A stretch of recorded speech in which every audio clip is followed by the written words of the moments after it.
Good morning and welcome. Yeah, it's the Steel Toe Morning Show. I'm Aaron. That's Corey. He'll be here in a minute. He's just taking his shit. We have a fun one for you this morning, man. Lots of stuff to talk about. I found quite a few things just kind of dicking around here before we started. Just give Twitter a little scroll through this time of morning. You'll find some stuff that happened while you slept. Rest of the world doesn't stop just because you close your eyes, so I was able to find a few more things. Number one, I will admit, even though I'm not sure if I'm voting or not, I do check the polls because I think something interesting is going to happen next Tuesday. And interesting indeed, like forget on the national level, New York's going to go Republican. Do you know how bad? There have only been 2 times in my life, potentially 2.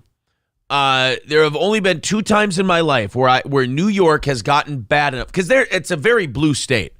They don't want Republicans fucking around in there, and there have only been 2 times that Republicans have been able to take New York, and it's only been when things are so post-apocalyptic and shitty that they'll finally give them a chance. It was David Dinkins in the 80s and early 90s, and then now this with Kathy Hochul and all of this shit they've got going on. So looks like they're going to pull the trigger on it. Let's catch up with you guys, and then we got a lot of stuff to get into. In the comments says, I got off work an hour ago, been vomiting like crazy, but god damn it, it's steel toe in the morning time. Well, I hope you feel better, but thank you for making us part of your vomiting experience. They will probably make the shitting easier. There he is, Corey Adam. Oh boy, your setup looks nicer. Yeah. I like it. Nice. I like the setup. How do you like the new place? That's good. It's awesome. I mean, it's way better now that we're in. I mean, it was 3 flights of stairs and I screwed up my ankle and it was an absolute hell week. So it's good to be in. I will say that it's following not only your texts, but also Facebook posts and tweets and whatnot.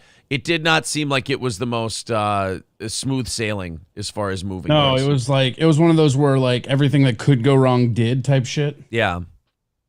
I mean, but you know what? I had fucking the Daryl Brooks trial keeping me company. Oh, so that was fun. That he was. God, what a piece of Americana. Am I right? He was almost as good as that was fun. Jesus.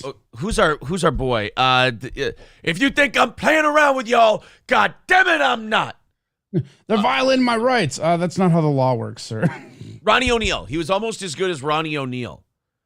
You remember? Man, he's almost better for me, I guess. Is he really? I just almost. It's close. Ronnie O'Neal's closing statement for me nailed it. Like when he goes, but tell it like it is if you gon' tell it. Like it was a crazy autistic guy's depiction of what a Law and Order closing argument scene would be. But yeah. Daryl Brooks definitely had more outbursts. For sure. Then where he tried, I've never seen a guy try to hang his entire life on a Reddit post before. I thought that was an interesting move. Well, I liked with this Daryl Brooks one, like he kept trying to hang his life on being able to say that he knew what the law was, which he clearly did not. No. That's the best part. Well, you see, he didn't even think he was a citizen. Right. And he kept, what was the one that like had me rolling when he kept telling the judge, I have the right to face my accuser. Like the state of Wisconsin is charging you, my guy. Not only that, even if he meant his victims, like they're dead, they can't face you unless you want to go to the cemetery. Right. Yeah, you made sure that they couldn't face you, right. Asshole. You're the one. You kind of fucked yourself on that one, Daryl. It'd be funny if he's like, I have the right to face my accusers. No, you're right. They just shoot him in the head. Yeah, go talk to him. Go speak with him. Let us know how it goes. And then like staring down the judge like he's Mike Tyson against Peter McNeely. Oh, that's so funny. And like, there's one like that chick was so fucking lenient as far as like, I've seen so many more judges just be like, you know what, you're done. It really looked like fucking a reboot of My Cousin Vinny with the amount of like sass he was allowed to give that judge. She was Fred Gwynn. Yeah, she was that. Do you think about what the Rittenhouse judge would have fucking done to that guy? Oh, that's what I'm saying. Like any other judge, like it's like maybe what was the guy for the OJ trial? That's about the last Judge person Ito, I remember yeah. letting people getting that sassy. Yeah, Lance Ito was the OJ judge. But like that Rittenhouse judge, like sometimes, like if he didn't have a full lunch and someone like procedurally didn't say the right thing, he'd be like, all right, now what are we doing here? Like he would get bitchy right off the jump.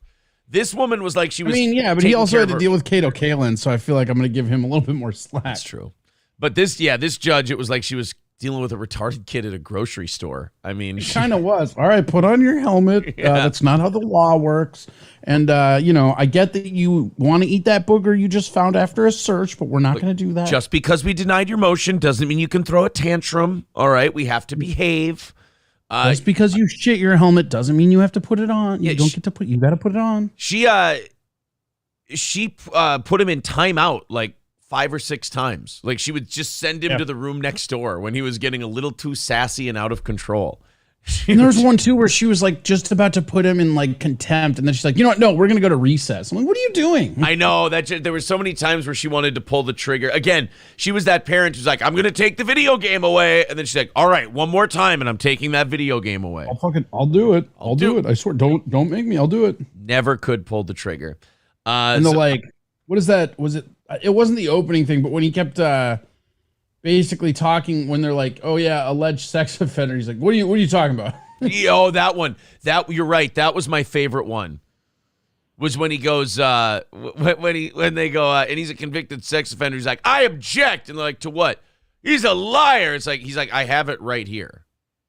He's like, "I have the evidence right here." I mean, he's just this is his record. Like this is his thing. That man is not telling the truth. I'm like, I don't know. It sounds like he's Sir, you were the one talking. Yeah.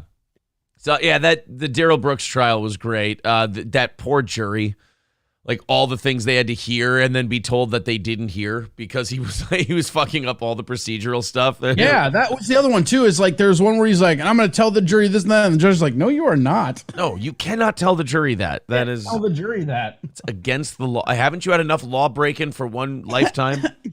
You can't do that. And then, then he gets the verdict gets read, and the guy's like, rotten hell, you piece of shit. And they're like, whoa, easy now. God. And he like stares down the jurors as they're being polled. Yeah, like what are they going to do? Like they were polling them one by one. He's just fucking death clearing them all like, I'm going to get you. No. Actually, what we're about to read now, that makes sure that you're not going to get us. I can promise you will not get us. I'll fucking get you. I thought you'd like this one. Turtle says Opie is live on YouTube right now and spiraling. I would love a good Opie spiral. I never trust watching. I never trust watching stuff live though, because like you never get like there's lulls, and you're like, oh man. But if Opie's spiraling, I'd love to see a good Opie spiral. He is indeed live. 27 people watching. Respect the hustle. Just screams bloody murder from a giant cage. And when it's not screaming, it's I don't know. It doesn't. These chairs every single day. It's just like, how much money do you need from us? The best one, though. One day we decided to. Is that how he talks now? Yeah, I just don't. I can't do long form Opie. Maybe I'll clip it out later. I don't know. But He's one of those guys that really needed the other guy with him. Oh God, you ain't kidding. All right, so if Opie was spiraling, I'll watch a little Opie spiral later today, see if there's something there. Help me, Corey, I figured you'd like this. This is, I saw this comment, and I'm like, really? People still think that's a thing? Saw a screen cap of Mike Redbar saying he has something special cooking up for Steel Toe. All right, just make sure you spell our name right. We're in his head rent free, aren't we? And we didn't even say that much. I mean, I've learned this about like criticizing certain personalities is that like anybody on YouTube. Yeah, that's a big part of it. But like that shit sticks with them. Like I'm finding myself gravitating and befriending the people where they know it. They know we're doing a thing. They know we're doing a show. And I've kind of gotten close to a couple of them in terms of like a YouTube thing. Like Shuli yesterday was great. We had Shuli on. We interviewed him. And I've worked with that guy. He's a great dude. yeah, just a really cool guy, and like let's kind of shit roll off his back. There's some of these people, man, who you don't even have to dig into them. Constructive criticism will send them over the edge. I mean, it's wild, but yeah, like you and your tit polo. And the only reason I'm wearing this is because you and Frank Pellegrino, Chrissy Mayer's husband, have he said yesterday, and you've said this numerous times, like, hey man, why are you always wearing your merch on the show? And I'm like, you know what? God damn it, I'm wearing something different tomorrow. So I feel like with your name being tit polo, it's kind of like wearing your own merch anyway. It's my Muslim name. Yeah, that's I changed it. Yeah, parents. What parent would give their child that name? I thought your Muslim name was Muhammad Areola. Well, oh, now here, let me pull on my shirt a little bit. There we go. Look at that. So I think, yeah, if Red Bar's got something cooking up good for us, I hope. I would say that what I've seen of his show lately, I would say that's not true. But I do wish him the best of luck. And again, spells. When you say lately, you mean the last 4 years, right? Well, you and I differ on when that timeline starts. But yes. But yeah, I think if what Steel Toe has been saying about him shakes him up, then he should probably get out of the game, which he might not be that far away from as it is. ROTC December 1st on Rumble with 199 says, listen to the Bubba Army on Twitch. Yeah, speaking of rent-free, Corey, Bubba the Love Sponge still thinking about Steel Toe. We put a clip up from yesterday morning's show. JD Butcher found this clip for us. It was when they went to commercial, and you know how Bubba keeps the mics on when he's at commercial? Yeah. Well, Alex Stein was on with him, and Alex was talking about the content house that Compound Media put on. I did see that hilarious sex offender thing he did. That was really funny, objectively. Yeah, that was, and that's kind of what I'm getting to here. But he was at the content house that Chrissy Mayer and the Compound Media people put on, which, by the way, April and I were able to StreamYard into on Saturday because Frank Pellegrino, again, we had Chrissy on. He liked us and invited us on, and buried the hatchet with Gino Bisconte. So, Corey, there's one more Compound person that we've buried the hatchet with. You keep saying, oh, you're getting closer, you're getting close. Got one step closer. There you go. Now I'm fucking texting with Gino Bisconte like a homosexual. It's stupid. Only because Chad Zumach threatened to punch him in the face, and I had to screenshot that and tattle on him. But we did the content house thing, and Alex Stein had been there earlier in the day. And Alex was on Bubba, and during the break, and I don't know if this is Alex, like in school you'd act differently around your different groups of friends. Yeah. Well, he goes to Bubba. He goes, yeah, I did that content house. And he's like, oh, really? The content house? And Bubba kind of sounded like meh on it. And he goes, oh, it was the most cringe thing ever. It was so cringe. And it's like, dude, your friends invited you to this thing and you did it. And then when Bubba turns the mics off and goes to commercial, you start shitting on how cringe it was. So we're like, oh, it's kind of a shitbag move. But then one of Bubba's people, and Corey, you'll be happy to hear how much Bubba's people think about Steel Toe. He goes, oh, yeah, and they had the one show on. And then Alex goes, the one show? What do you mean the one show? And the guy, I swear to God, Corey, he goes, Steel Toe. Like he wouldn't say it loudly. Yeah. You know what? Well, why? You know why? Because he understands the thing that I have been advocating the whole time. Like, you have to play peacekeeper between all these people. And it's just the fact that if people were Bubba fans, Bubba kind of lost his teeth as he got older. This is a better form of Bubba currently. Well, and what's funny is the things they accuse us of. Here, I found the clip. I'll play it for you. Okay. This is JD Butcher took this off his computer. The video and audio quality is not the best, but Alex is on Bubba's show, and you can tell that the Bubba staff does not really feel comfortable bringing us up. Do you think there's a standing order that like nobody's to talk about Steel Toe? No, you know what? I think it's the other way around. I think Bubba's people have really bad information and they share it with Bubba. And Bubba, being an old guy who doesn't like go around the internet, just kind of buys it. You wouldn't believe. Sure. Listen to the load of bullshit here. And then Alex Stein informs us that, I hate that guy. I don't like him. He said something not nice about me 6 months ago. And I'm like, brother, how many times aside from that 6 months have we said, oh, this bit was good. Oh, this bit, it's not for me. Oh, this is a really good one. Oh, I like it when he does the man on the street stuff. These people hang on to some shit you said 6 months ago and go, no, I don't like him. You're like, dude, you got to be a little tougher than that. But anyway, I'm not going to go over the whole clip. We did it yesterday, but I did think you'd like the Bubba part. Yeah, I want to see it. Here you go. Cool. Oh my God, we haven't even talked about me getting my car towed or any of this stuff. Oh, you hear this shit? Oh gosh, I went to this content house. Oh, I know, I watched it. It was the craziest thing. I watched the content. Luke said it was the shit. Is it here in Florida or Dude, it was hell, dude. It was bad. And I was complaining. Some of the guys. So, first of all, that is kind of a shitty thing to do to your friends. Like to go. Also, can we just talk about this? What? How cringe is it if Alex is saying it's cringe? I mean, I get it, but like if you did a thing like that, I wouldn't go on a show on Twitch and start bagging on the thing you put on for us. Come on. He's in commercial. It's a hot mic. But that's just it. Like Bubba keeps these guys on Twitch, like through the commercial break. And I don't know, that's kind of a shit heel move, but oh well. I think he was in a room with Bubba, and Bubba's the kind of guy who wouldn't like that sort of thing.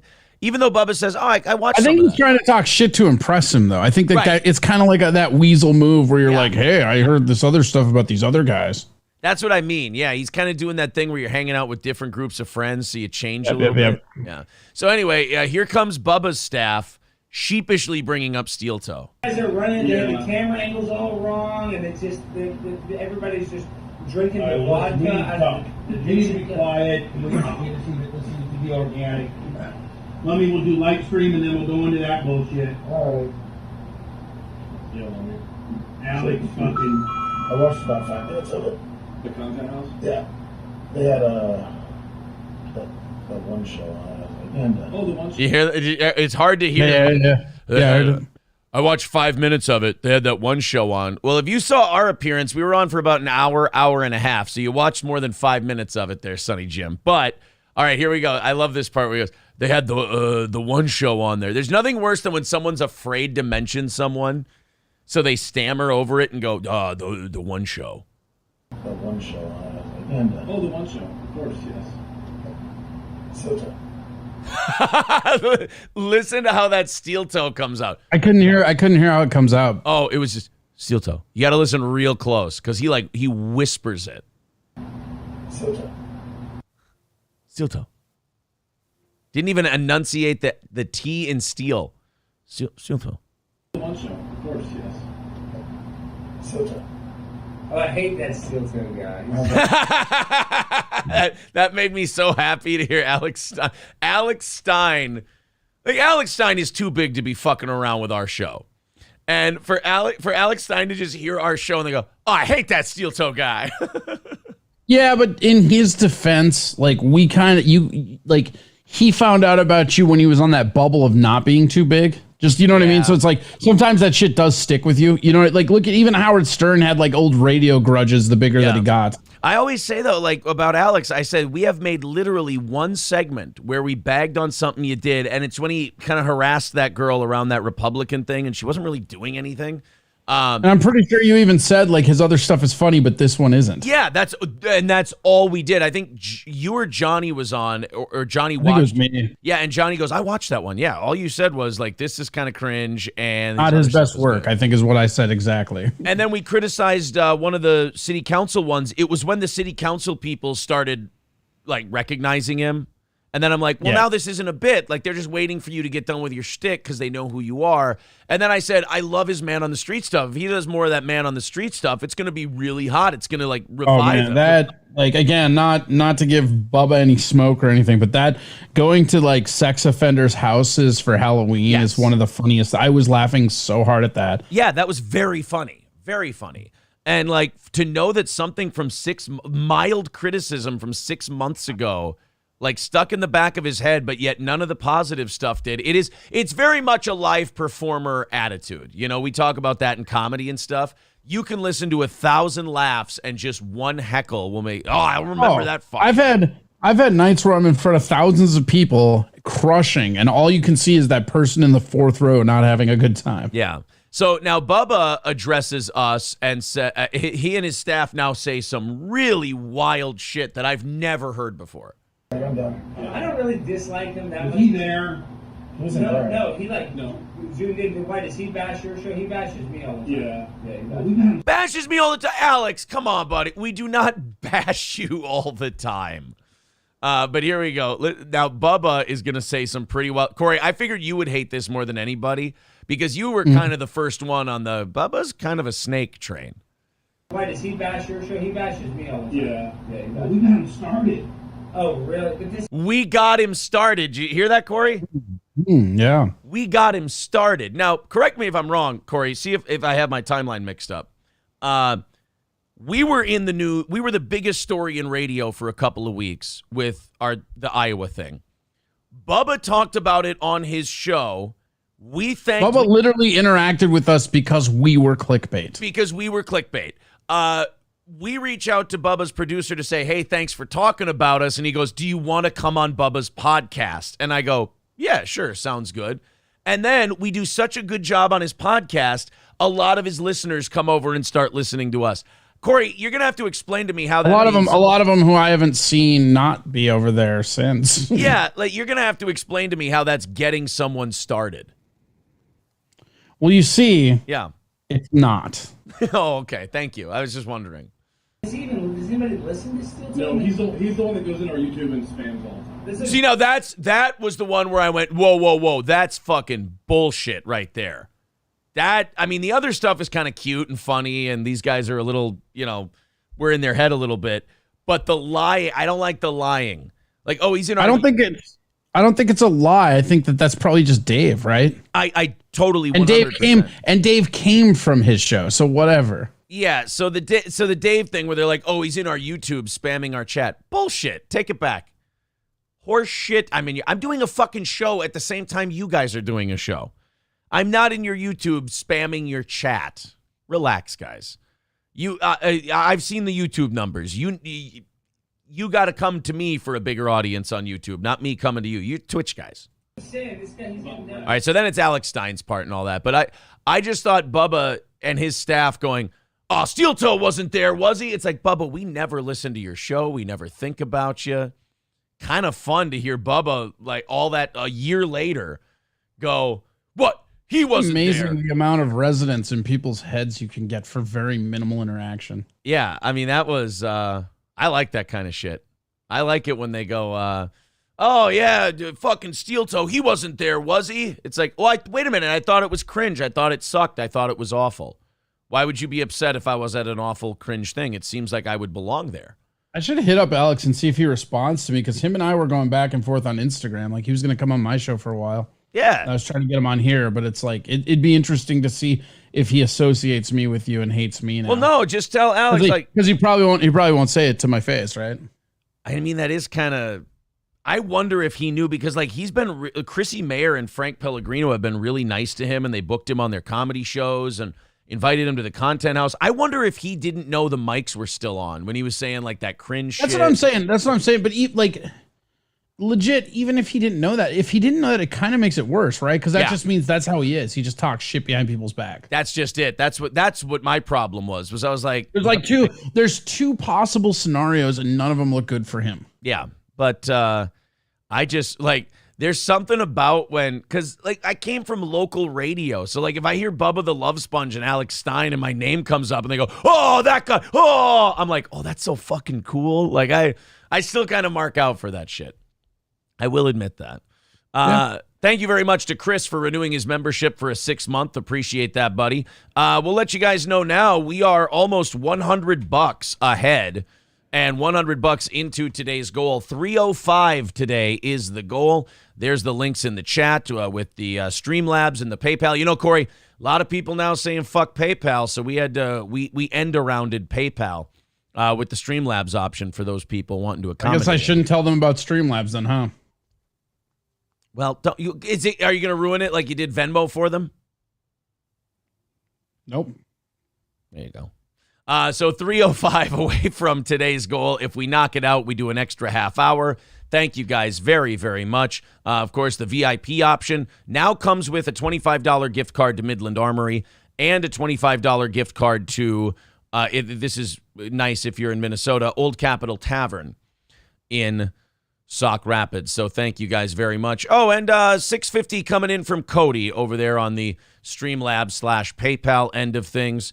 Thank you very much, sir. An even $300 away for today. All right, let's catch up in the chat, and then we got quite a few things to talk about this morning, and a few more thank yous to throw out.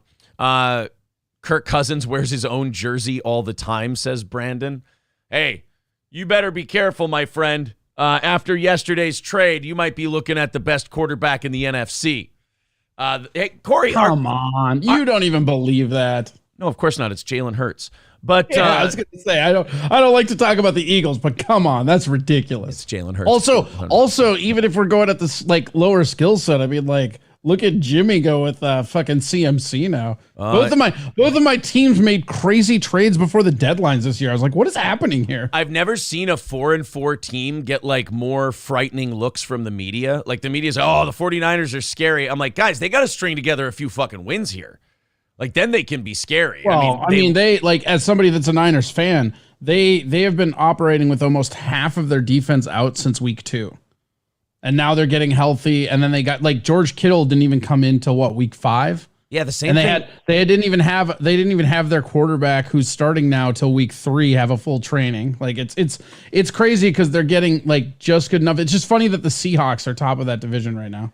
Yeah, but I think the Niners are the scariest 4-4 team I've ever seen. Like it's funny because it's a tale of two teams to me. Because I think I love the Vikings, but I just like now with the tight end trade, that's cool. But like, aside from 3 games this year, they were pretty ugly wins. I'll take them. I mean, fucking let's go, right? I'm going to count last week as a good win. I don't think that was last week. No, I'm saying last week the Packers, and there was one more. We have had 3 solid wins all year, and the rest were kind of nail biting. Like, yeah, all right. That, I mean, pass rush wise, that defense is starting to look scary that we've got. If that can keep getting secondary better. That secondary still like the defensive line last week was really bailing out the secondary, and I'm starting to wonder if it's not the scheme. It is. I think it's like intentional. It's that soft coverage bullshit, and that's going to be real tough to like. That's the things that worry me in the playoffs is that soft coverage, and then the fact that most playoff games are at night. He's got a bedtime. It's not his fault. I know, but like, how are you going to win how are you going to win the Super Bowl? The game is at 7 p.m. Aaron. It's at 5:20. And I have it on which time zone? I have it on good authority that it's on a flex schedule, and we can get Kirk to play at 3. Sure. Wait, hold on a second. Even 3. Is it on the East Coast? Because then it's at 4:20. No, it's still at 5:20 our time. Fuck. Yeah. I thought we could maybe get Kirk in a different time zone. If we get him if it's out west this year, then it's at technically 3:20. So it'd be funny to do the math and see if the time zones play into that. Yeah, I want to see that. Like, what if his only prime on the bright side, it's not on a Monday. Right. What if Kirk's primetime wins have all come on the West Coast? Right. That's scary if it's on the East Coast. Then who knows? Call me Cuntia says, I know I badmouthed Steel Toe, but it was the vodka talking. That's okay. So, yeah, the Vikings got T.J. Hawkinson, and when you cancel out all the picks and stuff, it was basically, a third-round pick? Yeah, the only thing I don't like about that, and I was talking about it with some friends of mine, is that how are we going to re-sign him as an unrestricted free agent when we still have to sign a bunch of our defense, and we're obviously going to give all of our money to Jefferson, right? Well, we do have the Jefferson money already. We have $25 million this year in dead cap. So that 25 will come off. Cap? Yeah, we have 25 million in dead cap. Yeah. I think part of it's because we let Kyle Rudolph go early. I could be wrong about that, but there's some guys we let go early. If we can sign him with all that dead cap money, then I'm fine. My only concern when I heard about it was it sounded like we were giving away picks for a guy we might not be able to re-sign, and I don't like that. He has a 5th-year option next year, so we can at least have him for 1 more year. But yeah, you will have to sign. You're gonna have to sign Jefferson. There's rumors going around now that Dalvin Cook. This may be the last year of Dalvin Cook in a Vikings uniform. We may choose to keep Alexander Mattison instead. Might as well. Madison's fine, and he's going to cost way less money. And if especially because the nice thing about Hawkinson that like doesn't show up, and this is a football guy, he's going to help our offensive line a bunch. Yeah, it was a good move. It's an aggressive move, and it also shows like this. Our front office is all in, saying we're gunning for an NFC title this year. So yeah, I just like, again, with the way that the defense, and again, I think it's like the scheme, but I love watching the offense do all in moves, but I don't know of a defense our caliber that's ever won a Super Bowl off the top of my head in the modern era. Obviously, like in the 80s and the 70s, it was a different game, but I'm trying to think like Kansas City. Kansas City's defense is deceptively good. I'm trying to put Tampa's was really, really fucking good. Yeah, most of the time it's the defense that gets you in there, and that's why it's like, to me, the secondary. I don't know though. And I'll say this, like I obviously was the guy that I wanted Zim still here, but man, it's so nice to watch and not have to worry about the time management. Yeah.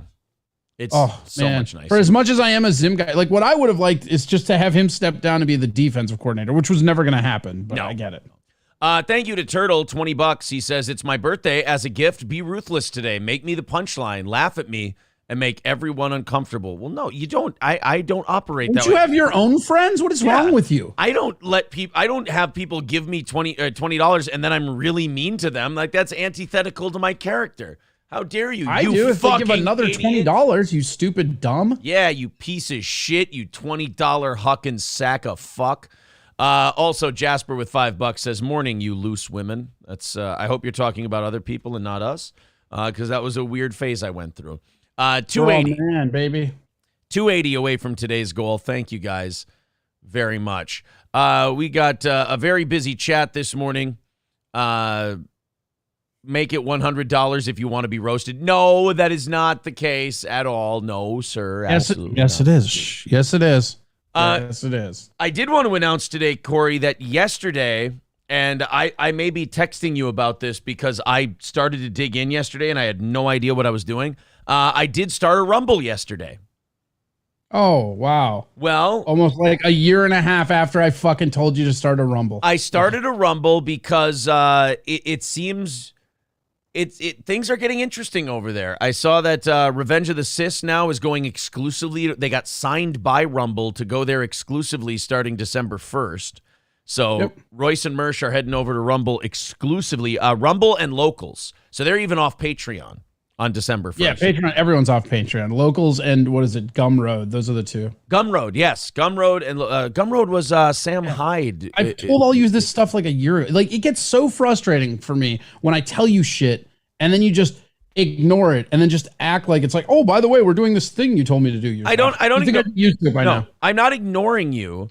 You get onto these things when they're still like, you get in on the ground floor.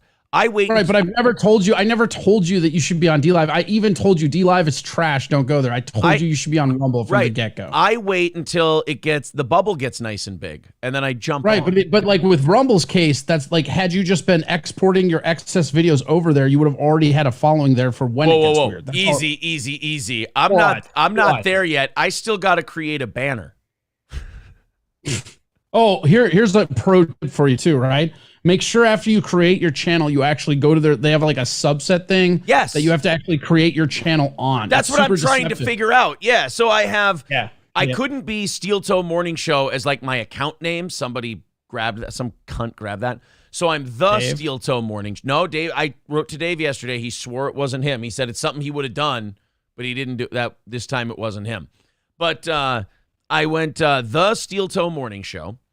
And then now I have to actually create my channel, which I can call. Yeah, it's weird because the account and the channel are two different creates. And I was running on Rumble for like 3 months before I realized that. Right. So I can now go Steel Toe Morning Show with the spaces in it for the channel title. But I haven't created it yet because, again, I have to create a banner and all this other shit. And we'll get that going eventually here. I'm not going to say it's like a really immediate thing, but we'll get it going. Because the thing is, you could be taking the videos off here and just throwing them up here, like even the best ofs, like you used to do when we were on Twitch and doing it here, right? Well, like you sync them. Just doing that to get people on there for if you need to use it as a spare tire. Like I said, we had this conversation like a year ago. Well, doesn't it automatically sync to your YouTube? I thought there was that option.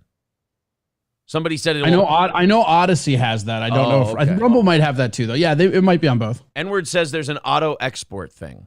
Yeah, that could be. I know Odyssey has one for sure, and I think Rumble does. All right. Get ready for Rumble too, because like, man, the streaming side of that is such a pain in the ass. Is it really?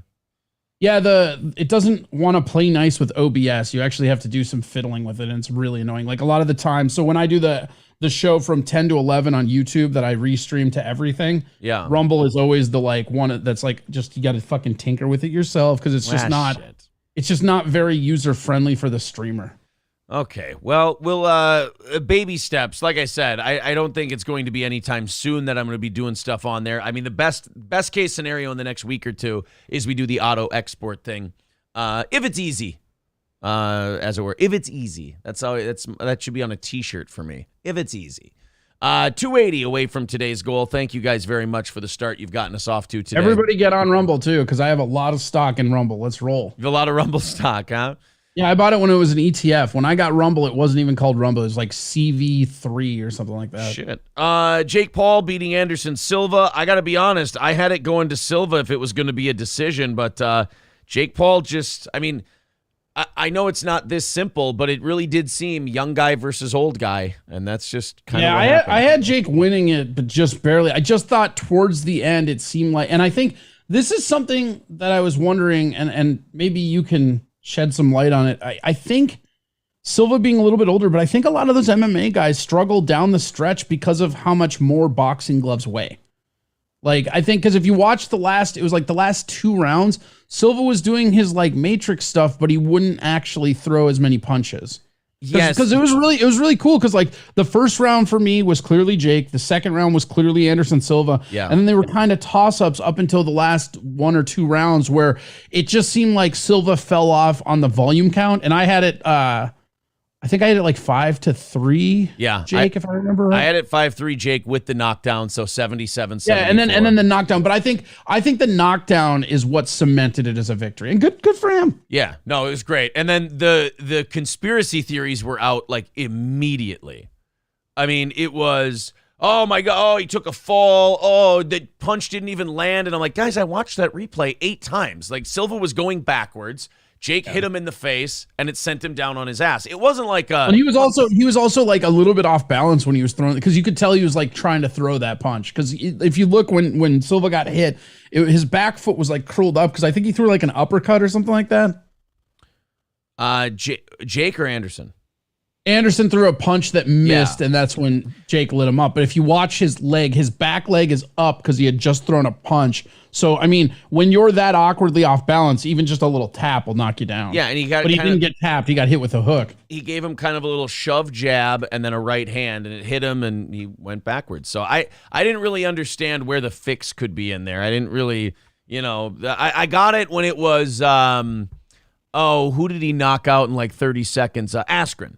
When he knocked out Askren, I was like, okay, Askren just wanted the money, and then, he went down and whatever. But, yeah, this one, I mean, the thing about Silva is like 5-6 years ago, he might have won that fight. It just seemed like when he had Jake in the corner, he couldn't really unload those. And he's always thrown. Jake had 2 really good combos. He had a knockdown, and he beat him on volume count. I thought it was the right decision, and I feel like it's, the thing about Silva, though, is even in MMA, he was always criticized for not throwing enough punches, and you can't get behind in the volume count in boxing like you can in MMA. Yeah, it was a close fight, but Jake Paul afterwards calling out Nate Diaz, I got that one. But then April and I like looked at each other with gigantic eyes when he goes, oh, and how about Canelo? And we both looked at each other and go, no, how about no? How about absolutely not fucking Canelo? No. How about Canelo? No. How about Canelo? April quoted Dana White on Monday night's show. She goes, I watched Canelo fight. He don't want to fight Canelo.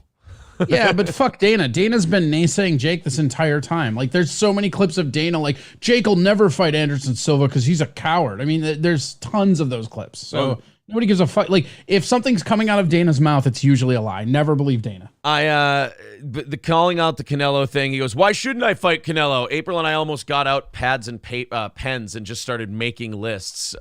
Number 1, he'll fucking kill you. That's the number 1 reason not to fight Canelo. Look, what's the weight? Are they at the same weight class? Well, like, the highest Canelo weigh? The highest Canelo's fought is 175, and he's 1-1 at that weight. and Right. Jake's about 190.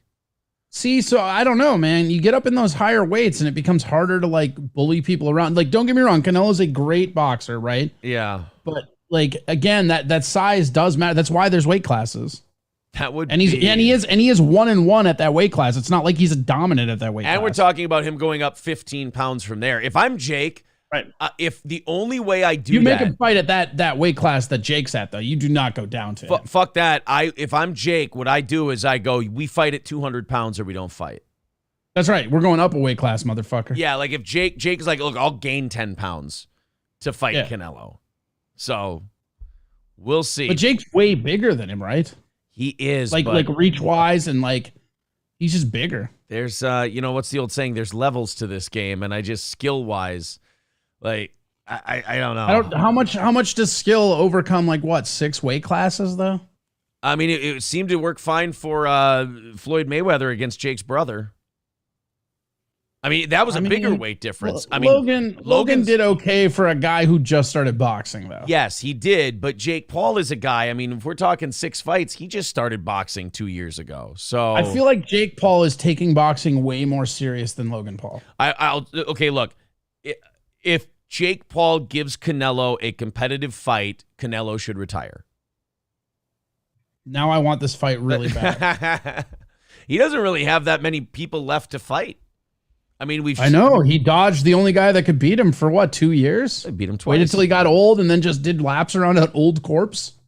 He's a coward. He didn't exactly look like a spring chicken either in that fight.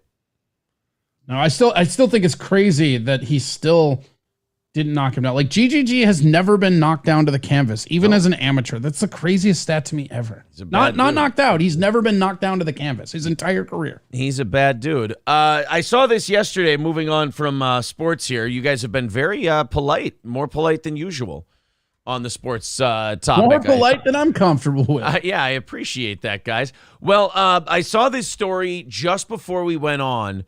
A new poll shows that Lee Zeldin has taken the lead from Kathy Hochul in New York by a full point, according to a Trafalgar. What the fuck is a Group Lee poll. Zelkin? Lee Zeldin is running for governor of New York against Kathy Hochul. Wait, the Republican? The Republican is in the Ooh, lead. Shit. That is like I was saying this before you just before you got on. In my lifetime, this would only be the second time that New York has allowed a Republican to run their state. And both instances, it's when they just completely let the state go to complete dog shit and then handed Was Giuliani one? Well, Giuliani was Republican, yeah. governor, it would be Pataki when they picked George Pataki. And they made him governor. Yeah, he was mayor, right? Rudy was mayor, yeah. And Zeldin now is ahead of Hochul, and she's remarkably unlikable. She reminds me a lot of a Hillary Clinton. She got embarrassed in the debate with him. Obviously, New York's going to shit. She's like endorsed all of the no bail stuff. And, she was never elected. She was the one who came in after Cuomo was like accused of finger popping bitches. So that's why she's going to lose. Yeah. There's a stat in politics where if you take over a term for somebody, very rarely do you win. I forget what the percentages are, but it's like in the 90s that you lose. Yeah. She's going to get Gerald Forded.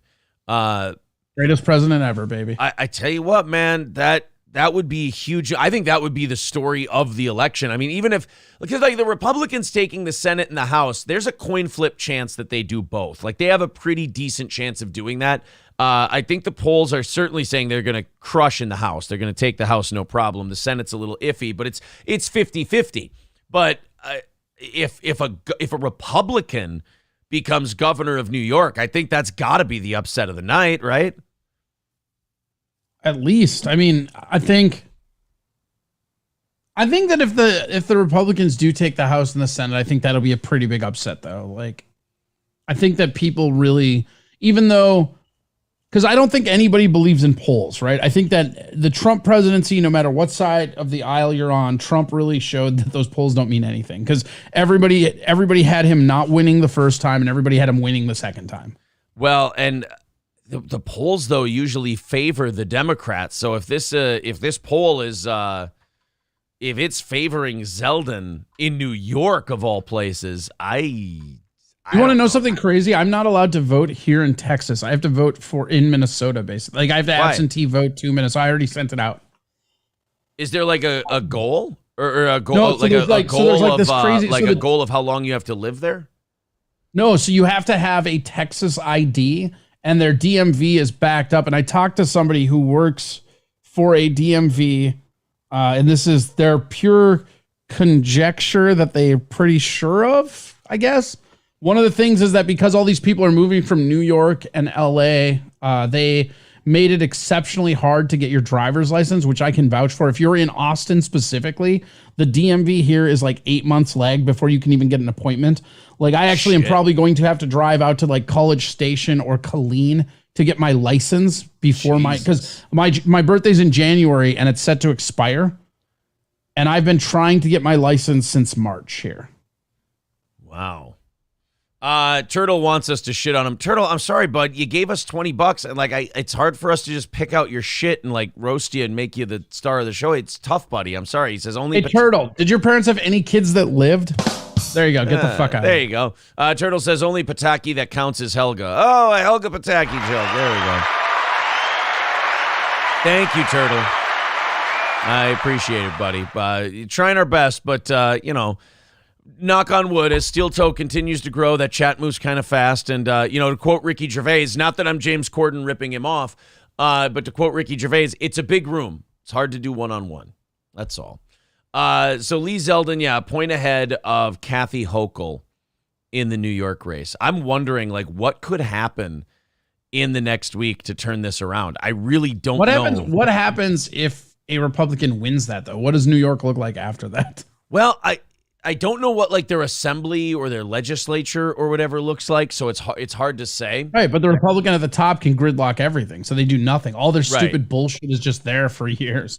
Right, but New York's in a place now where like they need to, not only do they need to stop the bleeding, but they need to go back and get rid of some of the other stuff. Right. I mean, So what they'll do is the Democrats will blockade it, everybody will blame the governor, and then they'll get reelected. Well, this state just goes down. That's what I'm saying. I mean, And if I don't know, I don't know the actual numbers, but it's sounding like California is lost 2 representatives already in population, and I wonder what New York's numbers are. yeah, that I'm not sure of, but I will say that like to me when they elected the dipshit after Bloomberg, De Blasio. When they elected De Blasio and he's like, the first thing I'm going to do is get rid of stop and frisk. I'm like, oh, there goes crime. That's going to go nuts now. And sure enough, and then after the no stop and frisk, it was changing the bail laws and then this and that. And they just kept, it was like a choose your own adventure book where they just kept taking the wrong turn every single time. And now they've got to stop doing all the shit they've been doing and then also revert back on all the other stuff they have done. So I don't think electing a Republican governor is going to save New York. I think it's going to take a lot more than that. No, it's not about saving. It's about gridlocking. So they get the Republican in there, right?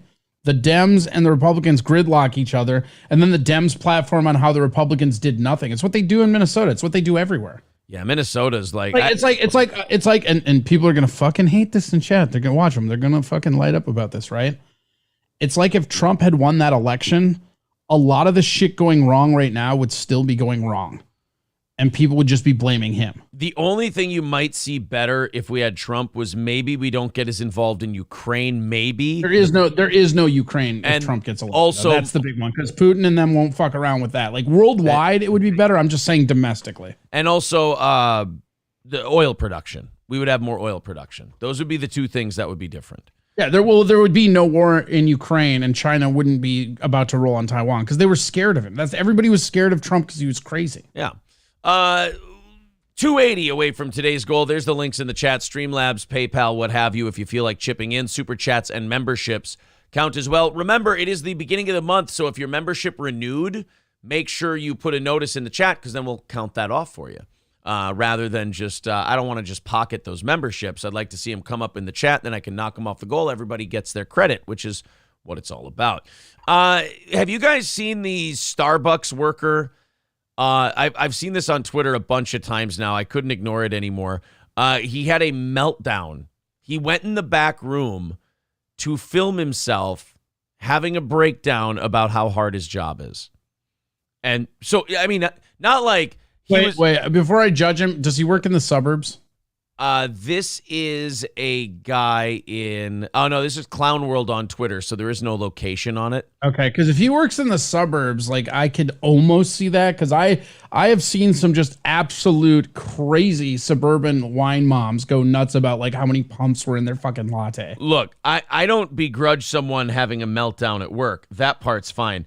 It's the fact that this fucking douchebag decided to get his phone out, set it up, point it at himself so he could have his breakdown in front of the camera.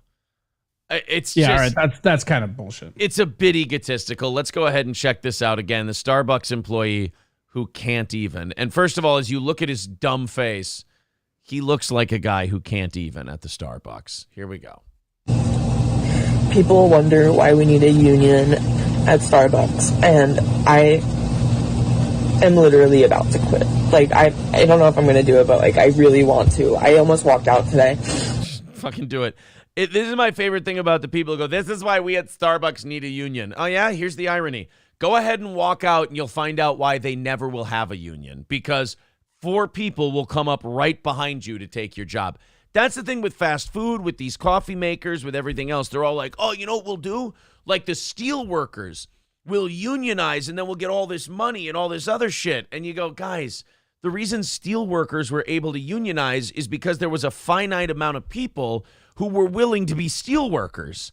And you had to have again. You should see what these baristas put up with in the suburbs. You and I would last 2 days at a fucking Starbucks. But somebody would be like going nuts on me, and I'd be like, oh, okay, here, hold on, let me go in back and get a helping portion of fuck you. I quit, and just throw my fucking apron at him. Right, but you'll always have those 17 and 8-year-olds coming right up behind you to take the job for a little extra pocket money. Like, good luck getting those little fucks to unionize with you. They'll just be like, what? No, I just do this on weekends while I'm in school.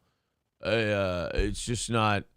But this guy. Well, that's kind of the funny thing, right? Nobody wants to work, and then half the people that want to work want to bitch about it. Yeah, I want to unionize. Bro, you're part-time. You work 25 hours a week. Union me, goddammit. Union me, daddy. Yeah, guys, I don't think you understand how these unions work. First of all, do you know how they got made? Well, how'd they get made?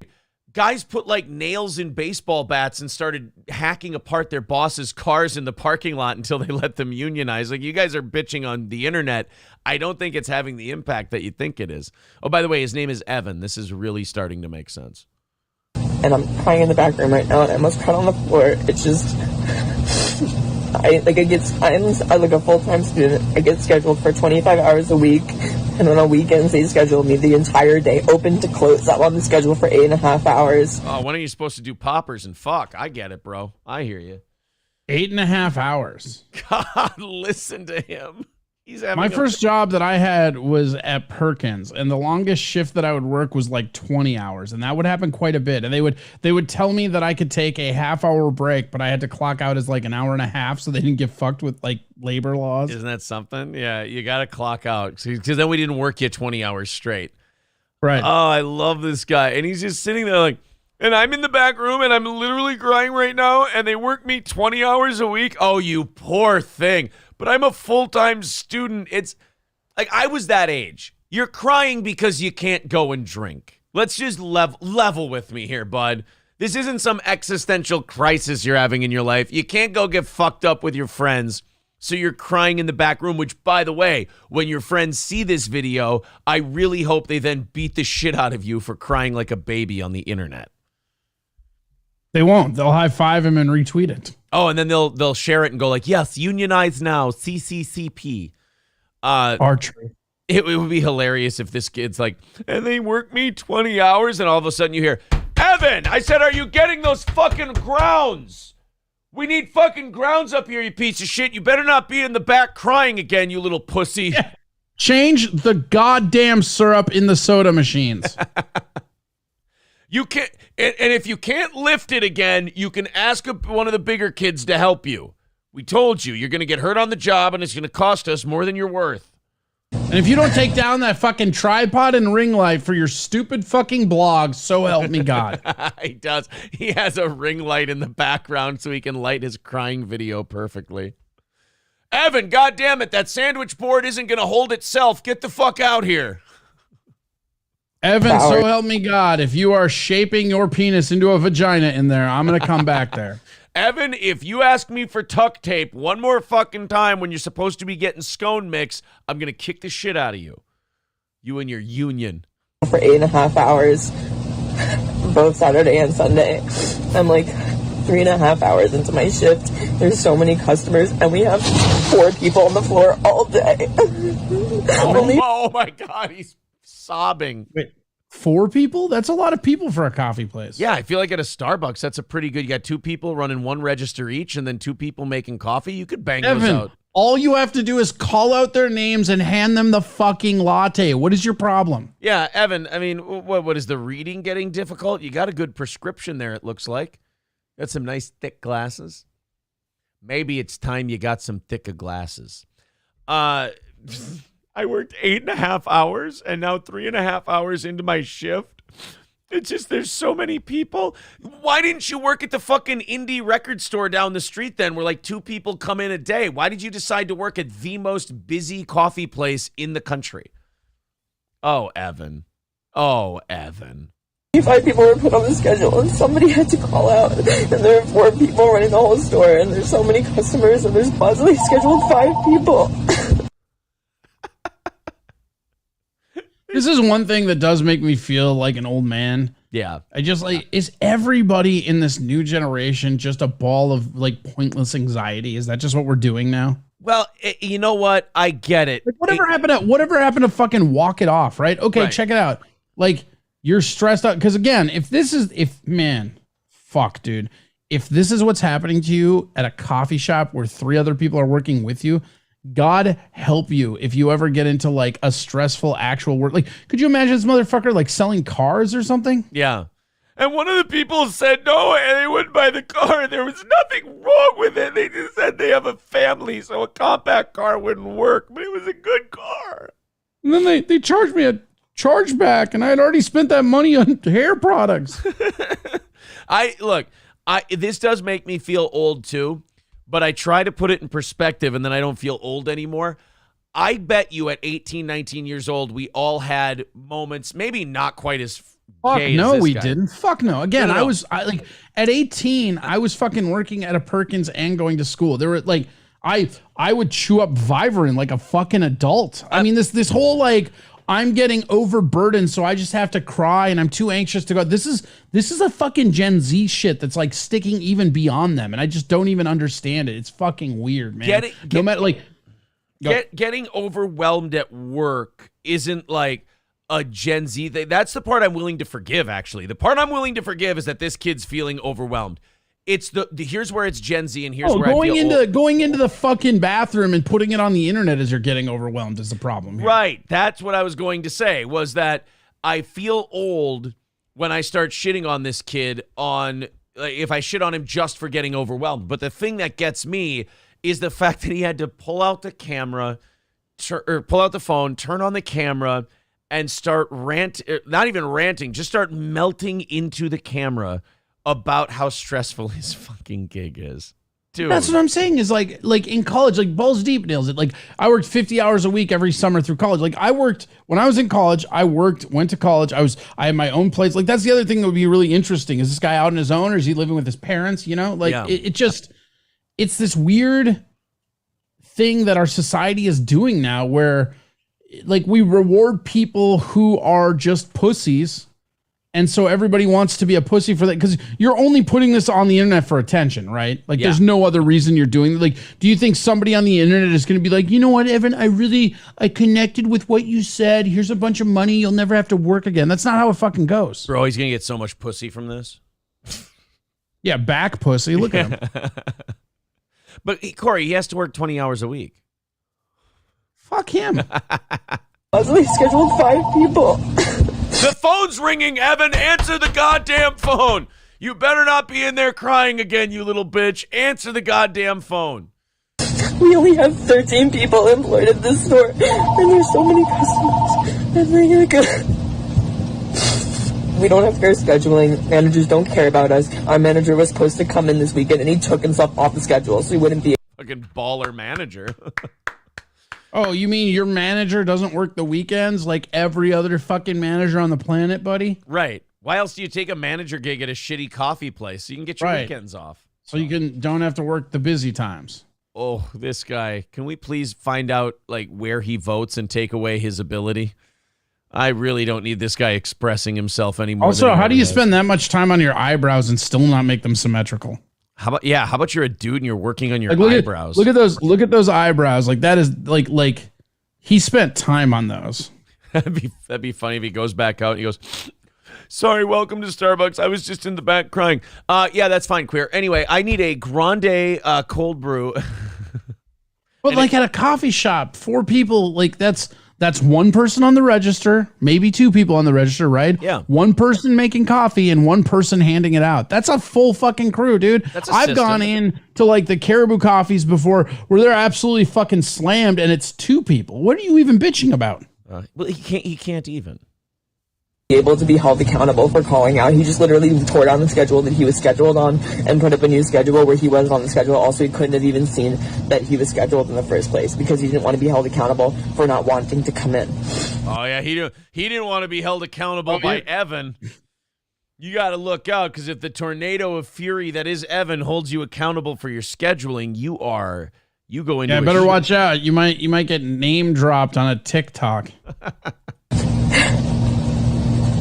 Also, I'm pretty sure if you ask that manager, he's like, "Yeah, I don't want to work that shift." Like, what part of being held accountable is he scared of? And he's like, and then I went to the owner of this particular franchise and I told him about it, and he's like, "Well, yeah, Evan, our manager gets weekends off. That's how it works here. Maybe one day if you work hard enough, you'll become I'm just kidding, Evan. You're not management material. To come in, they don't want to help us. We need a union because this can't happen. This can't happen. We need fair scheduling.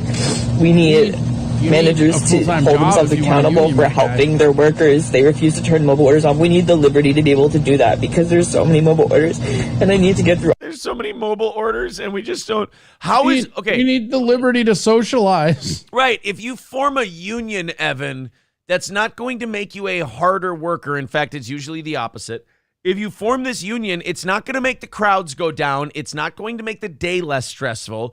You're certainly not going to get any more staffing help because I got bad news for you, Evan. If they have to hire more people, they're going to end up going out of business. Right now, they're operating at the labor costs. Or your pay is going to get cut. Right. They're operating at the labor costs right now that allow them to turn a profit and keep this fucking joint open.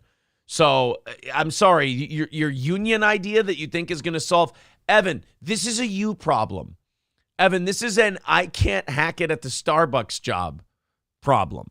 You need to be working at the place where they like buy your Super Nintendo games and sell Pokemon cards. That's about your speed. Right, but then he'd be bitching that like he had to work on the weekends, right? It's the same kind of thing. Wouldn't it be great if we get Evan like TikToks and YouTube videos from like different industries about why they need to unionize, and all of a sudden he's like, here at the High Score video games buy, sell, and trade, we need to unionize. I think the video game buy, sell, and trade workers need to form a union so that we don't have to answer questions like, will this play my Sega Genesis games? It's stressful. All of them, and then people are yelling at me because I don't have their orders ready.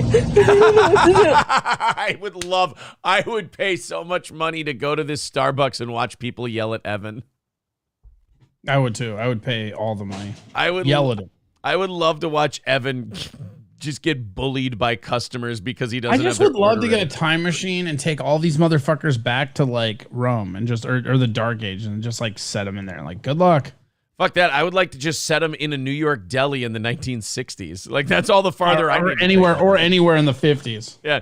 Just take him back there and have him work at the deli. He's like, "Hey, is my fucking sandwich ready?" He's like, "Just stop yelling at me. The meat slicer's not working right now." And they're like, "Yo, is this guy like there's words you can't even say anymore." Like, "Oh, is it what's this guy? What did his boyfriend break up with him? What's up back there, Twinkle Toes? It's a fucking pastrami on rye. What are you doing? What do you gotta fuck it first?" They're so mean to me. I don't like it. And a customer was misgendering me today, like really bad. All right. Hold on. Wait a minute. Hold on, Corey. I have bingo. He got misgendered by a customer. Yeah, we all had misgendered. That's the free space. That's oh fuck. Okay. Damn it. I thought I had Starbucks Gen Z bingo. I'm just saying that misgendering was the free space. We all had that one. I should have just put it on there at the beginning of the game. Yeah, I should have. And a customer was misgendering me today, like really badly. I didn't have their order ready. And so they were just like talking like each other. And they're like, she's clearly incompetent. I have a full mustache and beard.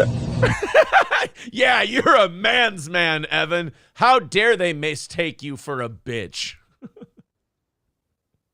I have a full. Yeah, they didn't misgender you. They said you're being a bitch. Yeah, they didn't misgender you, Evan, and call you a girl. They said, "Yo, is this bitch gonna make my fucking coffee?" Anyway, they called me a bitch. They misgendered. We're just gonna glaze over the fact that he said that was a full beard. Yeah, I mean, let's easy on the word full. I mean, we would have accepted patchy or partial. I would say that's an Aaron-esque beard. Right. I could grow that in maybe, I don't know, a week. What the fuck? I don't get accommodation. Just play that again. And beard. What the fuck? I want that as a sound drop. I need that as a sound drop. That's so great. Where's Victor? Jesus Christ. One more time. What the fuck? All right. I have a full mustache and beard. What the fuck? It's like the fucking weepy killer, dude. Yeah, it reminds me of. Don't talk, just what the fuck? It reminds me of Crispin Glover on Letterman, where he's like, "I'm strong. I can arm wrestle. I can kick. I can do things." I don't get accommodations for being neurodivergent. I don't. Wait, what? I don't get I gotta go back. Hold on. I can't even right now. Hold on, he's dropping Gen Z shit right now. I need a translator. Full mustache and beard. What the fuck?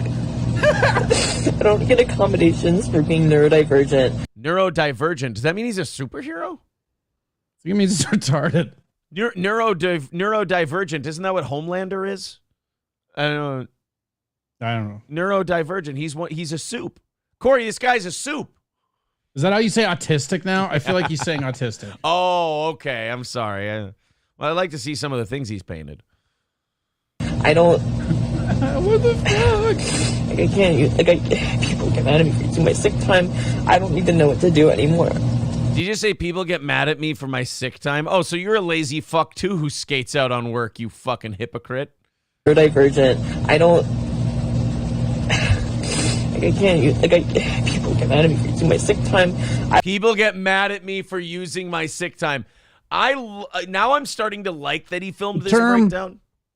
The term neurodivergent describes people whose brain differences affect how their brain works. Ugh. What the fuck? It means they have different strengths and challenges from people whose brains don't have those differences. The possible differences include medical disorder, learning disabilities, and other conditions. I do like that he filmed this. Welcome to the new clevelandclinic.org catch-all, baby. Neurodivergent. Now, dude, anytime I hate somebody, I'll be like, yeah, I can't do this. I'm just neurodivergent, and you suck. I actually now like that he filmed this because, like, now it's just people, when they do this shit for like 2-3 minutes, they really start to reveal. And the reveals we're getting from him is that he's a pain in the ass. He's lazy. He doesn't want to be serving coffee to people. He doesn't like getting yelled at, so he can't handle stress. And this motherfucker uses a lot of sick time, and people don't like it.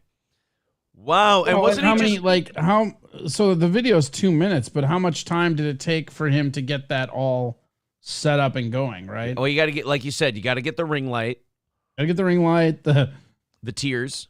Probably has another worker on camera. Like, the funny part is there's another worker being the camera person, so they're actually down to 2 on the floor right now. Right. Yeah, I love how he's falling apart because of how busy it is and how understaffed they are. Meanwhile, he abandons his fucking team to go in the storage room and make a video. What a dick. And then he goes, people get on me because I take so much sick time. Aren't you just giving the manager shit because he takes himself off the schedule? Oh, I think Evan might be out of a job here. And people get mad at me for using my sick time. I don't even know what to do anymore. I'm like at my wits end with this job. It's not out of a job because they will protest it. I really am. That's it. There's so that's the plight of poor Evan. Right there, guys. I mean, I know you feel bad for him. That's the worst Woody Allen sketch I've ever seen. Oh yeah, it was really. Look, he's just not who he used to be. I think the accusations might be getting to him. I don't know. It's just it's a different time. Boy, I really want to follow up with that kid. I want to find out where this thing goes because, like you said, would they protest if this guy got canned, if they got rid of him or whatever? I don't know. Right. Well, my whole problem is this. Are you ready? You ready for this just nugget of wisdom? Yeah. Just fucking quit. Right. Just walk the fuck out. If it's this emotionally draining to where you have to like sit in the back, huddled between the vending machine, writing like live blogs for your TikTok, just fucking leave. Right. Well, no, Corey, this is his attitude. They should form a union and accommodate him. Fuck these kids, man. They should form a union. It's a workers' market right now. Honestly, like if you can't get a job right now, you don't want to work. That's how they're fucking everywhere is hiring right now. It's crazy town. Nilbog Milk says in Texas, you have to have a special card to like handle food and everything. And these places are right now offering to pay you that plus a sign-on bonus when you get the card. And the card takes 10 seconds on a fucking website. That's how bad they need workers right now. Six String Man is right. He says this man has a bright future in Democratic politics. Yeah, his catchphrase can be, what the fuck? I imagine if Evan tried working a 12-hour construction job. Oh, I'd love it. But here's the rule. I'll have him work a 12-hour construction job, but he has to do these updates. Like every 3 hours, he has to go somewhere, set up his phone, and do an update on how the construction job is going. That's the only way I'm having Evan do a construction job. Guys, he can't even handle a Starbucks floor in the middle of the day. I mean, he's going to really have to. I mean, what's a fast food place that doesn't get too much traffic? Maybe a Wendy's? Maybe he could give a Wendy's a shot and see how it goes. Don't you ever talk shit about Wendy's. I'm not. I'm just saying they tend not to be as busy. I enjoy a good Wendy's. All Care Towing, 320-253-5203 for our friends at All Care Towing of St. Cloud.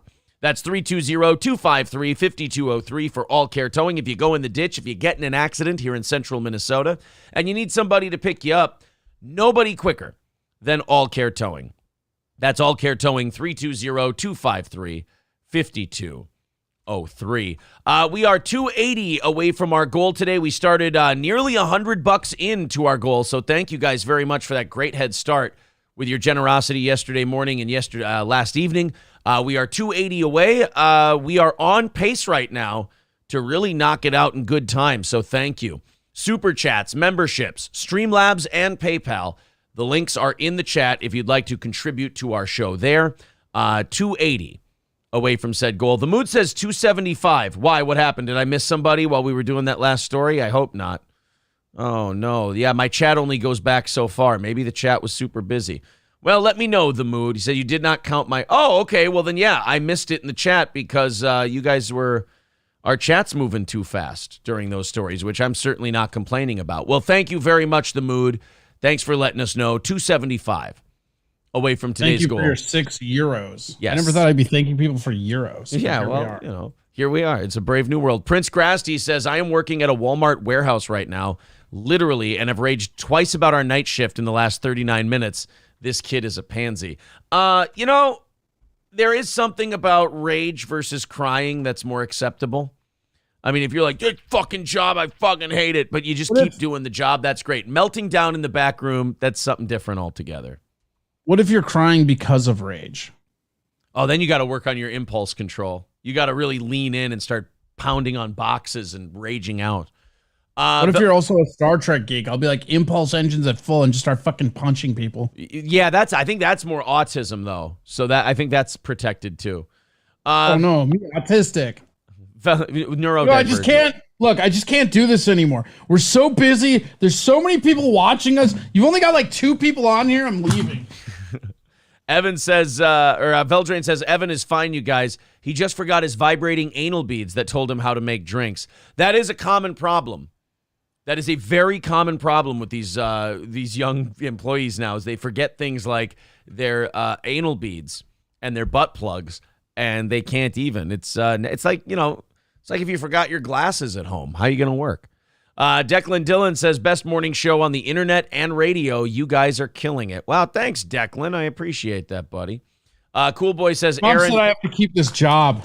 Oh, no, I'm sorry. Shut up. Need a union. Did you get a haircut? Need a second mic union, because then maybe we can get the second mic's name in the opening intro. You do have one now. It came to me 2 minutes before the show started. I wasn't able to get it thrown in there. How convenient. Yep. Why Do I Podcast This is going on my TikTok. He's making one for everybody. And so far, you were the first one he made one for. So there. Well, thank you. Yeah. I mean, I think you owe him I think you owe Kevin Dumbfuck an apology. No, I don't. I'm unionizing. 270 away from today's goal, by the way. Thank you guys very much. Tiger Lily says, getting addicted to this show and I have to get work done. Damn you, Stuttering John Universe. Well, thank you for coming in for whatever reason it was. We appreciate you enjoying it. Fauci's Pangolin, I'm a ticket checker and professional seat sniffer on Hennepin Avenue. It can be really shitty. Yeah. You do know that they've told you numerous times the seat sniffer part is not part of the job description, and they actually wish you'd stop. But, hey. Nilbog Milk says, nice haircut, Corey. Makes you look less neurodivergent. I did notice that, yeah, you've cut your hair. I have? It looked like you got a haircut. Like weeks ago. I suppose I missed a week. Yeah, so Yeah. I guess maybe I haven't since last time. Yeah, I got the I shaved down this guy and I shaved down the beard. Yeah, it looks very nice. Oh, thanks. Yeah, you were gone last week because your entire move was falling the fuck apart. Oh God, dude, it was. I cannot bitch publicly enough about that move. Everything that can go wrong did go wrong. Like I almost broke my fucking leg. Did I tell you that part? That's fun. Wow. Oh, check this out. Me and my buddy were. I have this China hutch that was my great grandma's. Right. I've had it for fucking since I was like 18. Right. Okay. And I was loading it up in the U-Haul, and my buddy is kind of a pussy, so he's like, "Can you go backwards?" Because you know how when you're moving furniture, some people are scared to go backwards. So I'm like, whatever, I don't care. And I get up on the ramp. He fucking stumbles a little bit. I'm on the ramp backwards, which causes me to go back, and it ends up the China hutch coming down on top of me, half of me on the ramp, and my entire fucking leg getting pinned underneath me in the ramp. Like, you want to see here? Oof. I don't even know if we can. Now you know why he didn't want to go backwards. Yeah, that's what he said. It was fucking. So you. Yeah, so I had to have an ankle brace, like the entire and that happened the first load of the U-Haul. Ooh. And then it's like now, so I didn't have a brace or anything. You're gonna laugh at this. I took a sock. And I cut it open, and I wrapped it around my ankle, and then I used packing tape. Oh, Jesus Christ. Because I didn't have an ankle brace, and I was on like so trying to get a U-Haul here, everybody's moving into Texas or out of Texas, so it's hard.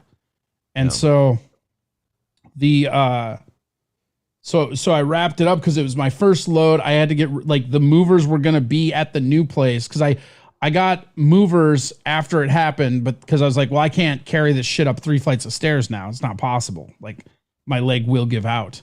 Yeah. So I had to go pawn some shit to hire movers. And then the movers were only available that day in like 3 hours. So I just had to gut through it. And then this is the just absolute like gut shot. I went into like a gas station to get like a fucking soda or something. And I left my fucking card there. And when I came back, it was gone. So now I have no debit card of any kind, because you hit the bank up, they've got to mail it to you. Yep. So I have no way to access any of my money except for going to the fucking bank and grabbing cash, which weirdly enough in Austin, nobody fucking takes. Like, your gas stations will, but a lot of your fucking like restaurants and shit only do card. So oh, shit. God, that really is just the most nightmarish move I've ever heard of. It was funny. I actually was really mad because I went in the bathroom and I started crying about it. And I put it on TikTok and nobody gave a shit. But no, nobody gave a shit. It was like, so fucking get all that shit up, and then what else? There's like 3 other things. It's just like everything that it got to a point after the leg where I was just like, well, it doesn't matter. Like it'll just get worse. You know what I mean? You get to a point where it's so bad, you're like, well, this is just how it is now. Nobody cares. Right. Yeah. There's always that point where things are going shitty, and then you just like one new thing happens and you just start busting out laughing. Pretty much. You're just like, ha, of course that fucking happened. Right. Of course I understand. That's how I felt about the card. When I lost the card, I literally just was going, of course that fucking happened. Yes. And then why wouldn't it? That's what it was. The Wells Fargo couldn't get me my card because I had just put in a change of address, and so they couldn't verify that I was me over the phone. Oh no. Mm-hmm. Whew. It was pretty fucking garbage. Well, hey, at least you're in the new place. Yeah, no, I mean the new place is great. Like it's like once I got all the shit up in here, it's fine. And then, now it's it'll be cheaper and it's nicer. There's like the bathroom sucks, but other than that, it's fine. Yeah, you were paying for the convenience of being close before, and it just became not worth it. No, it wasn't even about that. Like what I bought when I came here, the place I got was the cheapest I could find. And then when I went to go re-sign the lease, they wanted me to pay. So I was paying $13.50, which for Austin is actually pretty good. Like there's one area in Austin called like Runeberg, and that's where like 80% of all the crime happens. And that area has like $900 apartments. But if you want anything anywhere else, when I moved, $13.50 was the lowest I could find. And then they wanted to jack you up? Yeah, so then when I went to go, when my lease was up, they wanted me to re-sign at $1,500. Ooh. Yeah. No, and $1,500 is now the rate in the... So in the year that I've lived here, it went from $13.50 to $1,500. Whereas when I was living in Minnesota, I had a 2-bedroom, multiple level townhome with a garage that I was paying $10 for. Wow. And so now this place that I'm in now is $1,080 for a 1-bedroom. And it's on the top floor. It's got vaulted ceilings and a fireplace, which is cool. That's but it's an older building. So that's why it's so cheap. Yeah. But everywhere in Austin is $1,500 for a 1-bedroom. Shit. ROTC December 1st on Rumble with 199 says, such a bad move. Corey broadcasted on Tuesday. Bum. I don't know what that means. You mean this Tuesday? Because I was gone. I went Tuesday and then like I was gone Wednesday, Thursday, Friday, and Monday. So I don't know what the fuck you're talking about. I think it was. I set up my computer on Tuesday night to make sure that I had it all set up because you know how much putting this fucking stream studio together is. You and I have very similar setups. Right. No, and so I went live. I went live early in the morning on Tuesday to make sure it would work. God, fuck me, right? Jared with $5 says, and here I am still welding after all the constant nut burns, hands getting smashed, and extremely fast-paced work. Hope both of you guys are having a good day. Also, congrats on how successful the show is getting. Hope to see 100,000. Yeah, I just need all of our people to, of course we had the Raleigh's thing happen. I just need all our people to stick around, and I think we're ready. We're ready to start moving onward and upward, hopefully. 265. Yeah. That was the other one. Somebody said set up Apple Pay. That was the other one. When I set up my phone, it wouldn't let me set up Apple Pay because my phone is registered to the old fucking card. So I literally have no access to my money except for walking into a Wells Fargo. Oh, jeez. 265 away from today's goal. There's the links in the chat if you'd like to contribute. Bappa Carlton says, speaking of crime, where does a guy visiting Minneapolis for a Vikings game go to have a post-game drink and not get shot? You stick around the stadium after the game, like around that area, you'll be fine, especially during the day. I would say we also go to the Twins Stadium area, actually.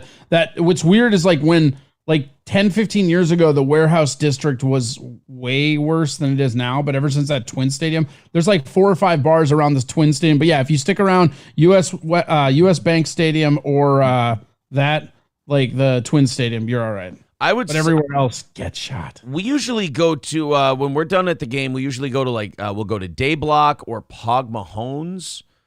Okay. Those are the 2 places we go. But I mean, honestly, Eric the Reds doesn't exist anymore, right? That's done. I don't know. Honestly, I just walk out of the stadium and kind of the first place I find I go to. I always go to Corner Bar. Like I used to go to Grumpy's when that was there, but that's not there anymore. But Corner Bar is good. Yeah, what I'll do, well, the real life hack of it is you can go over to Corner Bar and you can pay for parking there. Yep. And the parking there is usually less expensive than anything around there. And then you can just walk over to the stadium from there. It's a little bit of a walk, but it's fine. It's manageable. And then you can walk back and you're in Corner Bar for a few extra brews. I think Corner Bar is the real gem secret of the Vikings games. Nilbog Milk says, just don't be a puss. Minneapolis is not scary. Yeah, not during a Vikings game, it's not. I mean, I wouldn't live there and I wouldn't go there like late at night, certain areas, but I don't know. That downtown area is not that bad, though. Like, if you get over to, like, where the Floyd stuff happened off Hiawatha, like, that's the bad area of Minneapolis right now. Yeah, a lot of the busy, like, business area of downtown, people are too busy doing shit to, fuck you up and shoot you and all that. Like, all the stuff. Carjackings and shit, that's happening either south or north Minneapolis. Not much of it happens downtown. Yeah, you got to go to where people are bored. That's where you get fucked up. The place where people are busy, they're too busy to pick your pocket and rob you, So just go to those places where you see a lot of people with too much shit to do. John, is it John? Yeah, I keep forgetting his name. He's my favorite candidate. Fetterman was on Don Lemon's new morning show yesterday, and I feel like this is just a mean prank. Don Lemon has a new show? Yeah, he's on with 2 chicks in the morning. They're doing like a fun... What channel? MSNBC now? No, still CNN. They repurposed him. They took him off primetime and putting on a morning show with 2 chicks, so they can have 3. I forget who the Republican guy that's still a Dem is, but I was watching on Facebook. A bunch of my friends were like lashing out about some dude on CNN. They're like, they're just letting fascists on CNN now, and I'm like, this is how you're like expressing yourself over somebody that's moderately right leaning, not even that much. Yeah, they're getting mad at CNN because they have new ownership, and that ownership is like, maybe we should try to call it down the middle a little more. And then to the people who have been watching CNN the last 6 years and been getting fed this constant stream of information, that's Nazi to them now. So if you're trying to go a little more moderate, that's now right wing and Nazi. So they're having a bumpy transition, if it were. But you want to talk about a bumpy transition? You have Fetterman on, the Senate candidate from Pennsylvania, and you ask him about inflation. Guys, this guy can't give his order off a menu at a restaurant. And now you're going to ask him about what he'd do about inflation? I mean, at what point do you start feeling bad for this guy and you start hating the people asking him questions? The moment he talks. You're just like, dude, the guy, he has to have like closed captioning for his questions. He had a disastrous debate. How are you not bringing him on and just going, hey, John Fetterman, how you doing? I'm doing, and that's that good. The good that I'm well with the things that we've done, and that's right. Okay, cool. Are you having a good time on the campaign trail? The bus. I am not. No. Bus is good, right? Yes, and we know the good time. Yes, we're sure. All right, thank you, John Fetterman. We'll talk to you later. Tacos and burritos. All right, yes, tacos and burritos indeed, sir. Instead, Don Lemon, being the cunt that he is, decides to go, hey, John Fetterman, here's a really complicated economic problem that we have in this country. What's your in-depth plan to solve it? You have 40 seconds, sir. This is Don Lemon talking to Fetterman on CNN. Well, let's talk about inflation because that's a big concern for voters. What do you think the biggest cause of inflation is? And should the Biden administration be doing more? Oh, man, if he's going to answer this question well, it's going to take a stroke of luck. No, I just do. I think that simply is also, let's talk about the trillions in massive tax cuts to the corporate tax structure as well. True. Trillions of dollars that have added to the deficit. and now they still want to support those as well. True. I think in terms of being very serious about addressing inflation is making sure that those rates are brought back into a line with what they should have been, where they're able to fight the deficit. What is going on with his like right eye? Do you see that like weird ass like normal skin color welt? He's a fucking stroke victim, and the Democratic Party decided to throw him out there because he's the lieutenant governor instead of letting him heal. That's what that eye thing is. These fucking vultures. It's just ironic because our stroke victim's name is Oz, and this guy's going against Oz. Yes. Yeah, our stroke guy is Oz. This guy's running against an Oz. It's a weird, bizarro world that Pennsylvania has. But it's these vampires. We're gonna get Dr. Oz, right? He's gonna get elected because of this. It's a dead heat right now. Like, honestly, I've been looking at, like, 538.com takes all the polls and amalgamates them and spits you out an average. 538.com, Nate Silver's website. He takes all of the polls. People go, oh, it's left-leaning. I mean, it's literally just they pump a bunch of polls into a computer and they spit out an average. It's like a 0.8% difference between these two. Like, it's coming down to the wire. And this is the race that makes me hate the two-party system more than any race we've had in a long time. You have a carpet-bagging sack of shit who's not qualified to be senator in Dr. Oz. And then you have a fucking stroke victim who should be in bed, but the Democrats need somebody, so they're gonna go ahead and parade his ass out there. And no matter how shitty he does, they're gonna keep parading him out because they don't give a fuck about him. They just want a guy who will vote their way. It's gross. I hate this race. It kind of just seems like all of them, though, right? Like this one, you're right, though. This one is very transparent about the two-party garbage. Yeah, it's just. But it's like, so is the Herschel Walker one seems like that. There's just a bunch of elections right now where like fucking anything else, like a can of tomato paste could win against these motherfuckers. Yeah, and nobody will run the tomato paste, God damn it. I mean, but you look at, New York hates Kathy Hochul so much, they're ready to vote Republican for the first time in like 25 years. And then you look at Pennsylvania, and it's like, I actually feel bad for the people who are voting in Pennsylvania, because it's like, how do you make the right decision? There is no right decision to make. You have to pick one of these people. Nilbog Milk says, this is why I gave up on politics a really long time ago. I can't listen to these people. Just write in Corey Adam for every position. Fuck it, I don't give want it a that. shot. I don't want those fucking jobs. I've said this forever. I will run for Pharaoh and nothing else. If I'm going to be involved in running a fucking country, I will be God King and doing it my way. That is it. I'm not gonna play this fucking weird congressional fucking footsie game of like, well, if you pass this weird bipartisan thing, I'll vote the way you want to, only to have them be like, just kidding. So in other words, you want complete dictatorial powers, or you're not interested in the job. Yeah. Okay. Hey, well, I mean, it's you'll elect me. You'll elect me Pharaoh or not at all. Jimmy Dabble's becoming a member. Thank you very much, buddy. 260 away from this morning's goal. Super Chats, membership, Streamlabs, or PayPal all count. We do a half hour if we hit said goal. So yeah, John Fetterman, they're going to continue having him on TV. You're thinking, you would think that if CNN and like Don Lemon were as in the tank for the Democratic Party as they have been, that they would be doing everything they could to not have John Fetterman on. And if they had him on... Don't you think that, like, the Dems, right? Like, how do they have to keep... Like, the dude had a stroke, right? I don't think anybody's going to hold them accountable if they're like, hey, dude had a stroke, here's our other candidate. And I feel like they would win like that. Like, why are they so fucking beholden to this guy?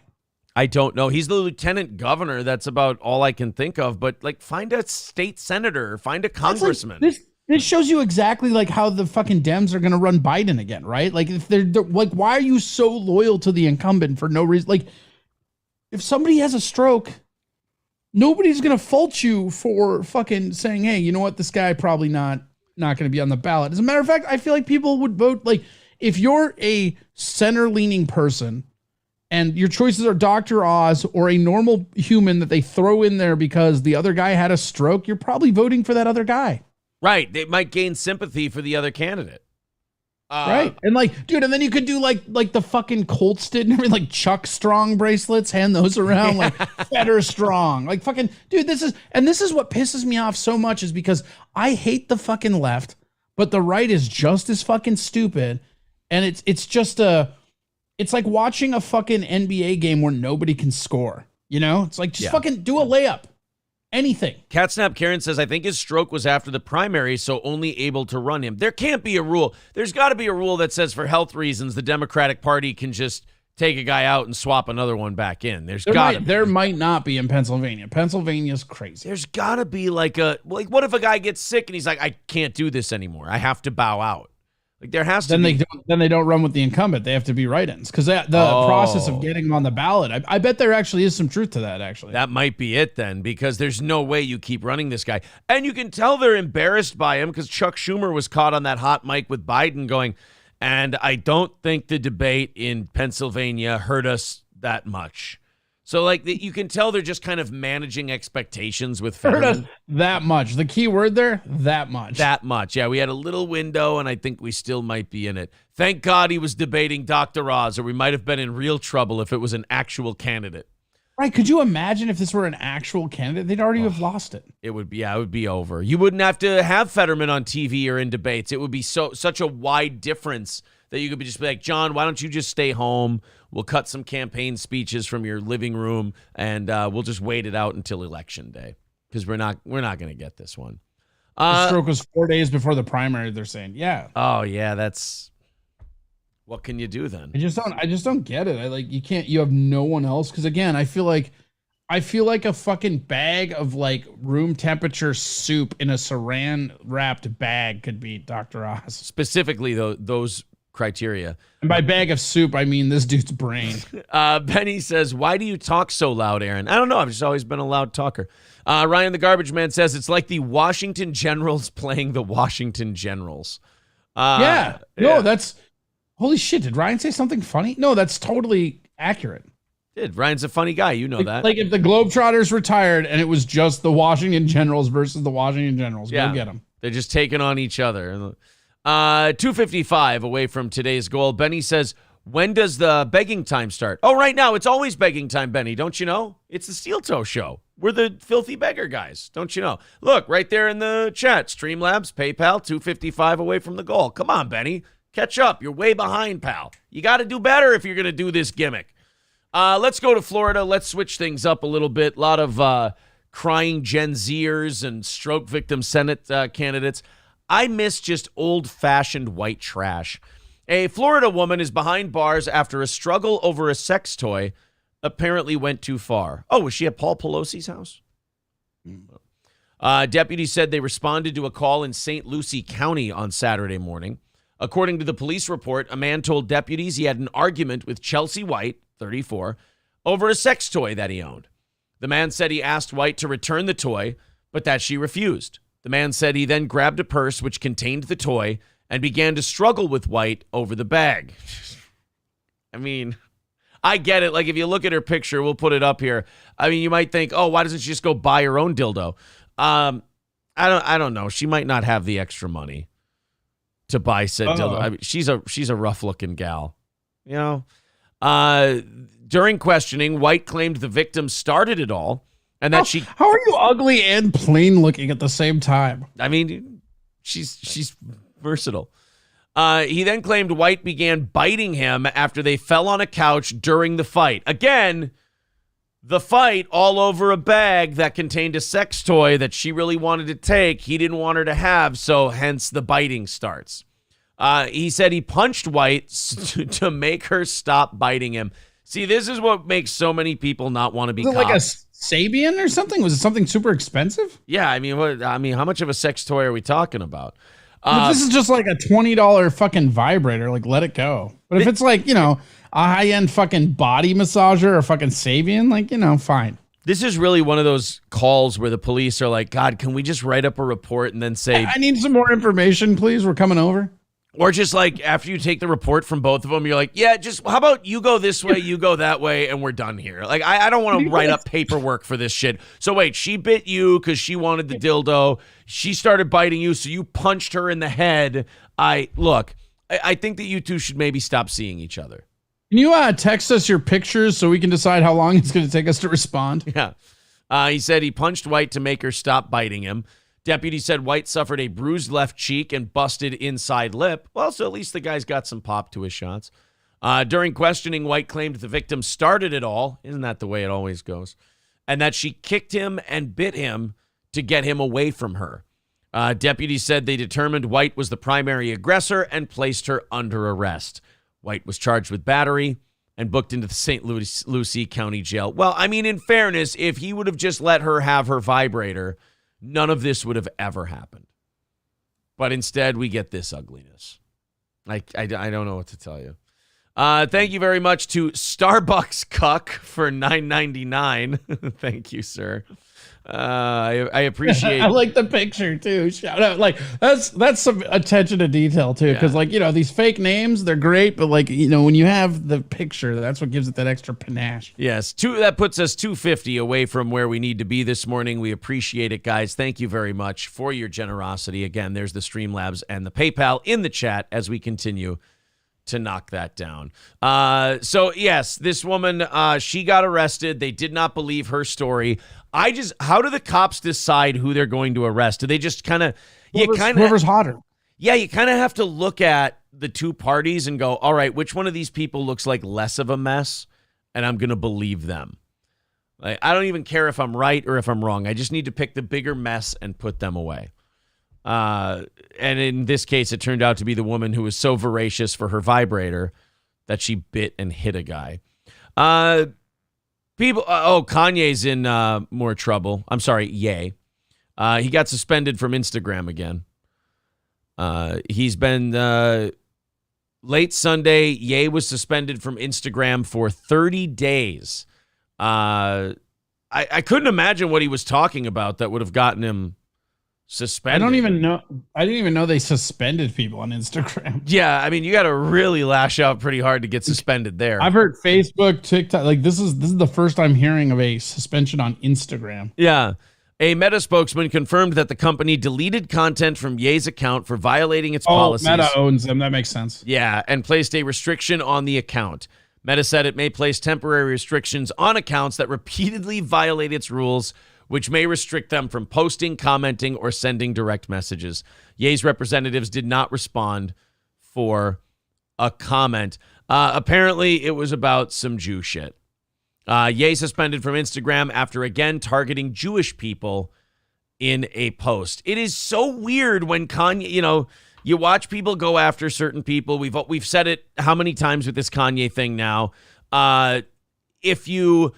If Kanye were talking about white men, he would be fine. He'd still be working with all these different people. People would be showing the screenshots of what he wrote for context and everything else.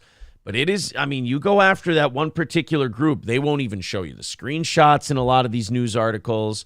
They won't tell you exactly what he said. It's just, nope, trust us. He's a bad guy. He's got to go away.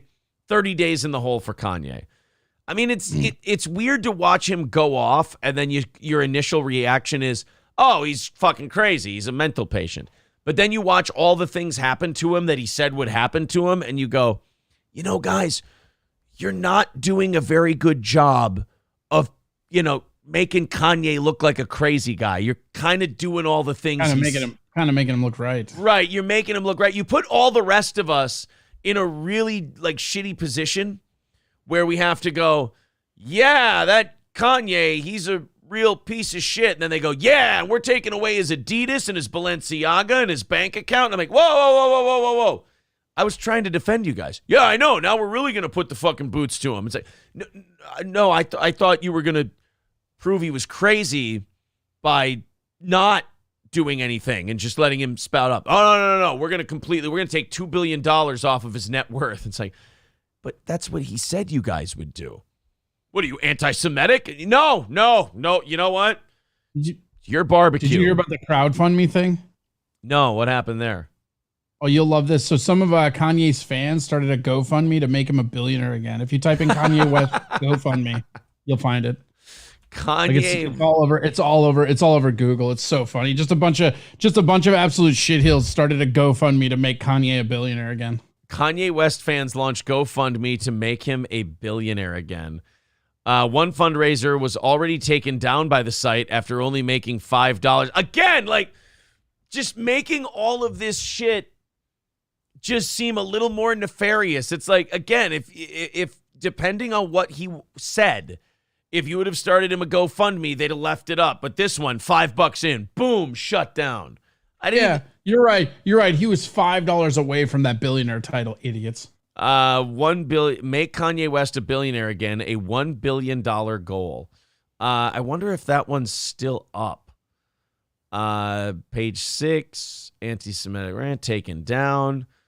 I don't know. I see the news articles. This is what I'm talking about, though. Like, they won't even link you to the GoFundMe that they have in the story. The Kanye thing has been I think it's down, but it's just like super funny. I don't know. And the other thing with Kanye that's crazy is like, we all knew he was crazy. He's been crazy this whole time. Yeah. Like it's weird to watch them, like, and again, you know, it's where people, you know what it reminds me of? It reminds me of CNN and Trump. Trump kept calling CNN fake news, and then they became fake news in front of us to prove they weren't. Yeah, right. It's they're just kind of doing the thing that the crazy guy said you would do. So now you're like, okay, well, wait a minute. I'm not like exactly willing to hitch my wagons to crazy guy, but you guys aren't exactly doing a good job of making me think that he's as crazy as I thought he was. Like, you guys are giving him a little credence. I do want to thank Bruce for renewing his membership. Thank you very much, buddy. $250 away from today's goal. Thank you, Bruce. He did point out in the chat that I did count it off the goal, but I didn't acknowledge you. I'm sorry, buddy. There you go. Thank you, Bruce. We appreciate all of the support. So Kanye suspended from Instagram again. They've got GoFundMe's going for him. He got in a fight with another parent at his kid's soccer game yesterday, and then he stormed off and left. So this doesn't really seem like it's going away anytime soon. Neither are these. Holy shit. I mean, these stories just keep coming in every single day. Of course, we know about Adam Zimmer, Mike Zimmer's kid, 38 years old, dropped dead. I mean, I figured if it was... This is the first time hearing of this. Yeah, if it was suicide, I feel like we would have known by now. But this is the creepy thing that's happening with all these stories of otherwise healthy people just dropping dead, cardiac arrest, whatever it is. And we can't... I mean, we're on YouTube, so I'm not even going to say the word, but they won't even ask, you know, whether or not the person had a certain thing. They won't even ask if that person... You know, if they had any side effects from any of the things that may have happened. But it's getting creepy like every fucking day. Some otherwise healthy person is in the news just dropping dead. Kevin Nash's kid dropped dead at like 26. And he goes, oh, it's because he tried quitting drinking cold turkey. And his heart stopped. No. How much was he drinking? Right, exactly. So a 26-year-old stops drinking. He doesn't go into cardiac arrest and die. You have that 18-year-old high school student who was at a choir concert. Boom, fell down, deader than a doornail, cardiac arrest. You had another guy who had a stroke and then a heart attack during his stroke and went into cardiac arrest and died. I think he was a high school football player recently. Now... Bengals assistant coach Adam Zimmer, 38, found dead at his home by the police. He had been working remotely with the Cincinnati Bengals on their defense. Linebacking coach with the assistant linebacking coach with the Saints in 2006. Zimmer leaves behind his two sisters and his father. Zimmer's mother, Vicky, passed away in 2009. Holy shit, man. And then, so you got the Mike Zimmer's kid. He drops dead at 38. And then the Julie and... I don't think that was... I don't think that's when we blow the gala horn, but, I mean, thanks for the sentiment. Just trying to be a team player. I hear you. Julie and Julia food writer, Julie Powell. Remember, they made a movie about her. The person who tried to make all of the Julia Child's recipes. She just dropped dead at 49 after suffering cardiac arrest. The early 2000s bloggers attempt to cook all 524 recipes in Julia Child's famed Mastering the Art of French Cooking in a Year became a best-selling book and movies. I kind of like that attempt. I think that's really funny. That is a kind of a wacky attempt. 49, cardiac arrest. She drops dead. So I've been saying that every day in the news, there's another one of these people dropping dead. I was wrong. It's now every day. It's like 2 or 3 people. I mean, and it's the same thing. Cardiac arrest, never had any problems. They were in good shape. We never had any problem with them. And again, you can't even say, I mean, how many months until we're able to bring it up? Because we always have this thing where it's, you can't say this, you'll get banned. And then a few months later, some studies come out and they're like, well, we'll still ban you, but okay. And then like a few months after that, it's like, all right, you guys can say it. We've done some studies. It looks like, this might be a thing. How long? I mean, who knows, right? Like our government right now is just saying that the lab leak is the number one theory.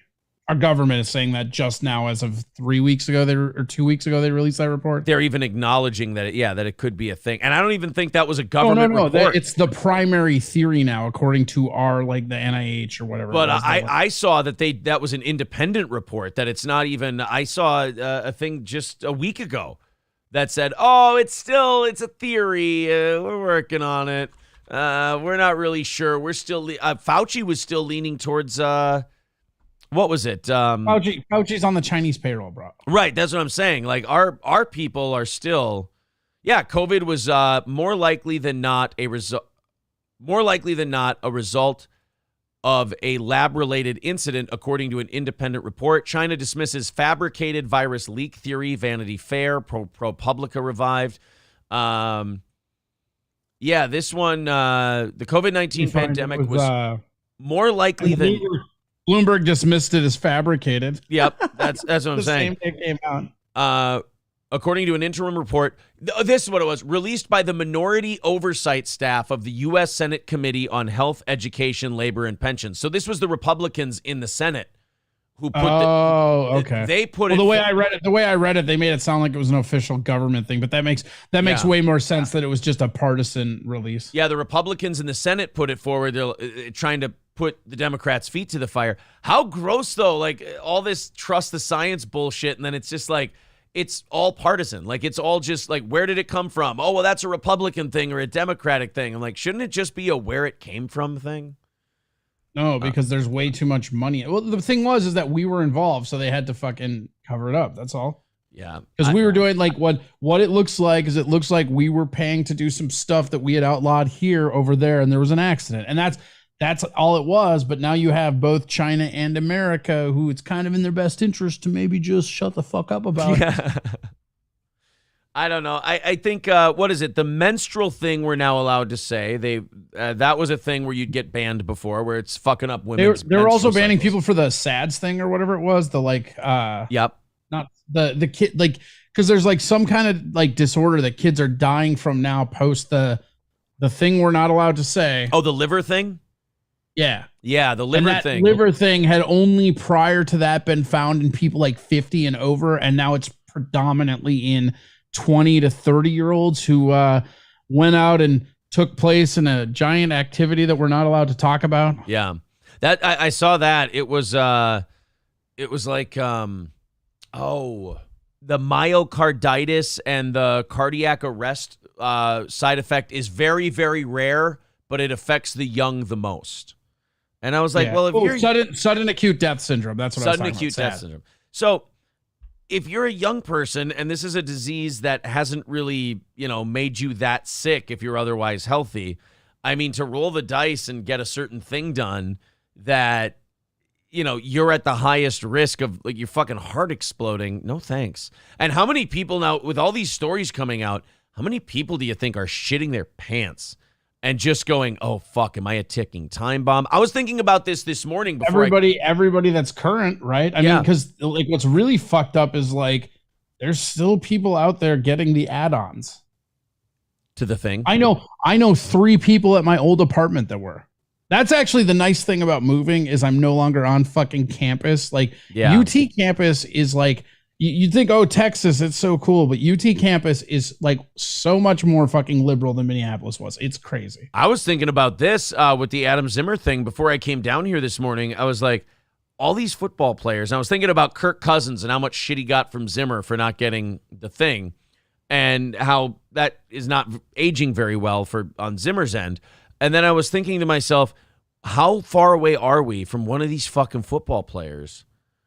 Like, because a lot of them had the thing done so that they could play football or any major athlete, because the NBA did the same thing. Yeah, the NBA, like anything that involves a lot of cardio. So fucking baseball players, count yourself out of this.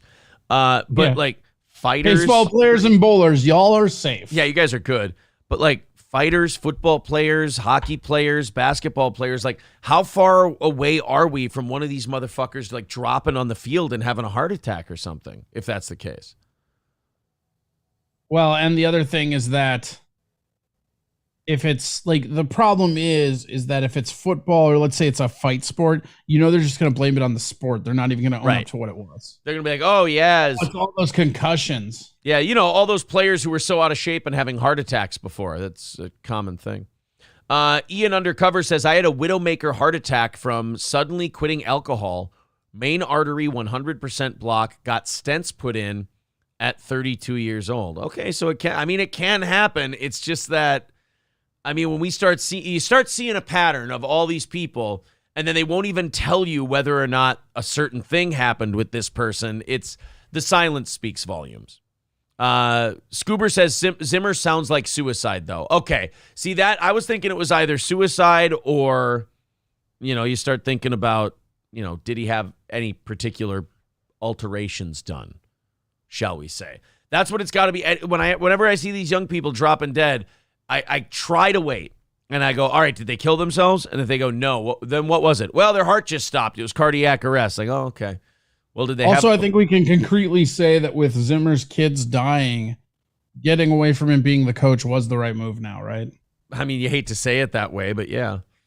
I don't. Do you know what an off-field distraction that would be? Because he's missing work for that. Oh, big time. Yeah. You're not going back to work if your fucking kid dies. So that would have...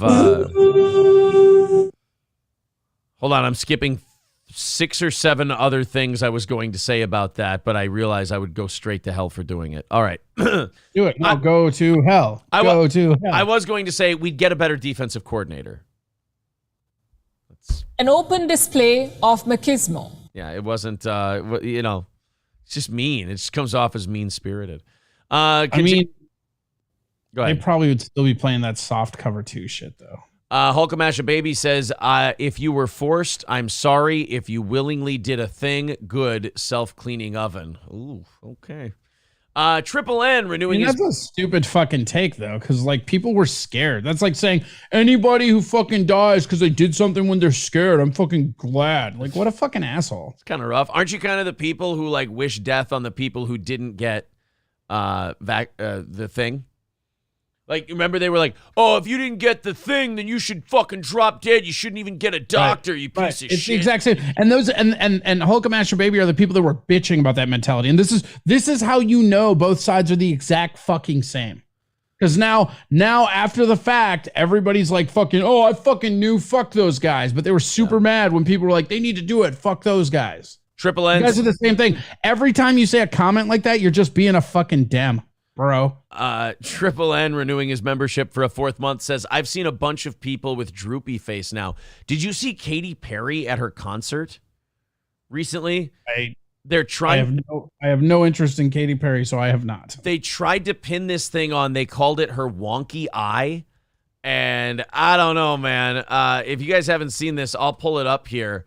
Her eye just gave out on her multiple times during a concert. Jesus. Yeah, it just gave. Oh, here we go. This is a pretty good shot of it. How does your eye just give out? That's crazy. It just seized. She had an eye seizure. And Justin Bieber has he's canceled shows and stuff because he got all fucking Jim Rossi. Maybe because of a certain thing. And I think his wife had problems too. This was Katy Perry a week or 2 ago, where her eye just fucked up.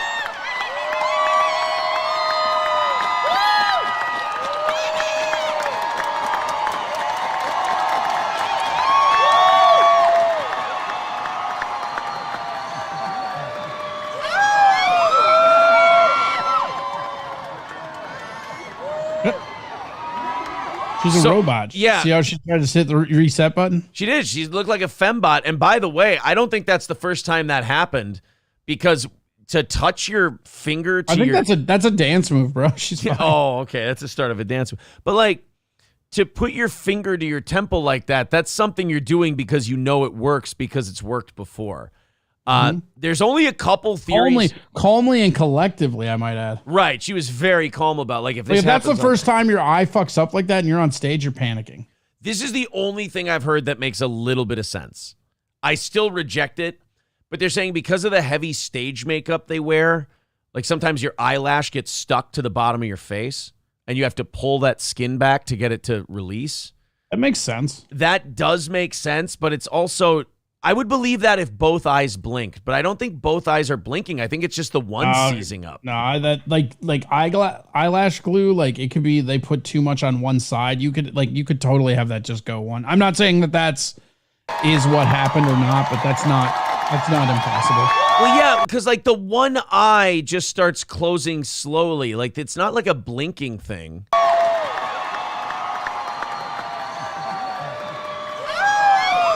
Yeah, but if she's up there sweating, so yeah, I don't know. That could be the makeup thing.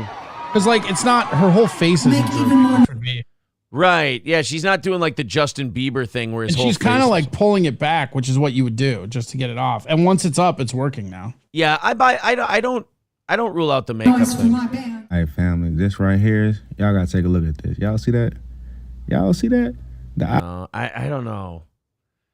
The first time I saw it, I was like, oh, wow, that's fucked up. And then I read a couple articles, and they were like, yeah, eye makeup will do that to you. And I went, hey, that makes a little bit of sense. Although it is weird that I feel like that's just the eye makeup, if I'm honest. Yeah, the one eye went down on its, I don't know. It's because if you have something in your eye and you're trying to clear it and you're on stage, you would blink super slow like that. If your eye just goes out, it's going closed really quick. True. Nilbog Milk says totally eyelash glue and sweat. Yeah, because like she's pulling back on her temple. Like there's nothing if your eye went wonky that you tap your face and it goes like back. if you had a stroke, there is no magic reset button. Yeah, it's not like you have a button in your temple that just goes, ugh. Oh, I'm good now. Benjamin Blanco Pickett says she should have played I Am a Robot by Kraft. She's either a robot or a lizard. Crunchy Cynicism says this happened to me with fake lashes. It's actually not that big of a deal. Okay. Do you mean craft work? Clay Combs says it went down too slow, Corey. What the fuck, bro? My bad, Corey. Is the eye if something's in your eye, it's good. You're gonna close it. So I've had that happen where shit's in my eye and like you fucking close it slow. That happens. People are saying they defer to you because you're the eye makeup expert. So. Oh, am I? Yeah. Oh, okay, cool. You're the eye makeup guy. Yeah. Now that I get to look at that right up close and not on my phone or anything like that, that does look like it could be eye makeup. I mean, look, I understand a lot of people want to skip right over that one because they want it to be thing is that like tapping on the side of your temple like that isn't going to help you if it's any kind of wonky or stroke thing. That's not. There's nothing that I know of, and my eyes work great so far, thank God. But there's nothing I know of where you can go like this and fix your eyes. So otherwise, Justin Bieber would have. Makes sense to me is that it's stuck and you can unstick it. Yeah. Otherwise, Justin Bieber would have just tapped his eye and he would have been fine.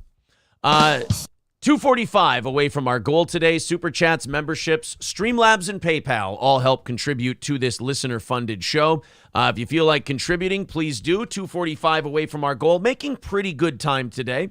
Let's see if we can keep that going. Thank you very much. Just a simple membership, $5-10 a month. We consider you incredibly supportive. Or, of course, using that YouTube Premium. Thanks, guys. Stoney's Bar in downtown Rockville. Of course, Stoney's Bar, the best dive bar in central Minnesota. Great pizza, world-class Bloody Marys, the best in the area, and also live music every single weekend. Great place to go and watch football, whether it's college or professional.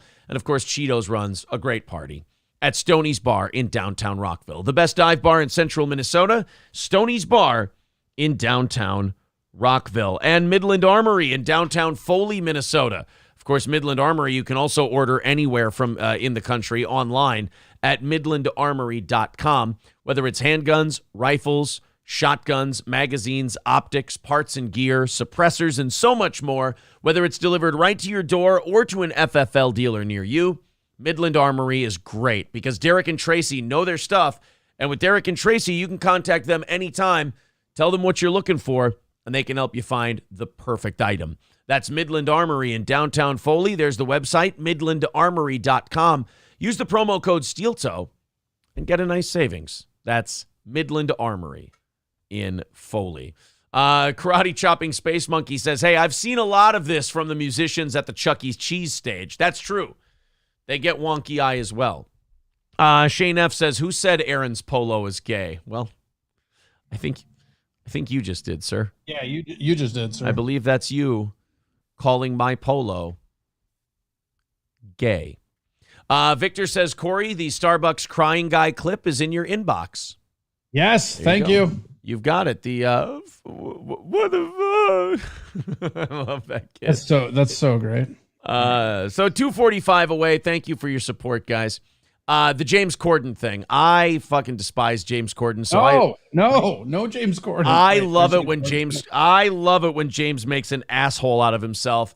And this time so you just love James Corden. I just love James Corden. He had the restaurant thing not too long ago. He had the thing where he was apparently a prick to some servers. The owner called him out publicly, banned him from his restaurant. James apologized. Then he took back his apology. Then he went on his show and apologized. It was just, he looked like a bitch. Well, now he's gotten accused of the one thing you don't want to be accused of if you're a comic, joke stealing. And Corey, he could not have picked a worse person to steal a joke from. He did it live on his TV show. From you? He stole the joke live on television. He did it word for word. It might be, we'll do the back-to-back here in a second. It might be the worst incident, the most obvious, blatant incident of stealing I've ever seen a comedian do. And Corey, think about all the people who dislike James Corden. Think of all the people who like busting his balls, who hate his guts. I just know one with two thumbs. Who is the worst person he could have stolen from that would have never let him get away with it? Bill Burr? Yeah, Bill Burr might have let him skate. I'll give you a hint. It's one of his countrymen, and he's always hated James. Craig Ferguson? Ricky Gervais. Gervais hates James Corden. I didn't know that. Yeah. Oh, yeah. He fucking can't stand him. I mean, he's ripped him publicly numerous times. He said that James Corden couldn't sell any tickets in the UK. He doesn't know why the US brought him over. They're going to find out, as like we did, that he's just genuinely not funny and without charm, shit like that. So that you couldn't have picked a worse guy to steal from if you're James Corden, because, again, the guy fucking hates you. He stole a joke from Ricky Gervais' 2018 Netflix stand-up comedy special, Humanity. Now, stealing a joke a guy did and it's your word against his, that's bad enough. But when you just blatantly rip off a joke that millions of people have watched on Netflix, how do you think you're going to get away with it? I don't think you think at that point is the problem. You know, we had in Minneapolis, there's this guy named Sean Folstead who was stealing jokes, and the one that he got busted out on, he stole from Brian Posehn, and it was on like one of the it's like a call, like it was one of those like fucking like, I don't know, stupid comics of comedy tour or whatever you know how they were like, everybody was like renaming everything the blah blah blahs of comedy. It was like one of those that was in Colorado, super famous, and it's just like, if you're gonna steal jokes, which don't steal jokes, right? But you know, do what Robin Williams did. Go find like some open micers that nobody's ever heard of, and just steal their jokes, because then nobody, you know, don't fucking like, hey, check out this sweet Richard Pryor. So I was smoking crack and I lit myself on fire, you guys. Yeah. Guy, did you notice, people, that there seem to be 7 words you can't say on television? What are you doing? What's the deal with Doritos, you guys? Huh? Have you seen this here about these Doritos, huh? I think what we need to remember here, ladies and gentlemen, is that it's just a ride, and we can get off the ride at any time. And James, remember, all of those people that you like that made all that art you enjoy, really fucking altitude driven. James, you can't do these jokes. That's my favorite part, is in my head he's fucking them up too, right? Yeah. He's not even doing the jokes correctly. Folks, they shouldn't stop letting Winston sponsor NASCAR. What are they going to do? Let a Stay Free mini pad be the sponsor? Get it done. Get it done. Am I right, everybody? Get it done. Get it done indeed. You know, if your mother doesn't remove the Marlboro from her lips before she tells the officer to kiss her ass, you might be a redneck. Is that a real redneck one? Yeah, Wow. that is. I remember I had a book when I was a kid. If your mom keeps a spit cup by the ironing board. Yeah. Yeah. You know, I was thinking about this the other day, folks, and this just came to me. Yes, I believe that if you believe a Volvo is a part of a woman's anatomy, you might be a redneck. Did you just say vulva? Because that is. Yes. If you have a working television that sits on top of a non-working television, you may indeed then be a redneck. If your mom walks you to school because she's in the same grade as you, you might be a redneck. Hi, everybody. Welcome to the James Corden Show. I watched my first porno the other day, and boy, did I look younger. It's doing Dwight York jokes now. What the fuck, man? Hello, everybody. Welcome to the show. Hope you like jokes. Bought a tortilla maker the other day. Her name was Teresa. Hey, wait a minute, James. That's now you're just doing his voice too. Yeah, good old. This is how we talk in England now. Good old JR says, "Hello, folks. They call me Tater Salad." It's not James. That's not yours. He comes out and he goes, "Very good, Thomas Jameson." He comes out and he goes, "White people, am I right?" Yeah. Have you seen this? Have you heard about this, white people? I just flew in from across the pond, and boy, are my hopes and dreams tired. Oh, I've got. Have you ever ordered fajitas? They're a great experience. Let me tell you about fajitas. Stop like me. Something's growing up was weird for me being an American. What? Oh, yeah. It's all right. Don't stop me if you've heard this one. James Corden. Joey says, or even more says, if you've been on TV more than 5 times describing what a tornado sounded like, you might be a redneck. Zika, hickory dickory dock, your mother was sucking my cock. Little boy blue, he needed the money. Oh, okay. Now I'd like to talk about trans people. No, that's Dave Chappelle. Come on. What are you doing? Yeah, Triple N. That would be great. The fucking balls if James Corden stole by going, all right, folks, there's black people, and then there's whoa. Yeah. James. I don't think so. One might not work out for you very well. Hold on. I have the great idea by who was it in the chat? Clay. Yeah. Let's I'm gonna pull some of these up. And that way I know them. Come on. There we go. Now I can get in there. These aren't dice jokes. These are jokes about, I typed in dice jokes and they're just sending me jokes about dice. Like not Andrew Dice Clay, just like. That's so awesome. Jesus. Here we go. I just remember his routine about that midget. Like, I got pulled over and this cop said, you hit a midget. I'm like, oh, shit. Where? When? Thank you to Rupert for $9.99. He says, if your windshield is so dirty, you see black people in South Dakota, you might need a Socks car wash. Now James Corden is ripping off the Socks car wash ads. Come on, James, you're better than that. Do you see what I am working upon here? I actually went to his show to see James Corden's new jokes, and here's a few of them. Yes, everyone. Jack and Jill went up the hill, both with $1.25. Jill came down with $2.50. A gibbicky. Little boy blue, he needed the money. If it smells like fish, it's a dish. If it smells like cologne, leave it alone. A bill. James, this is not. Mother Goose. Yeah, I fucked her. It just doesn't hit It's us so right. funny. It's so funny when you like read his stuff without him like delivering it. And you're like, how did this ever work? Right. You're just like, this is so stupid. How is this so funny? Yes, everyone. Hello. I'm over here now. Thank you, James. That's but I don't know. Look, I don't know if this is the kind of material that's going to get you over, buddy. I think when you people are jerk gonna off, catch you're on. saying, "Hey, I care about me." King Kong Dong says Gordon's new joke about how many dead babies does it take to paint a wall depends on how hard you throw them. So anyway, we'll get into the actual joke he did steal from Ricky Gervais. And somebody in the chat raised a great point. I can't remember who it was. I would give them credit. It was Bappa Carlton. That's who it was.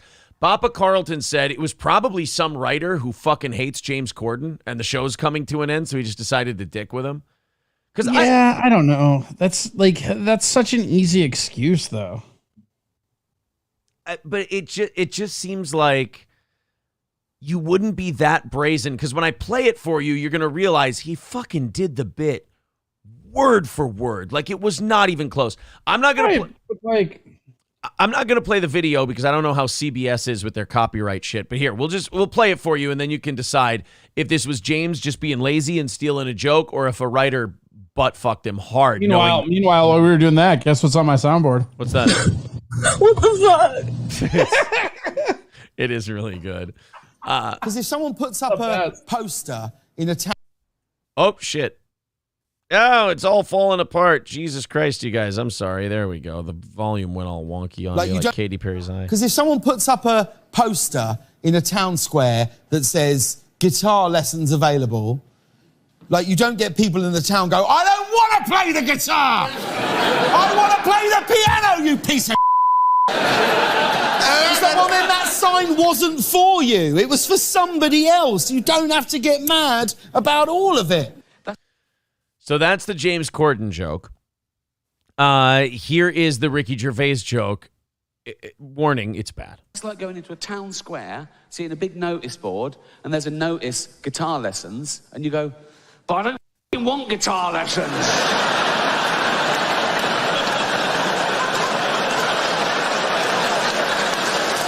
I'll say this.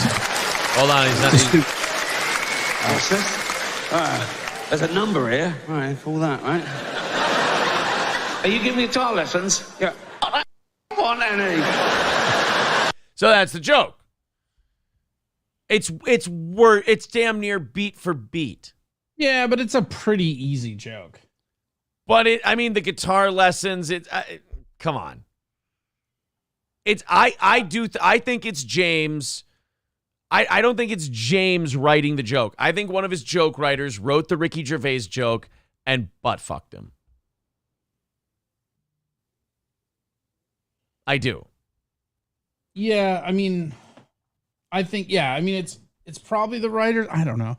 I feel like James Corden is not funny enough to steal jokes, and that's just my gut instinct. That's what I mean. I don't think it's parallel thinking. I don't think I kind of think it's parallel thinking, though, because again, it's like somebody that writes jokes, man. Like that's not that outrageously uncommon of a setup. It's just like, what are the odds you go with in the town? You put a notice up in the town square, which was exactly Ricky's setup. That says sure, but that's also super European. Like the town square is an awesome trope for that bullshit, right? And then also, the setup was exactly the same. I agree with that. What I'm saying is that the beginning of that joke is super common. So in stand-up, right, one of the things that you first start to do is you start to personify your setup so that they can't be common thoughts. And I'm not saying yes or no. Like it's not as bad as like that Bill Cosby one that like what's his name? Carlos Mencia. Oh, the high mom one, the football joke? Yeah. It's not as bad as some of the what's that chick? Amy Schumer. Yep, yeah. Amy Schumer. She stole like some Patrice jokes and shit like that. Yeah. No, it's pretty egregious, but I do think it was stolen by a writer or someone on the team. I don't think James thought of that.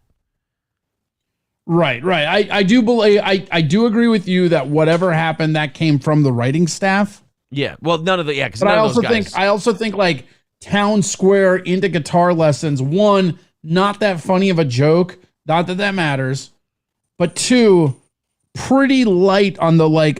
So one of the things that I was taught early on in comedy is when you write a punchline, a lot of the times you should just throw away that punchline and write another one because that first punchline you think of, everybody's thought of. Yeah, and with people are saying, oh, it's kind of a hack premise anyway.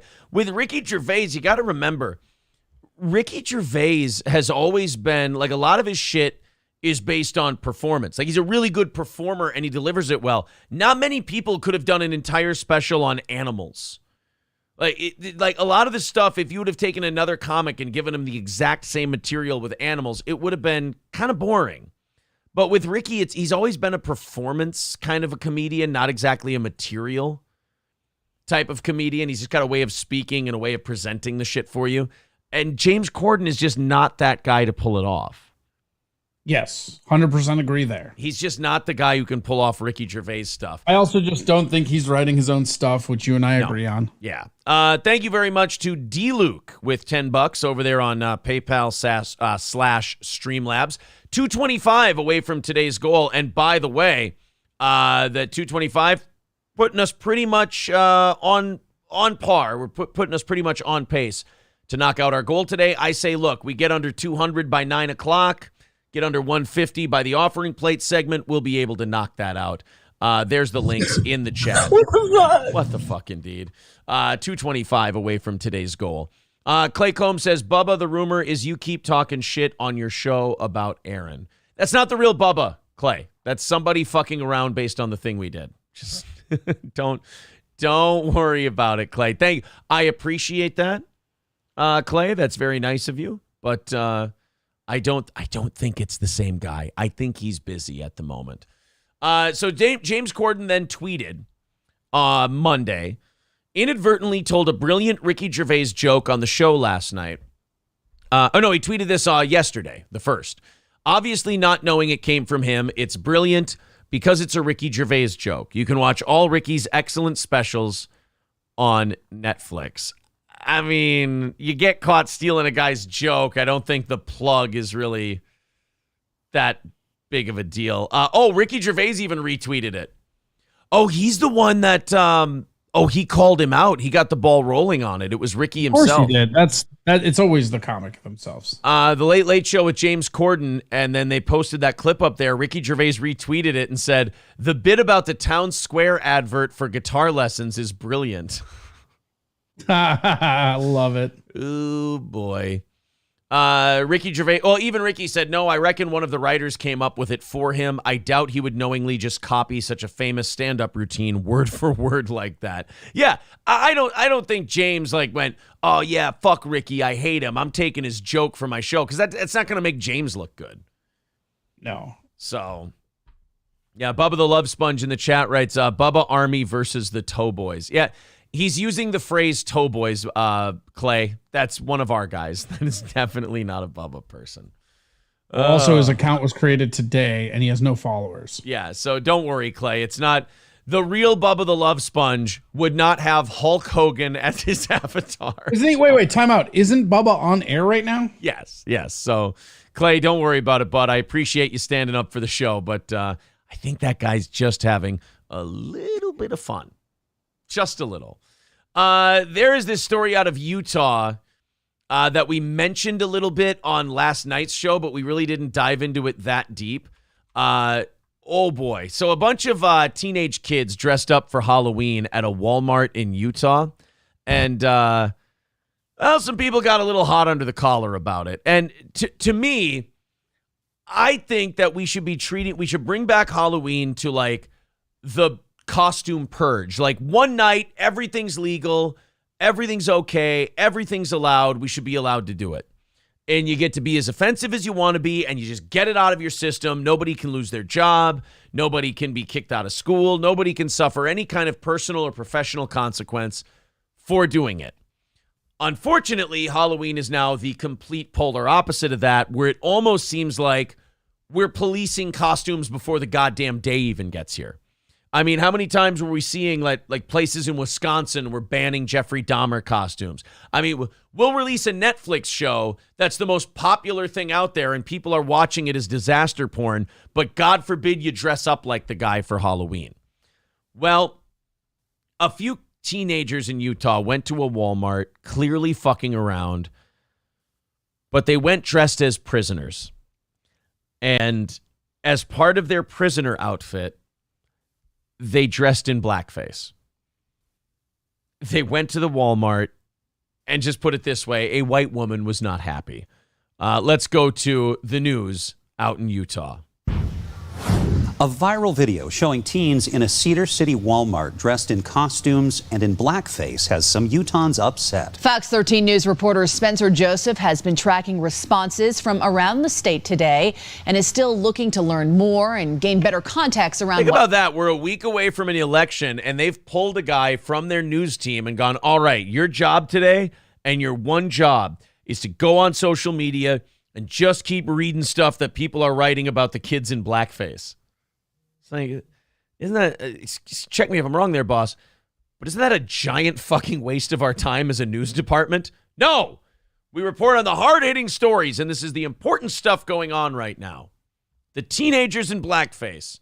Sir, isn't it just a bunch of goofy kids trying to be controversial? And if we report about this on the news, isn't this just going to encourage more of these dipshits to do the same exact thing?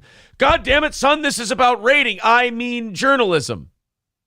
What happened inside the store that led to this viral video moment. Do you understand that none of you will get it that way? Do you guys understand the consequences of what you've just done? Oh. No. You guys are not going to get into a. How about a new rule? Okay, new rule, everybody. Okay, no. How about this? Oh shit, I was on mute. I like how they're blurring it out. I know, isn't that gay? Like, they'll report on it over and over, like, isn't this crazy? Isn't this wild? Oh, let's make sure this gets in the click cycle and, like, but let's blur it. Like, what? New York Post didn't blur it, by the way. I just had to play whatever clip was on YouTube because I had to play whatever YouTube's allowing. But with this story, I want to set a new marker here where you can't have an offensive costume. You can't have a costume that's bothering people until someone of that group tells you they're bothered.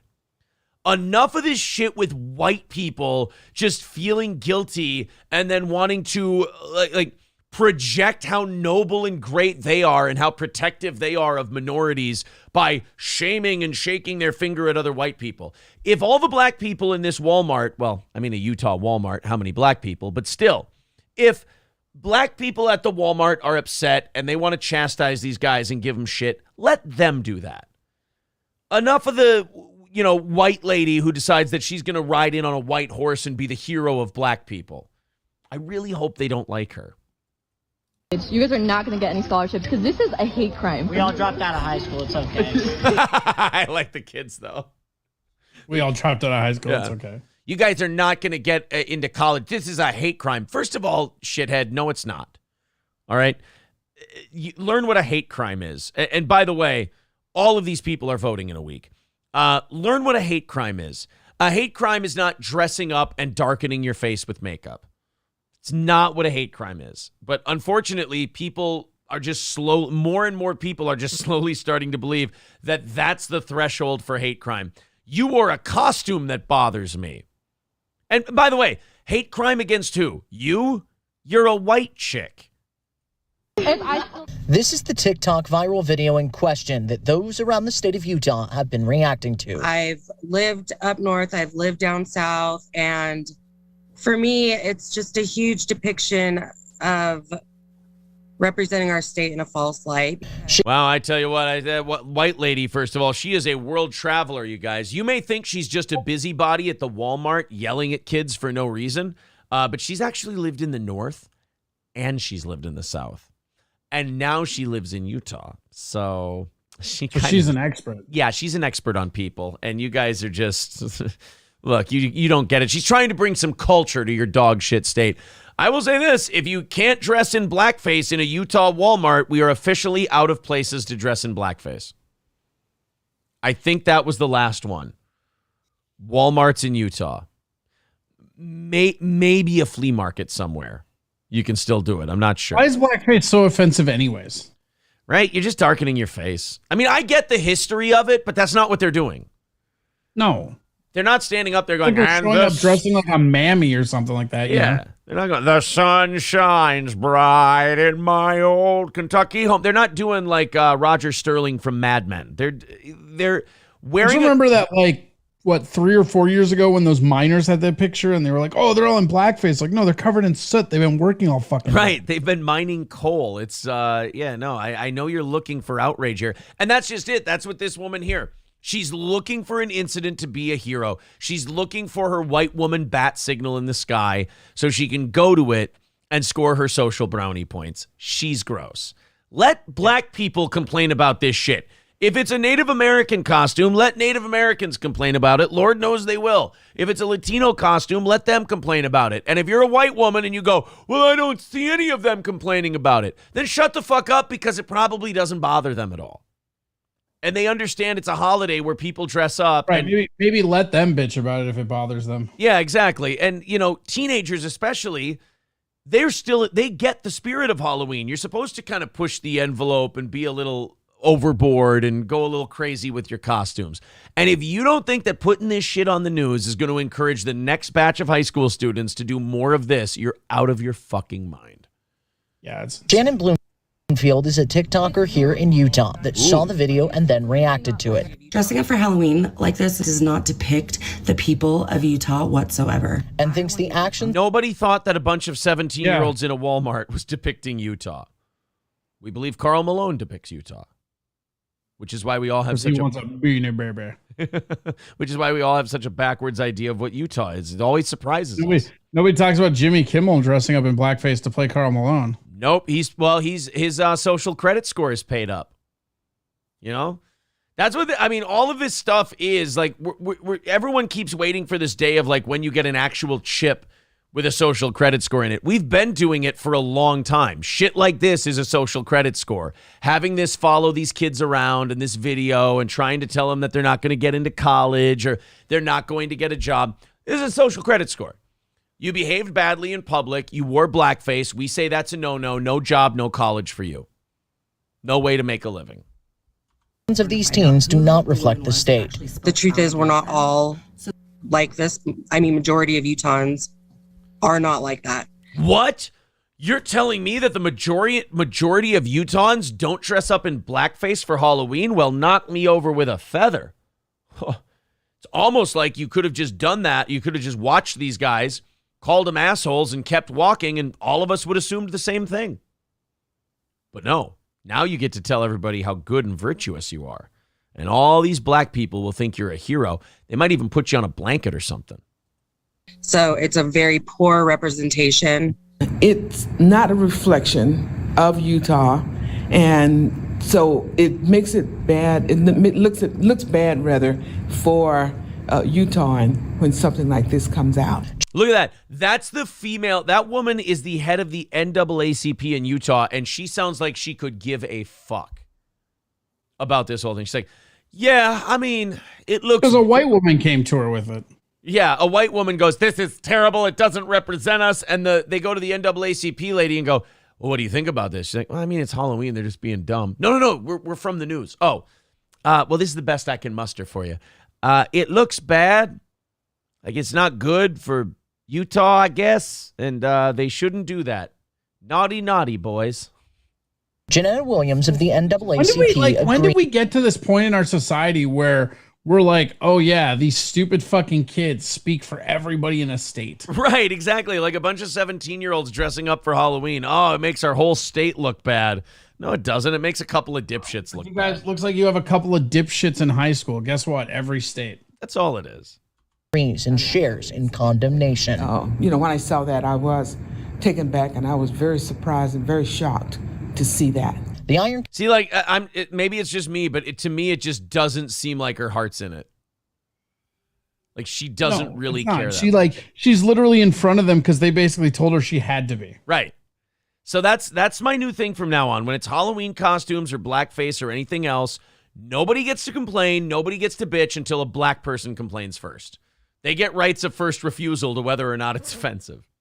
County School District. Well, you and I have talked about this before. Like, who elected white women like queens of all minorities? I believe they did. I believe they held an election one day and only they got to vote. It was And because that sounds kind of racist to me. Well, and because they all hate each other, it still ended up 55-45. So they couldn't even agree on liberal wine moms.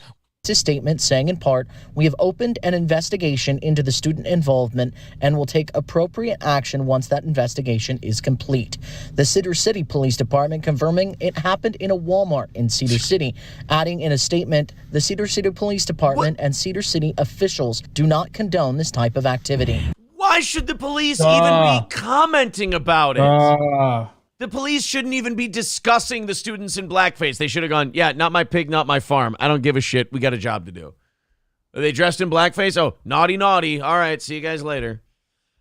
God, we're involving the police. We're taking up their time. What do you guys think about the kids who dressed in blackface? Well, what do you want me to do? Shoot them? We don't, as a matter of fact. Yeah, we actually don't. I have been in touch with the Cedar City Police Department, Police Chief Darren Adams. We talked this morning. The Iron County School District. TikTokers mistakenly identified Cedar Valley High School students in Eagle Mountain initially, posting their personal information online. So look at that. Now these kids dress in blackface. People are going to be so virtuous and point out what Nazis and pieces of shit they are. They end up getting the wrong school, the wrong kids, and they dox them on the internet. Great fucking job, superheroes. And I'm sorry, but if it must be so nice to just fucking dox kids and act like you're doing right. Like it just fucking God, I hate people. How fucking warped and twisted is your brain to where you think you're actually helping something? Not only that, but the minute you dox those wrong kids, any amount of good you thought you did by calling this out is completely washed away. Because now you've doxed innocent people. Yeah, gone immediately. All in your fervor to show everyone how not racist you are. Oh, boy. So sad. Alpine School District said, in part, Cedar Valley High School students were not involved in the video. Additionally, we are deeply concerned that some of our students have been targeted with hateful and slanderous comments and threats.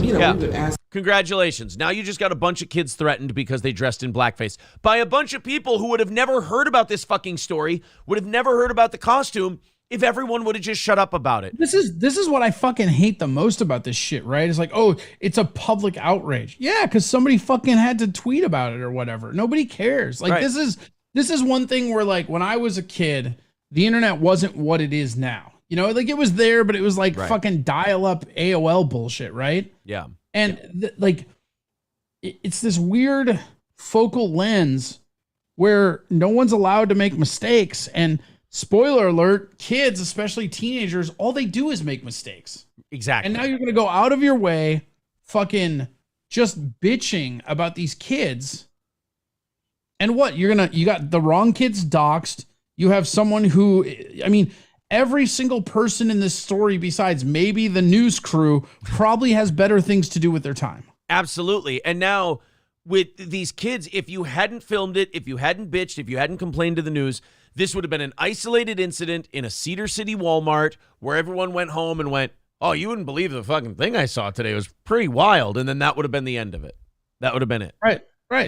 Not to do that, not to approach them. But the video remains, and for those like Janetta and Shannon, this behavior is unacceptable. When you're wearing a Halloween costume, you're around all a bunch of little kids, so you're being The little kids don't know what blackface is. Stop it. You stop it right now. None of those kids know what the fuck is going on unless some dumb white chick in hoop earrings tells them. Not naming any names. But this is obviously just a cry for attention. Like, she didn't put it on, like, that's the thing. She didn't put this on TikTok to, like, fucking reprimand those kids. She did it for attention. And that's right. The thing about this cancel bullshit is, like, it's not about it's a virtue signal. It's not even about the virtue. It's about you getting attention. Exactly. A huge, like, poor example to them of what you're wearing and showing even the next generation after that. And hey, guess what's not good for the next generation doing this over and over again? Putting it on the news and giving troublemakers the attention they were looking for. Congratulations. It's up to individuals to make sure that they can address the issue. And that's the main thing, to address the issue. Yeah, then we should put it on the news. And we should dox the wrong students. Boy, I tell you, nothing but heroes in this story, if I do say so myself. Nothing but a bunch of fucking heroes. God. No, and no shame. No shame. Corey, you know that... None of any fucking kind. You know that if we threw this back at them and made all these points, they go, oh, I didn't know you were a Nazi apologist. I didn't know that you... Yeah, it's not like, no, guys, I just think it's bad that you guys do this because it doesn't ultimately do any good, but it just kind of jerks off your ego, and ultimately we all just end up more divided. They'd go, no, you guys are just Nazis. Oh, okay. Well, I guess fuck it then, huh? Shane F. says, blacks facing an excellent credit score. That ain't right.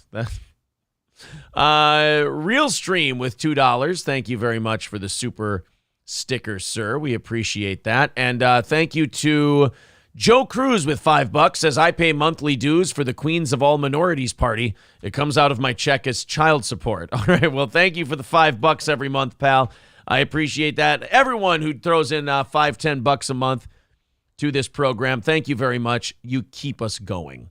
And I do mean that, and I appreciate it. Thank you very much. So where does that put us for today? 220 away from today's goal. 220 away. Incorrect. Jared with $5 on PayPal and Streamlabs says, I'm a black guy, and man, it gets annoying seeing people get offended on my behalf. Not only was it Halloween, it was in a Utah Walmart. I don't even care about it when one of my coworkers brought it up. Just let those kids have fun. Right, and if a black person sees them and it bothers them and it offends them, they'll have no problem telling them. Or otherwise, they'll do what 95% of us do when we see something offensive. They'll shake it off and they'll go about their business. That's all. Real Stream says, exactly why give them attention. LOL, wild shit. I mean, that's I agree with you, Real Stream. I do not understand what the hell you would what the hell you accomplish by, it's amazing because they'll use these words like, oh, you gave let's say Alex Jones a platform, or you gave this bad person or this bad person a platform, and that's a terrible thing. You shouldn't interview him, shouldn't talk about him. But when the media puts kids who are doing something very bad according to them up on their news station, they don't get criticized for giving those kids a platform, for putting their costume up there, because they're going tisk while they do it. They're actually doing the correct thing. Right. That's what Nori got in trouble for. Nori didn't get in trouble for interviewing Kanye. He got in trouble for interviewing Kanye, asking him questions, and then letting him answer the questions. Because you notice the Chris Cuomo interview and the Piers Morgan interview, they jumped all over him, they interrupted, they interjected. It's okay to platform a guy as long as you're chastising him and ambushing him.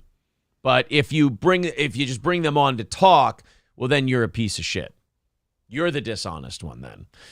Thank you guys for that little run there. 215 away from our goal. Like we said, we drop under 200 by the top of the hour here. I think we're in good shape. We drop under 150 by the offering plate segment. I think we're looking really good. So if we keep that constant flow going, I think we're going to make out pretty well for the morning. 215 away from today's goal. There's the links in the chat. All right, let's open up the 7 o'clock hour stories. There's still more smoke around this Paul Pelosi story. And to be honest, there we go. I got Corey unmuted there.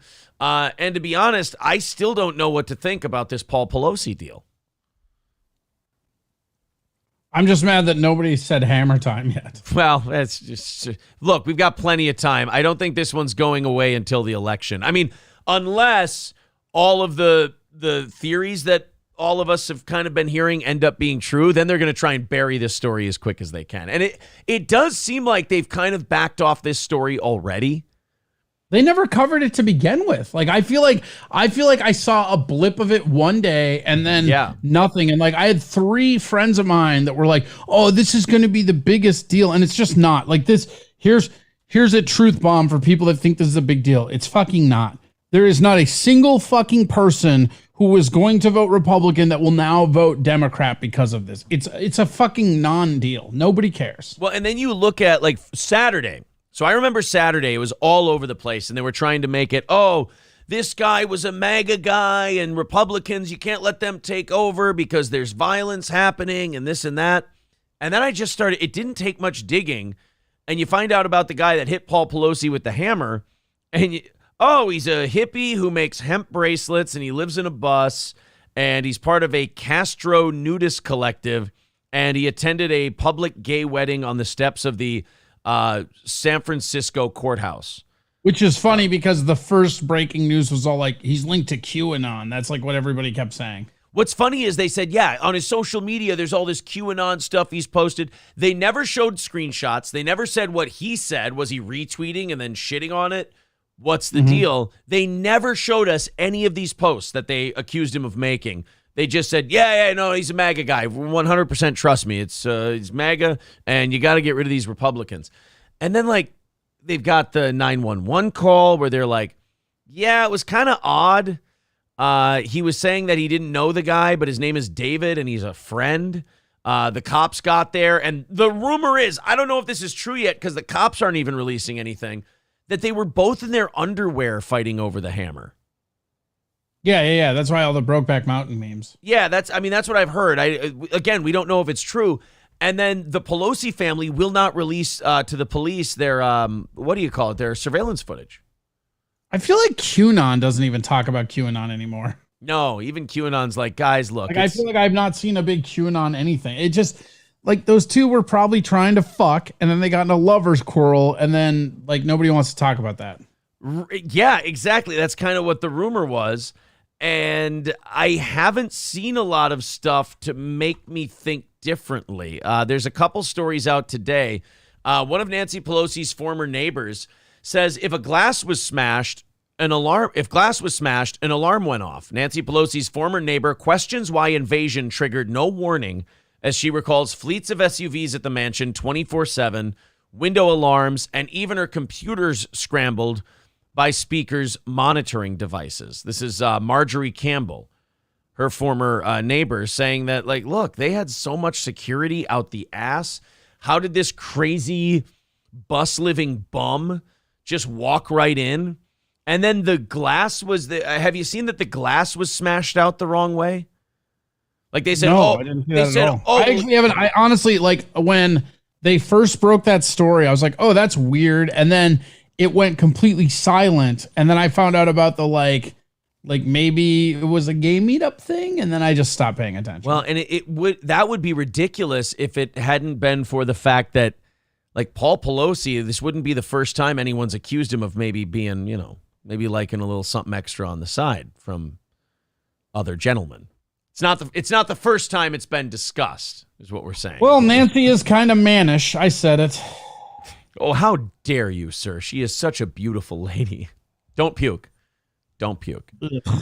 I don't know. The whole Paul Pelosi, Nancy Pelosi thing, what it looks like is there's enough smoke around the actual story that they gave that the media is not going to cover it anymore, which tells me the media is looking at it and going, guys, we might be headed towards kind of a Jussie Smollett thing. Let's not get that shoved up our ass one more time. Why don't we just back off of this story? It's not, like you said, it's not going to have the impact we want it to anyway. Republicans aren't going to vote for Democrats because of it. And by the way, you could have picked a little more sympathetic figure. I mean, making Nancy Pelosi or Paul Pelosi the victim in this isn't exactly going to make too many people feel bad for them. They're not the most. Everybody hates the Pelosi's. Yeah, everybody hates them. He's the guy who makes all of her stock trades. If anything, they're going to be mad at the guy because he didn't actually kill him with a hammer. And by the way, the guy hit Paul Pelosi with the hammer after the police got there. So it's not like the guy came in to fight with Pelosi and started beating him. The cops got there. Allegedly, they were fighting. That would be funny, though. Yeah. Allegedly, they were fighting over the hammer, and then he clocked Pelosi with it, and that's when the cops arrested him. So I don't know. It doesn't add up as the, mega hate crime, politically motivated attack that they pitched it to be, and I think that's why they're backing off of it. Sage says, apparently the Capitol Police weren't even watching the cameras, too. Would have shared the Washington Post article, but rest in peace, my Twitter. Oh, no, your Twitter is gone? I thought they were done doing that to people now. Sage retard PhD KF. Sorry, buddy. Citizen M says glass analysis is a little more complex than glass inside or glass outside. What I had heard, and again, I'm just telling you what I heard, is that the official story is that the guy broke the glass and then broke in the house that way. But then the cops are saying that the glass was broken outward. So, I don't know. KF says, LOL, I went a little hard in the paint with the naughty words. Yeah, just because Elon Musk took over doesn't mean you can just, throw everything out there all the time. I mean, you got to show a little bit of judgment.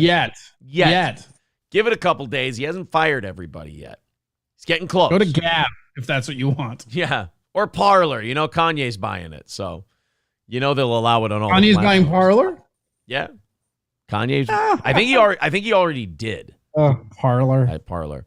I was big on, me, I'm a big early adapter of like all the new stuff. Yeah. And I remember I got on Parler because it's like the place that like they're not going to censor people. And within 2 weeks of having the account, they started banning Dem accounts. I was like, you fucking assholes. Yeah, there was some like Democratic Twitter they were making, and they said, "Oh, it's gonna." There's like four or five of them that they're like, "Oh, they've got to go," and it's like, dude, they're like, you're the same thing. They made a Democratic Twitter, and I can't even remember what it's called, but they go, "We're going to allow free speech. You can say what you want." And libs of TikTok got on there and wrote, "Men can't be women," and they got banned immediately. So it didn't take much. A big thank you to Kevin. Thank you, Kevin. He writes First Flush and throws in $15 over on PayPal/Streamlabs. Thank you, buddy. $200 even away from our goal today, so we are getting close.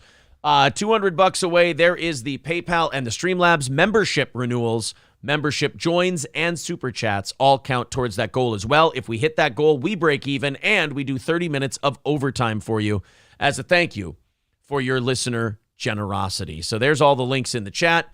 And even $200 away from that goal today, so we are getting very, very close. Let's keep it up, and thank you very much. There is a company in Russia. This is actually a very Russian thing that will bury you alive for $58,000. Yeah, if you go hit the ATM. Yeah, if you pay them $58,000, they'll bury you alive in a coffin for up to an hour. Dude, I don't even think I'd let someone pay me $58,000 to be buried in a coffin for an hour. Would you? Yeah. What is the I guess like sensory deprivation, right? People pay for that. I mean, adrenaline junkies. Buried alive. What is it? Well, I'm just trying to think, what does it do for sensory deprivation where you're just have you ever done one of those float tanks? No, never. Kind of crazy, actually. I recommend everybody does it once because you will greet your inner demons quick. What is it, like a dark thing where you... Yeah, so you lay in it's like salt water, so you float, right? Okay. And then they basically encase you. And there's no sound, there's no light. It's just you in this floating water. And it's crazy because the first few minutes, it's fine. And then you get to where your mind just wanders. And you find it really makes you respect people who have done months in the hole. Right, because I imagine you'd go fucking insane pretty quick. It's actually really nice knowing that it's weird because, you go in, you can do it different increments, and in your head, you know how long it is. And the water is pretty nice and warm. I mean, it's I don't know. It's like being in a bath and being left the fuck alone for a while. It's kind of nice. Yeah, look, man, I know that people who listen to Joe Rogan have heard about him doing the float tanks and shit like that. And they're like, oh yeah, I would do that if Joe Rogan does it. I don't know. Maybe that says something about me. Maybe I'm afraid to be alone with my inner thoughts or whatever, but I don't like dark. I like noise, and the floating thing actually kind of do I just float the entire time? Yeah, I just lay there. Yeah, well, it's salt water, so you don't it pushes you up. It's denser than you. Okay. Yeah, I don't know. I didn't know Rogan was big on it, but oh yeah, Rogan's big on the float tanks and shit. And then his fans are like, oh yeah, I gotta try float tank like Rogan does. And I'm like, you know what? There's something about the darkness and the silence that I'm like you said, I'd be fine for 2 minutes, and then I'd be like, all right, get me the fuck out of here. I want to see lights again. I'd like to think about not think about every demonic thought that I have in my brain right now. Yeah, but to be fair, I bet your mind is a pretty scary place. It's all insecure and looks like a pelican. Right. You don't want to be there. I don't want to be there. I don't even like being interacting with it. Yeah. I mean, it's a terrible place to go to. So leave me alone and take me out of this goddamn tank right now and give me. That's live audio from you in the float tank. What the fuck? Exactly. Yeah. Pull me out of here. I want to play some Madden. Give me some bright, shiny colors. So for about $58,000, customers will be buried alive in a coffin for up to an hour. Prekated Academy founder Yekaterina, oh boy, me and Russian names, Preobrazhenskaya says Nailed that. it. Thank you. You'd think it's my second language. Says that after the service, her team will help. No, you. I think English is your second language. Says that after the service, her team will help you with your fears and anxieties. Yeah, why don't... Yeah, the Not the B article says, why not help with those before you bury them alive? Right? Yeah, like, why do you have to... Hey, I'm going to bury you alive. Then I'm going to help you with all of your thoughts and fears. So would you say they are literally burying the lead? Yeah, it's like, well, why don't you just help me with the thoughts and fears thing? Well, because then we don't get the fun of burying you in a coffin under the ground. Oh, so you're extremely helpful. You're just also sadistic. Also, to help us bury you, we brought your ex-wife. Yeah, here you go, buddy. It's here's trust us, it's gonna be fine. You're safe. Here's your nemesis to bury you. It's fine. Yes. Here's your former business partner that cut you out of the company 3 months before they went public. He's gonna throw some shovelfuls on you. It's be fine. And then afterwards, we'll talk to you about all your issues. You're like, great. You're dying of cancer. It's actually his Make-A-Wish. Yeah.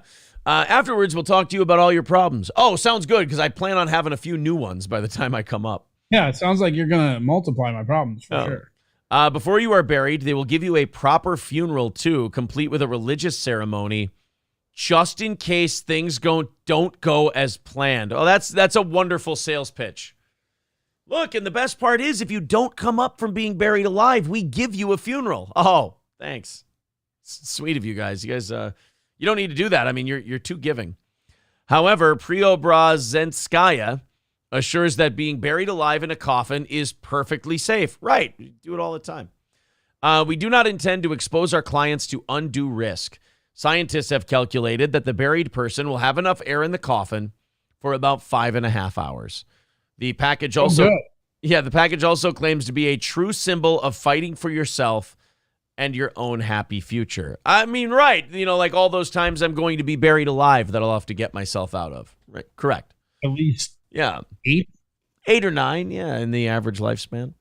And they promise a renewal of your desire to live and an all around revived awareness of your mission. Now, if your mission is to never be buried alive in a coffin, then the company also offers an online burial for $50,000. With appropriate music and candles, plus you can write a will for those you are virtually leaving behind. Yeah, I mean, So basically, they're not even at war with Ukraine. Those people just signed up for this. Exactly, yeah. That's just a buried alive thing gone wrong. That's all the Ukraine war was. That's what they mean when they say special operation. Right, it's just trying to get all these people out of the grave. I mean, congratulations on your new business, but I don't see it going well. I just don't see a lot of people paying $58,000 to be buried alive. I bet they get some though. Like that's the weird. Like you'd want that number to be 0, but I guarantee you it's not going to be 0. Yeah, there's going to be some. There's going to be and some. At $50,000, you only need what? 1? Like, you know what I mean? Yeah. It's like if they get one person on board, like it was a winning endeavor. Right, they'll be able to run the business for a little bit on that $58,000. How much are shovels? Oh. How long does it take to dig a hole and bury somebody and buy a shovel? Right. What do they make it per hour? That's what I want to know. Yeah, I mean, you probably got yourself $250 in labor costs there, and then is it like a moving company where the people who do the backbreaking work are only getting like $50 an hour? Yeah, there you go. You can keep your costs down that way. Maybe it's run. Yeah, Hooters Girl has a great point. Maybe it's run by a funeral home, and they go, "Oh well, he died. Well, another $50,000 to bury him." Right. Just a way to get repeat business, I suppose. $200 even away from our goal today as we hit 9 o'clock. We've got 1 hour left in our show and $200 away from said goal. Looks like we've got a chance at knocking it out today and doing 30 minutes of overtime. Thank you guys very much. There's Streamlabs and PayPal links in the chat. Super chats and memberships count as well. 200 away from today's goal. Let's see if we can all chip in and knock that out. Corey, I have a DWI arrest video for you today. Okay, is it how good is it? I got Hope Solo. Well, she's pretty incoherent. And she On a looks scale of 1 to Johnny Damon, where is it? Ooh. Because Johnny Damon's the best one, right? Johnny Damon's my favorite. I would say it's somewhere between the Marshawn Lynch one and Mark Few from Gonzaga. Ooh, all right. So it's respectable. First of all, I do like the Beast Mode one. It's Hope Solo, the soccer player, and she passed out in her car in a Walmart parking lot. So amazing. It's got potential right off the bat. Before we do that story, Old Capitol Tavern, 2 North Benton Drive in Sauk Rapids, oldcapitaltavern.com. Of course, they've updated their menu, and they've got fun all-you-can-eat days every single day of the week. Today, it is all-you-can-eat wings served with tater tots. The first order will come with 8 wings and tots. Refill order will come with 4 new wings. All wings served dry rub with sauces on the side, so you can mix and match your sauces if you'd like to. That's $15.99, and tonight, it's Pint Night at Old Capitol Tavern. All draft beers, 16 ounces, are $5. That does not include the rare or high ABV, the weird collector beers. So pretty much everything on tap, $5 for a pounder, for a pint at Old Capitol Tavern. 2 North Benton Drive in Sauk Rapids, oldcapitaltavern.com. Go check them out today. Tomorrow, they've got all-you-can-eat house-smoked ribs with mashed potatoes and gravy, corn, and a biscuit for $18.99 and $2 off all specialty and craft cocktails. That's Old Capitol Tavern. All right. Hope Solo passes out in a Walmart parking lot. Obviously, it gets reported. The cops come in and check on her. Let's check it out. Hi, can you open the door for me? Are you okay? An international soccer star passed out behind the wheel in a Walmart parking lot. This one pause. Guys, I gotta refresh this. There's something about when you hit the maximize on this one that it fucks up. Let's go ahead. You know what we're gonna do? We're gonna YouTube this one, the Hope Solo thing, because Hope Solo DWI arrest. There we go. This will be better. Hope Solo booked Queen City News. Here we go. Hi, can you open the door for me? Are you okay? An international soccer star passed out behind the wheel in a Walmart parking lot. How much have you drink tonight? Here we go. Someone called Hope Solo on March 31st. Someone saw her sleeping with her car running with her twins inside for more than Oh, no. Ooh, that's going to add a wrinkle. It's going to add a wrinkle you don't want. You fall asleep in a Walmart parking lot with your kids inside. Hour. People were kind of concerned saying you guys were out here sleeping and want to make sure you were okay. Okay, what's going on? Why are you sleeping out here in the parking lot? Because I took a nap. I'm drunk. Yeah, she goes, because I took a nap. Yeah, you fucking idiot cop. Jesus. Why are you out here sleeping in the parking lot? Well, because I took a nap. Yeah, well, you asked, stupid. This is actually one of the garbage things about our country. If you're drunk and you can't drive and you go to sleep, they shouldn't be able to ticket you for that. I don't like that either. I just think that's the fucked up, the most fucked up shit ever. Because even if you were driving, right? So you have a cognizant moment of oh shit, I shouldn't be driving. You pull over and then take a nap, and we're gonna punish you for that. That's really stupid. Yeah, and also the whole thing where I understand why they can't go back on that, because I guess people could use legally the argument they could all say they were sleeping if you pulled them over and they were stopped, and then it becomes a mess. But well, how about just get a cab? If they're not driving, it doesn't matter. I don't give a shit if they're on the side of the road. The whole thing is it's driving under the influence. You're not fucking driving. You're sleeping. Yeah, I was taking a little nap. Just like she said. Why were you asleep? Oh, because I was taking a nap. I mean, passing out with your kids in the car, probably not the best example move, but at least you're not driving. You'd rather them watch you drive drunk? Yeah, at least they're not driving. Yeah. Okay, where do you live? 1324 code 2. Okay. The video shows the officer was immediately suspicious that he was dealing with a drunk driver. Wow, I tell you what, this guy's what a detective. What a fucking gumshoe.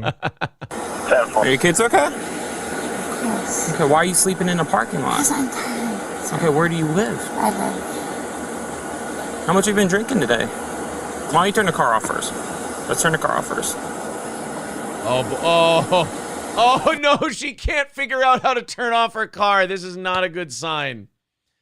Ooh, yeah, that's bad. She's struggling for the car turning offy button. It's okay if I... It's okay, what? How much have you drank tonight? I have not. Ooh. I mean, you could have gone with the standard, a couple.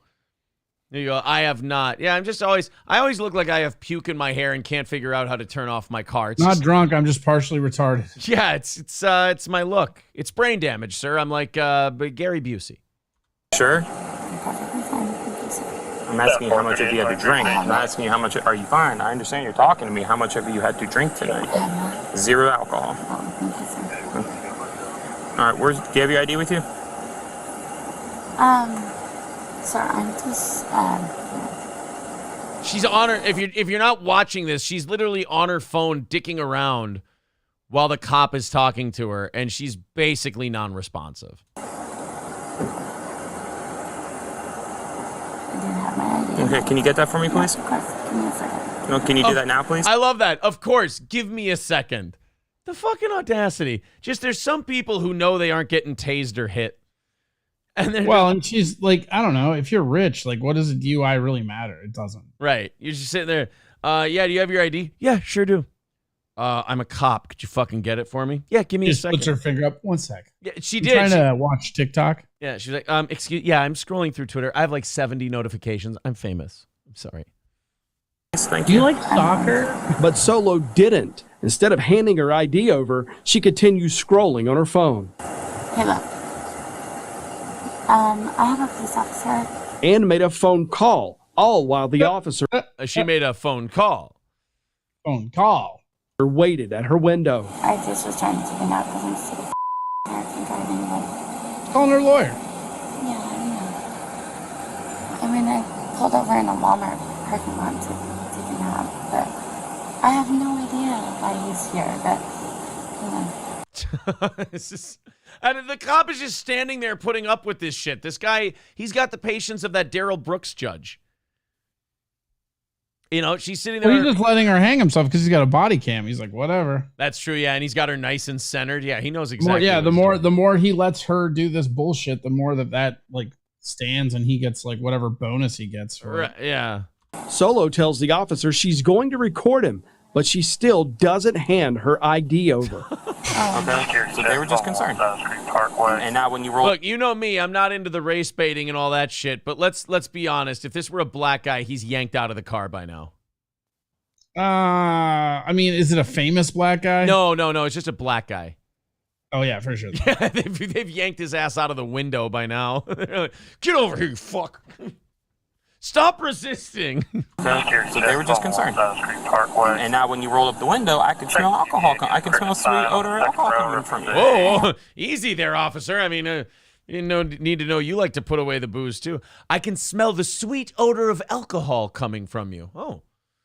You know, Hope, I see a way out of this for you. Just look at him and go, oh, that's interesting. Would you like a drink? You know what? I would. I would really like a drink. You're free to go. Yeah, and your eyes are telling me something different by looking at them, too. Oh, no, officer, these are just my fuck you eyes. Whenever I see someone handsome, my eyes just do this. Can I just be sure with me? 0 alcohol. Young 77 Charles at 8 at 01. Putting her mask on. Advise it's been running since noon today. Can you get your ID, please? The vehicle, but it advises it's very dark in this window. No, you're not. You're on your phone. I need you to get your ID for me, please. I have every right to. God, I'm on my phone. I have every right to, she says. I mean, kind of, but not, sort of not really. You do, and you have a right to comply with police when they're asking you for your ID. Can you please get that for me? Pretty sure that's not a right, bro. No. Well, where are you trying to come? Where are you coming from anyway? Okay, where are you coming from? My vehicle is not even. I will say this. What? Putting on the mask is a pro move. Cop can't smell alcohol in your breath if you put the mask on. Oh, you're right. She put that on right when he said he could smell alcohol. And then I was wondering, like, what the fuck is she? That's a pro fucking move right there. That is it. You know what, though? The only thing you can criticize her for, she made that move too late. Yeah, she should have done it at the beginning. Should have had that mask on right away. That's actually, like, for people that like to drink and drive, and I'm not condoning it, keep a mask in your car. The moment you get pulled over, you put that mask on. They're not going to tell you to take that mask off, and they can't smell shit if you have a mask on. Oh, boy. So, yeah, all right. So Hope has some of her wits about her. Second city officer pulls up. She's drunk. And she's got 2 kids. She was passed out asleep in the front seat. Yeah, and now you can't hear what she's saying. Dude, masks are kind of like the ultimate aid to drinking and driving. I think I got a new respect for masking up in your car. So masking up in your car is good, you're saying, if you're hammered. You can't understand if they're slurring. You can't smell their breath. And that's like, what? Those are the top 2 ways the cops get you? Yeah. And if the cop tells you to take your mask off, you'll be like, no.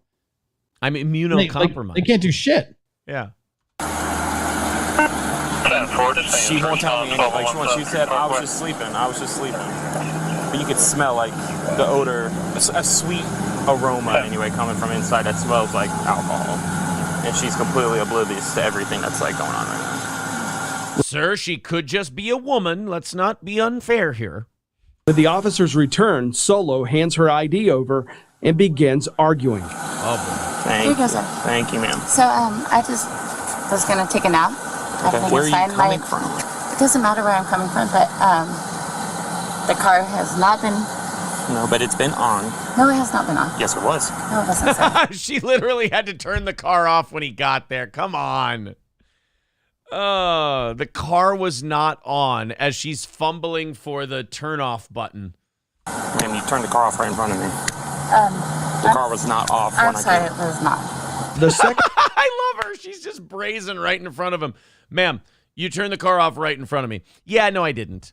Why did she take the mask off now? She's not committing to the tropes. No, see, she's not good at this. She needs to be a better drunk driver. Second officer takes over, while the initial officer leaves to run Solo's license. All while the soccer star continues looking through her phone. I was just taking a nap. We're not. The cop just rips it right out of her hands. Okay, so now we're with the good cop, bad cop. The first guy, he was kind of like, all right, I'll put up with this shit. Could you please hand me over your ID and all this other. The other guy comes in, he goes, give me the fucking phone. Like, goddamn now. All right, now you're going to talk to me. I can do this. Step on out of the vehicle, or I will make you step out of the vehicle. I'm asking you nicely, so you don't cause a scene in front of your kids. Yes, I can. I can do all these things. Okay? Step on out of the vehicle. Now the kids are crying. Yeah, this guy is not fucking around. Step out of the vehicle, or I will make you step out of the vehicle. Step on out of the vehicle for me. Step on out, or I'm pulling you out. Again, you have 2 kids in this car. You have 2 kids in this car. Don't embarrass you in front of your kids. I'm not embarrassed. Step out of the car. Can you tell me why you're... Step out of the car so I can make sure you are sober and able to be a competent adult in front of these kids. I am a competent adult. Okay, then step out of the car. Yeah, I mean, you may think you're a competent adult, but we watched you try to turn off your car, and I don't believe you. You were masking, and then you unmasked, and then you were on your phone. I mean, this is a lot of tolerance from these fucking cops. I know. And Hope, I don't mean to cast aspersions on you, but you seem like, what's the word for it? Like you're a mess, if I may. Can you tell me why? Because you smell like alcohol. That's fine, and you're but passed I'm not out in the driving. car. That's fine, but I'm not driving. I'm in my vehicle with my children. I don't live at this Walmart, so I clearly... Car is on. Yeah, car is on. I clearly got here somewhere, but I took a nap. It's okay that I was... No, Hope. It's not okay. I took a nap. Car on. So step out of the vehicle. I'm not I took a asking you nap. again. I took a nap. I would like to call my attorney. Step out of the car. She's gonna start crying. She's gonna start crying, right? Okay, let's take a bet right now. Does she start crying? Yeah, 100%. I'm going to say she's a cunt till the bitter end. I'm going to say no tears. Nah, she'll start crying. Okay. I got faith in her. Ask Solo to take field sobriety tests, but she refuses. I would like to call my attorney. You are not calling your attorney anyone right now. Right now, the 2 things you're going to do is you're going to stand here. Do you consent? Oh, she's got a chest tattoo. She's a fucking mess. 100%. Providing field sobriety He took my tests. phone. Like that Yes, I scrolling, did. like you're not complying to law poetry enforcement tattoos. right Those now. are the first. But I am complying. No, you're not. No, you're I not. have two kids in the car. Yes. Yeah, that's kind of their argument, Hope. They're like, you're not complying. She's like, I am complying. No, you're arguing. It's the opposite of complying. I have 2 kids in the car. Right, exactly. Yeah, that's why we're here. This is turning into a very frustrating game of Is who's that other on cop first. you? Look at that guy. I thought it was Glenn Humplick from the Tom Green Show. Yeah, you.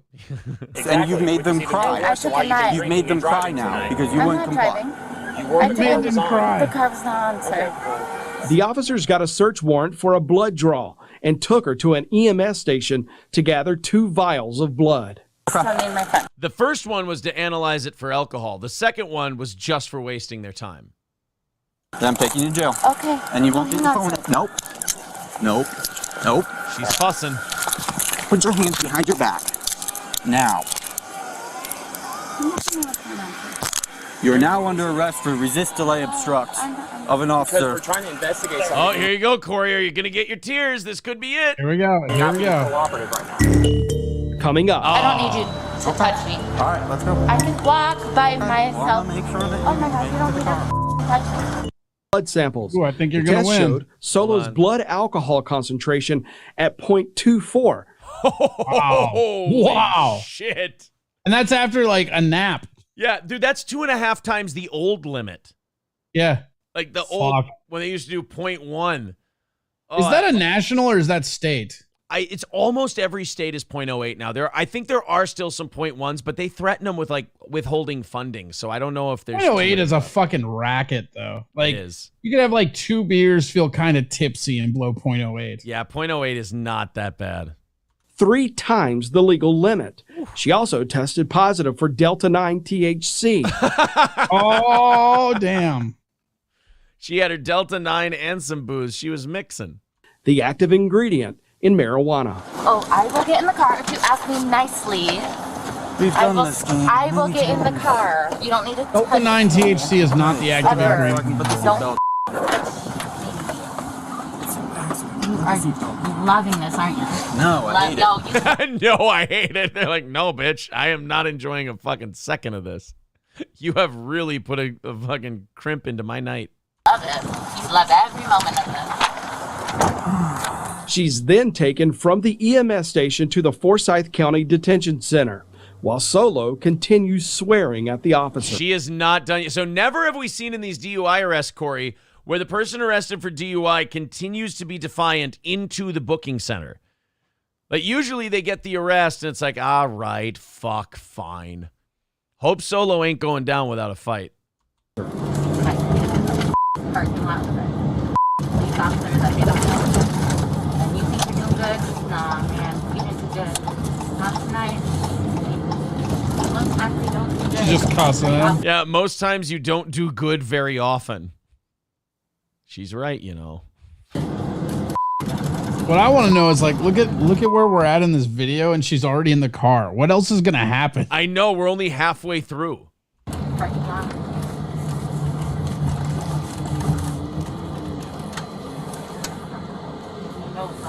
My fucking kids in a fucking parking. Yeah. Yeah, the other officer's right there. Meanwhile, Yeah, you know what's not cool? Being high as a kite and blowing a .24 with your kids in the car.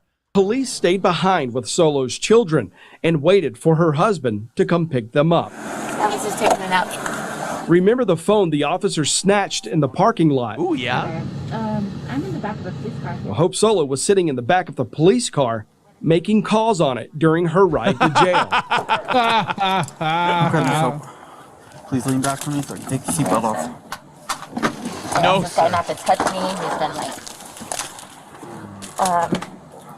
my charger is in there. If you Okay, don't take mind. one step forward. You have your charger. It's in your hand. Oh, it is. My charger is in there, if you don't mind. Ma'am, your charger's in your hand. Oh, okay. Well, one for you, officer. You win this round, pig. It's really hard when your hand calls. No shit. Solo stayed on the phone all the way from the squad car into the jail and even while she waited to be processed. Now that's famous people privilege right there. That really is. I was just going to say, nobody gets to do that, ever.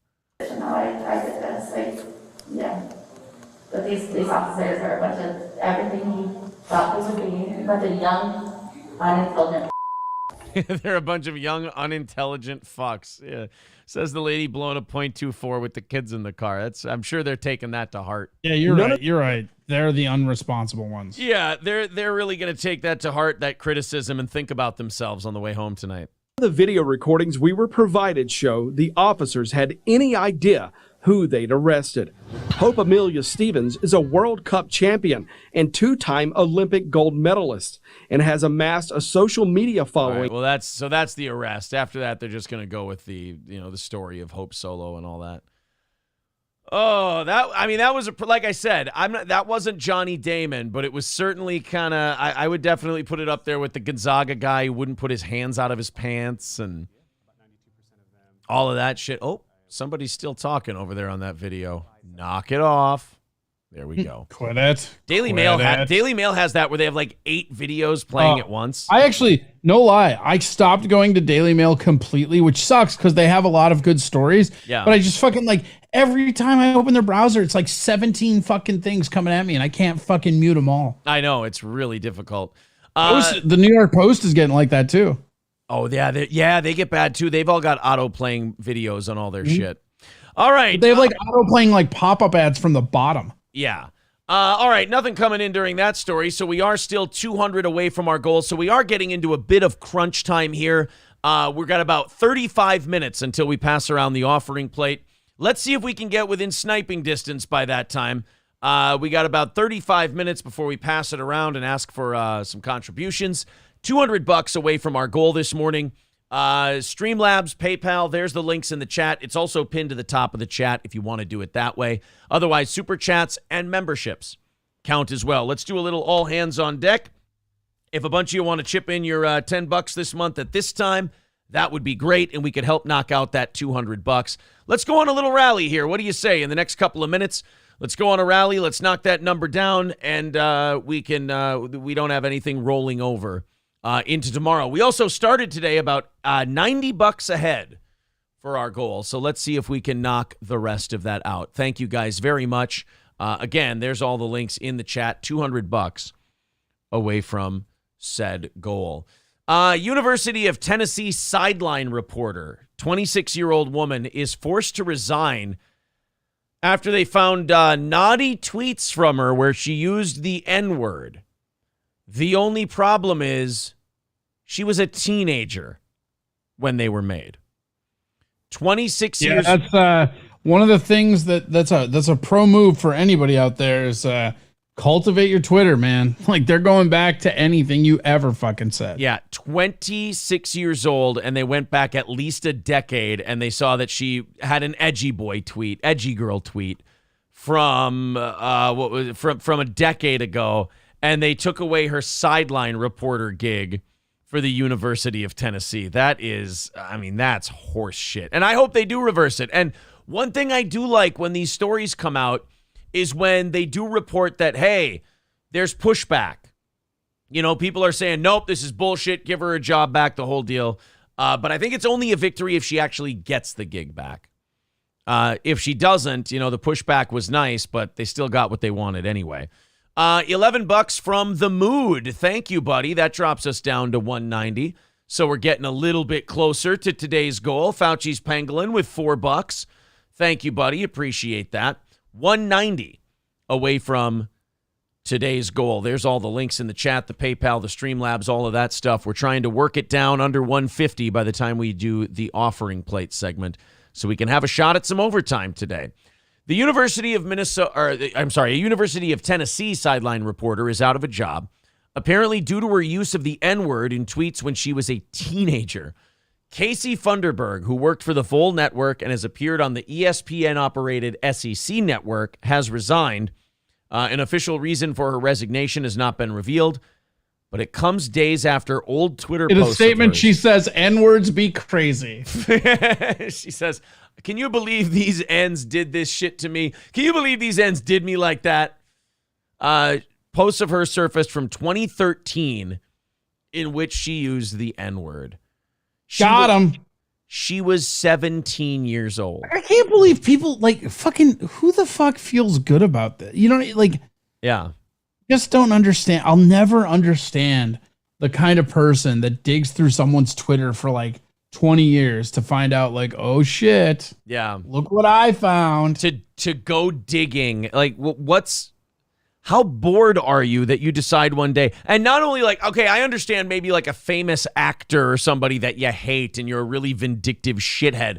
But like, how do you land on Casey Funderburg from the SEC network you're going to start looking into? That's by the way, that's the person who needs to be fired from their job because that's a psychopath. Anybody who goes digging into people's Twitter that deep is a problem and you need to get rid of them. A spokesman for the department declined to go into detail about her resignation, other than to say it became effective October 27th.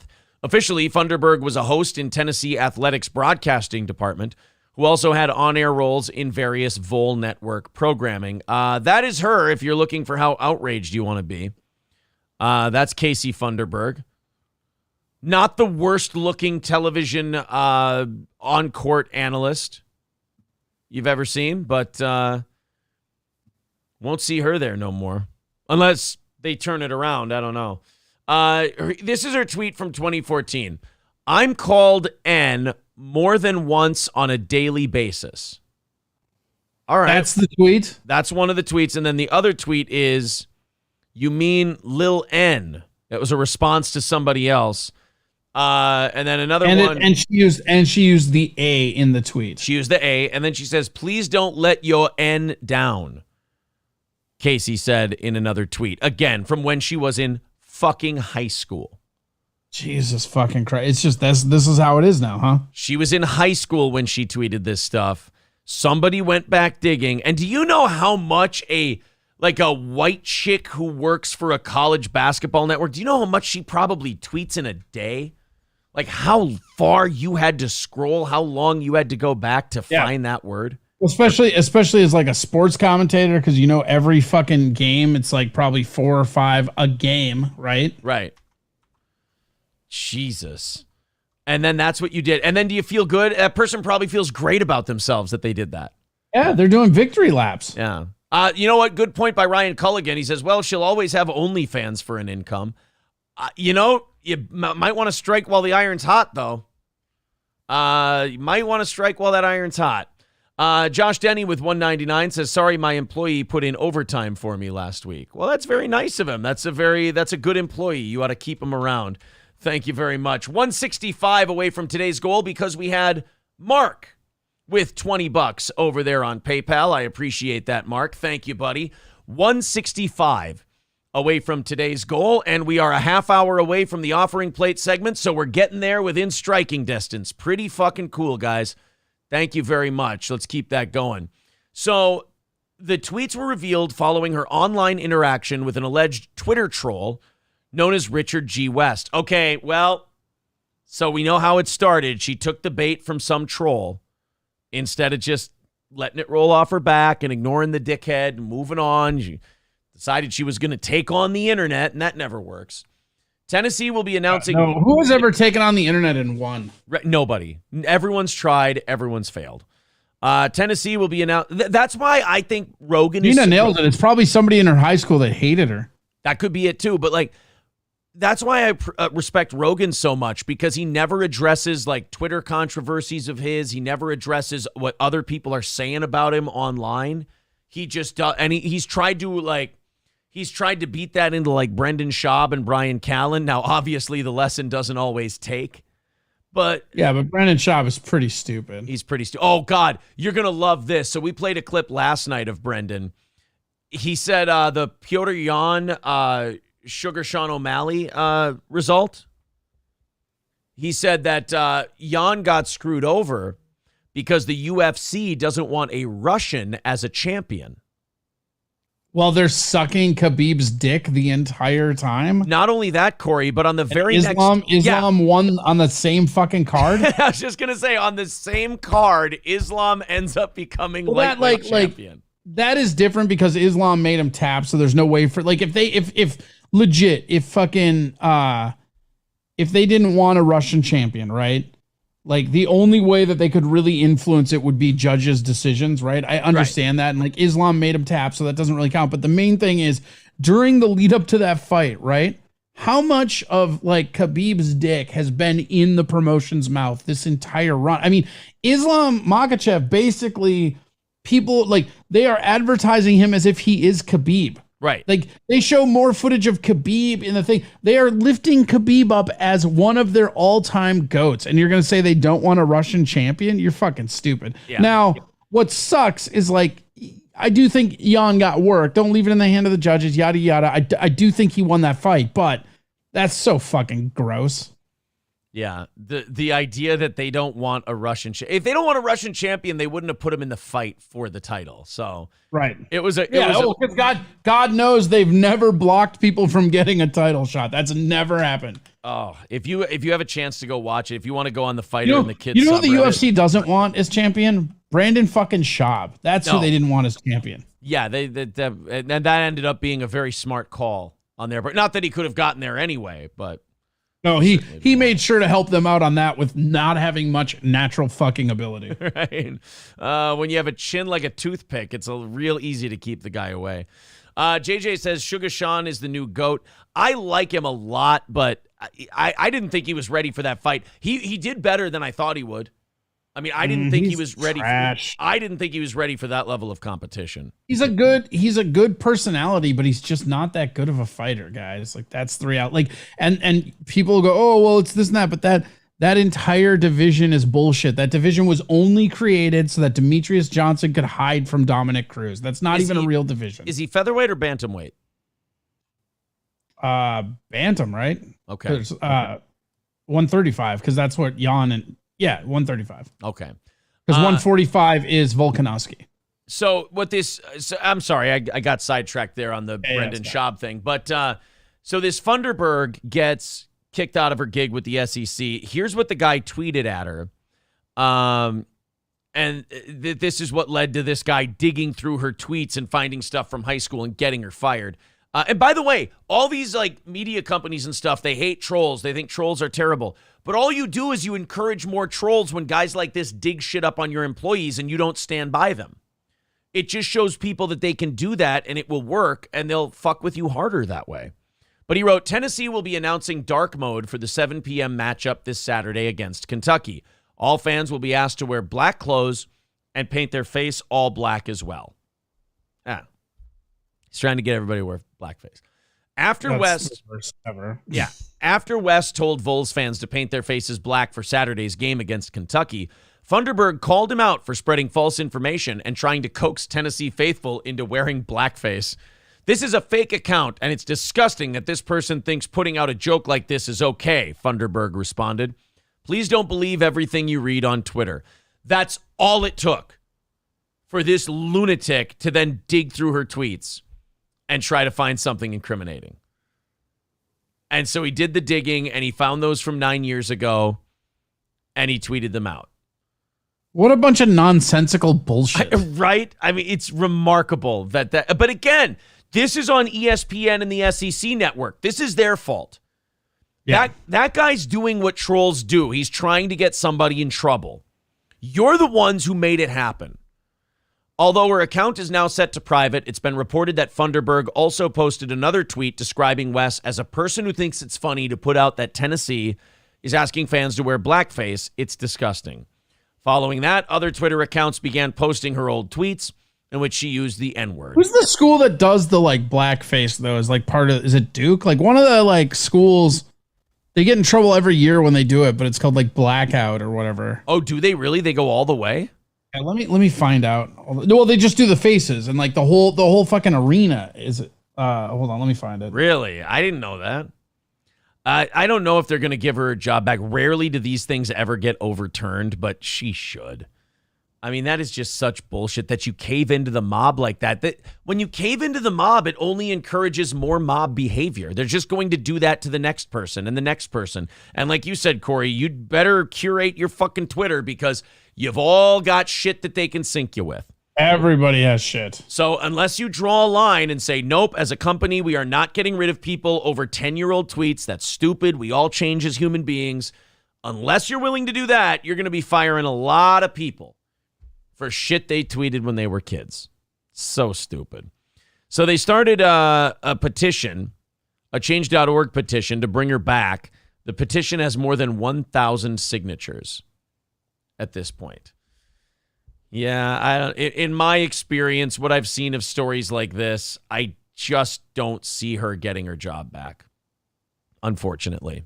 Usually these... No, and that's the fucked up thing, right? It's like, what did you do wrong? She did nothing. Like, yeah. Oh no, a kid. Guess what? Every kid has said the N-word. Sorry. And if you're here like, oh, I've never said it, you're lying. Every 35-year-old man has said the N-word on November 1st.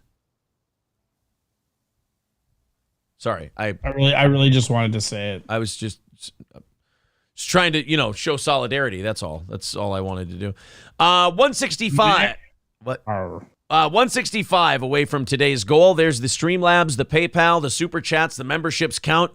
We got 20 minutes until we hit the offering plate segment, and we're only 165 away. So if you feel like chipping in, we appreciate it. Again, thank you, Mark, if I forgot to thank you.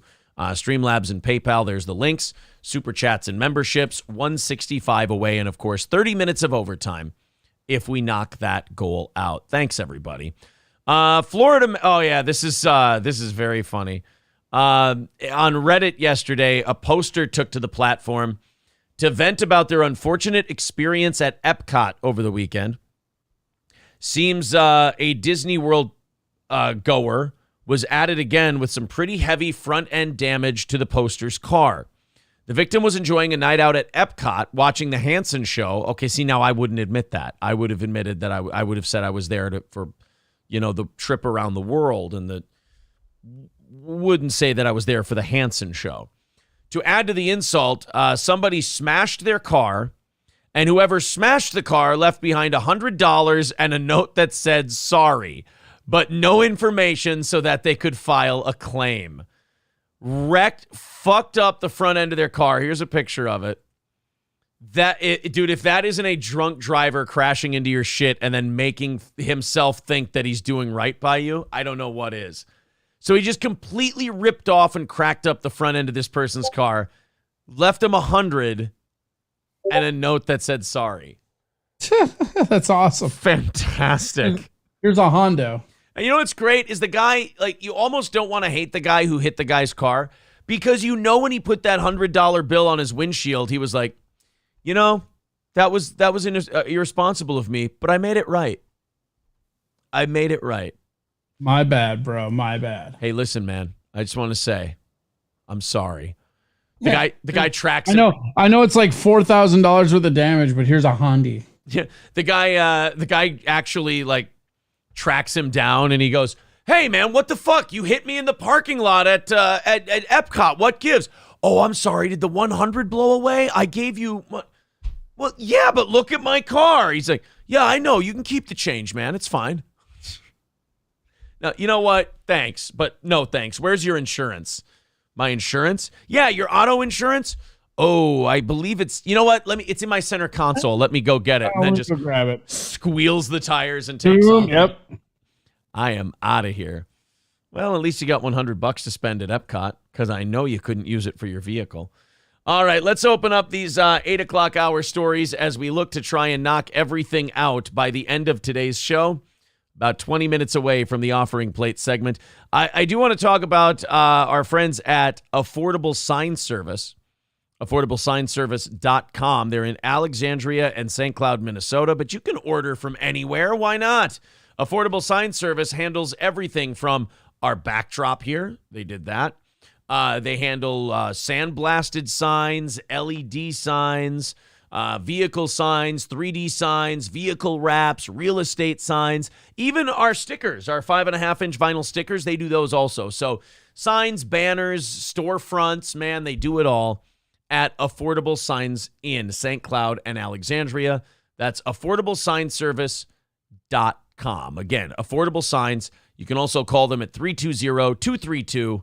$31.98. But go to affordablesignservice.com to see some of their work and what they might be able to do for you. Affordablesignservice.com. All right.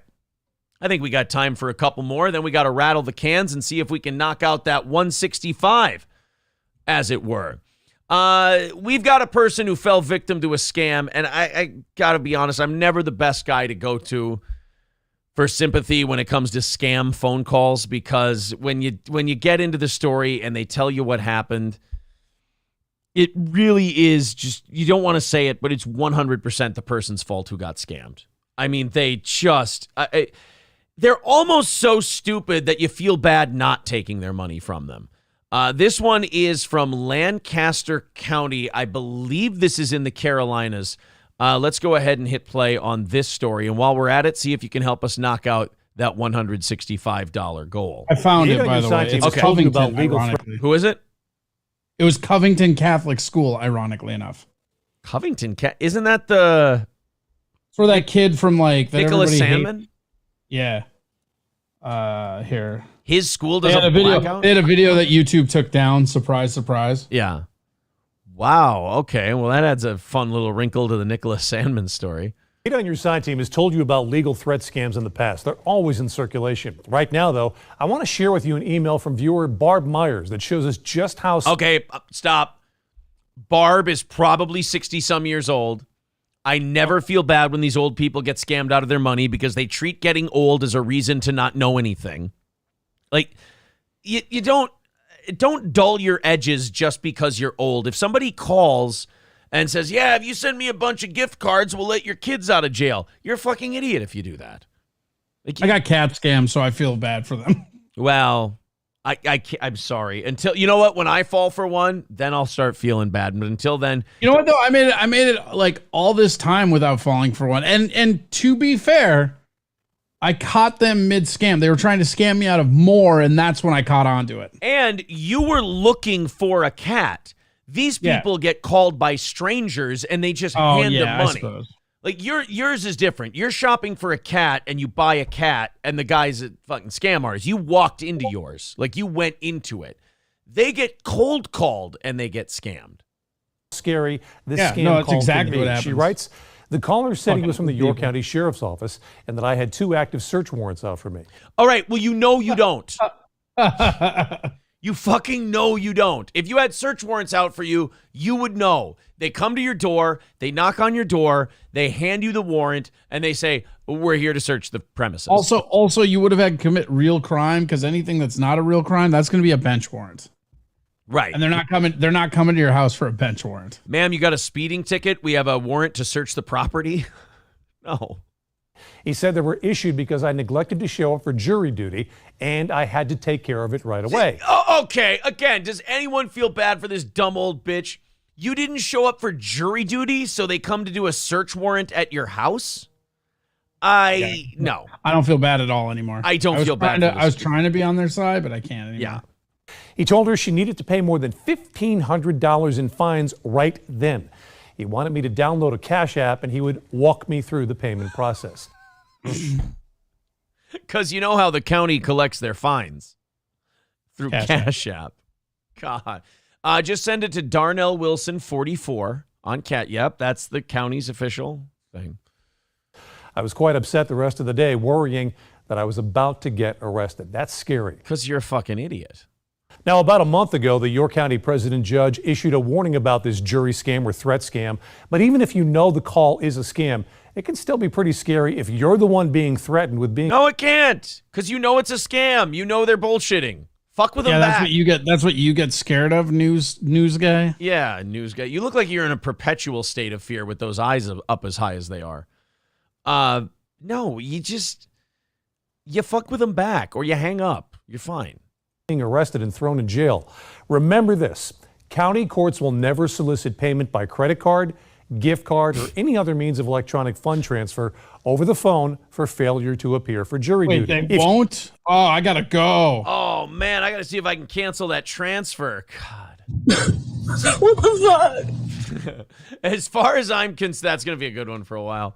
As far as I'm concerned, the news has made that announcement. They never have to do it again. Everyone's on their own. If you do get a phone call like this, do not provide any sensitive information or forms of payment of any kind. Remember, if you can spot a scam, you can stop a scam. Oh, good one. Did that just happen? Yeah, he's letting him know, Corey, that if you can spot a scam, If you see something, say something. Everything's full surveillance state these days. Yes.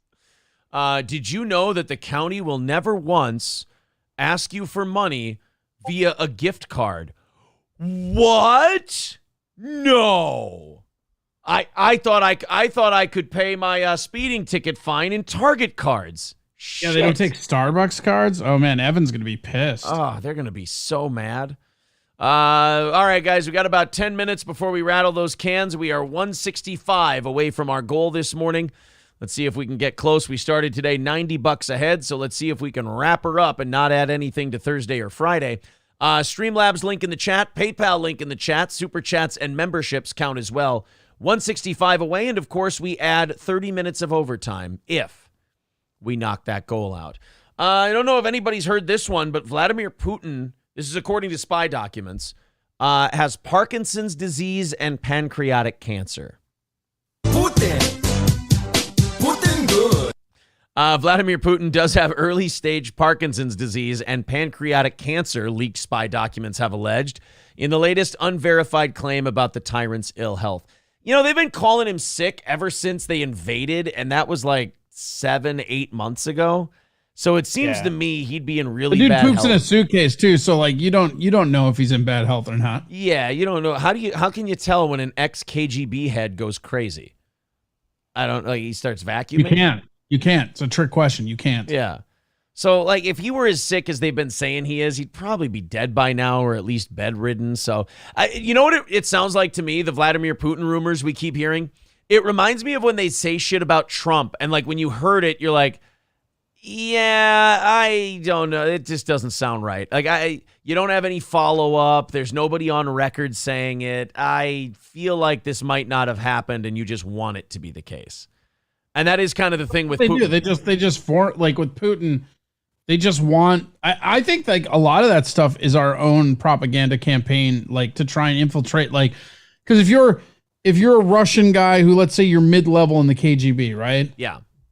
Like, Putin's doing this whole war thing.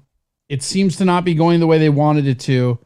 And then you call him sick. That's going to make everybody be like, eh.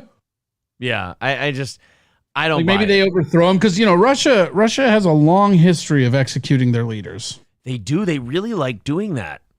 Yeah, they love it. A good day in Russia, if you're a leader, is if they just arrest you and throw you out. Mm-hmm. Like that's a good day. That's like a Gorbachev day. But if you have like a Tsar Nicholas day, that's a rough one. Didn't they throw him and his family in jail for a long time too before they decided, you know what, fuck it, let's just kill him? Or did they just kill all of them? Not that long, but they had him in jail, but I don't think it was that long. I think it was like a day. Yeah, and they killed the kids too, didn't they? All of them but one. Yeah, the fucking Russians are brutal, man. Really brutal.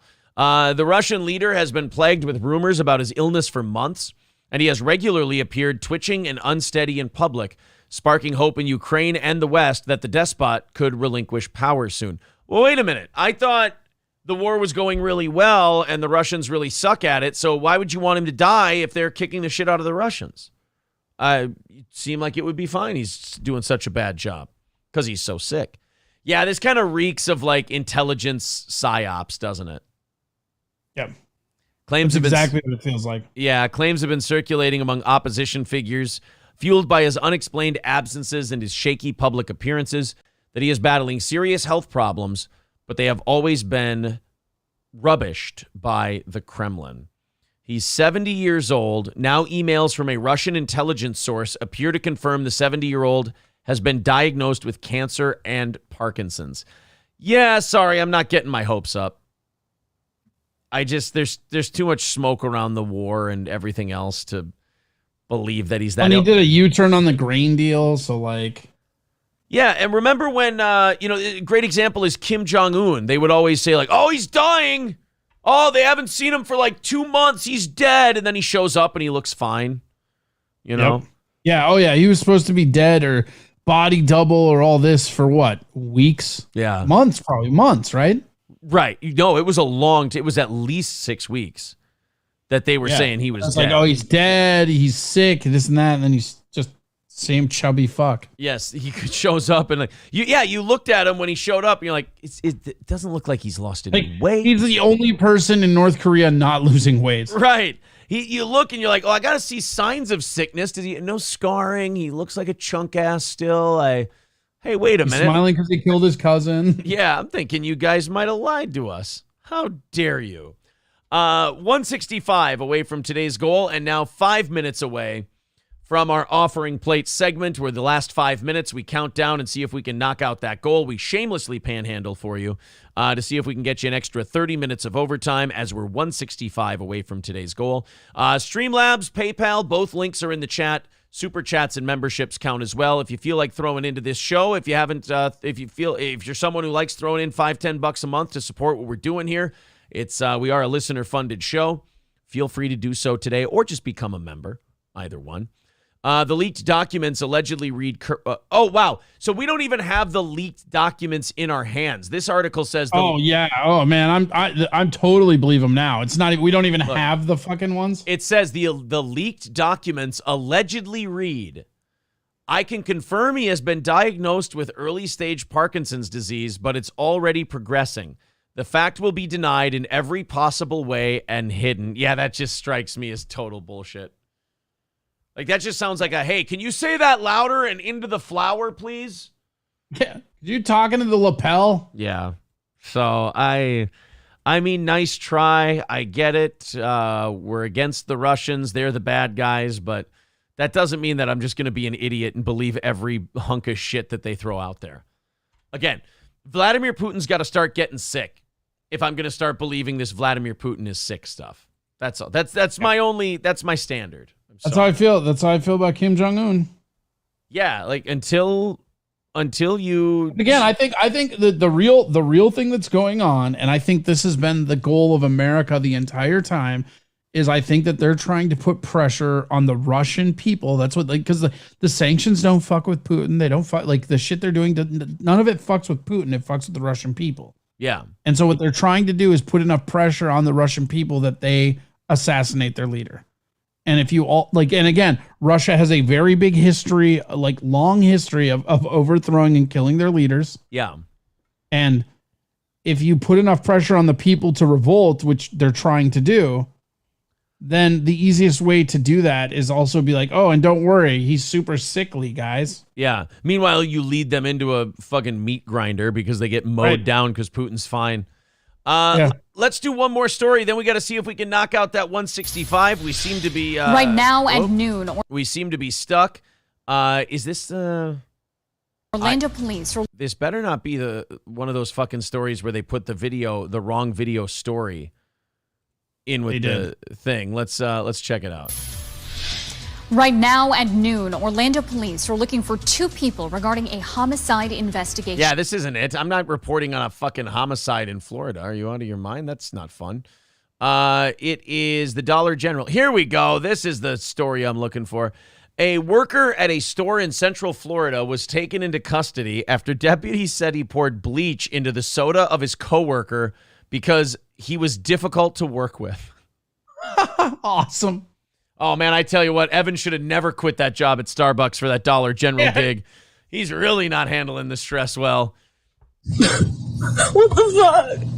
And that's him on the shitter. Turns out it was Jake. I feel guilty about it. Oh, Jake, why would you do that?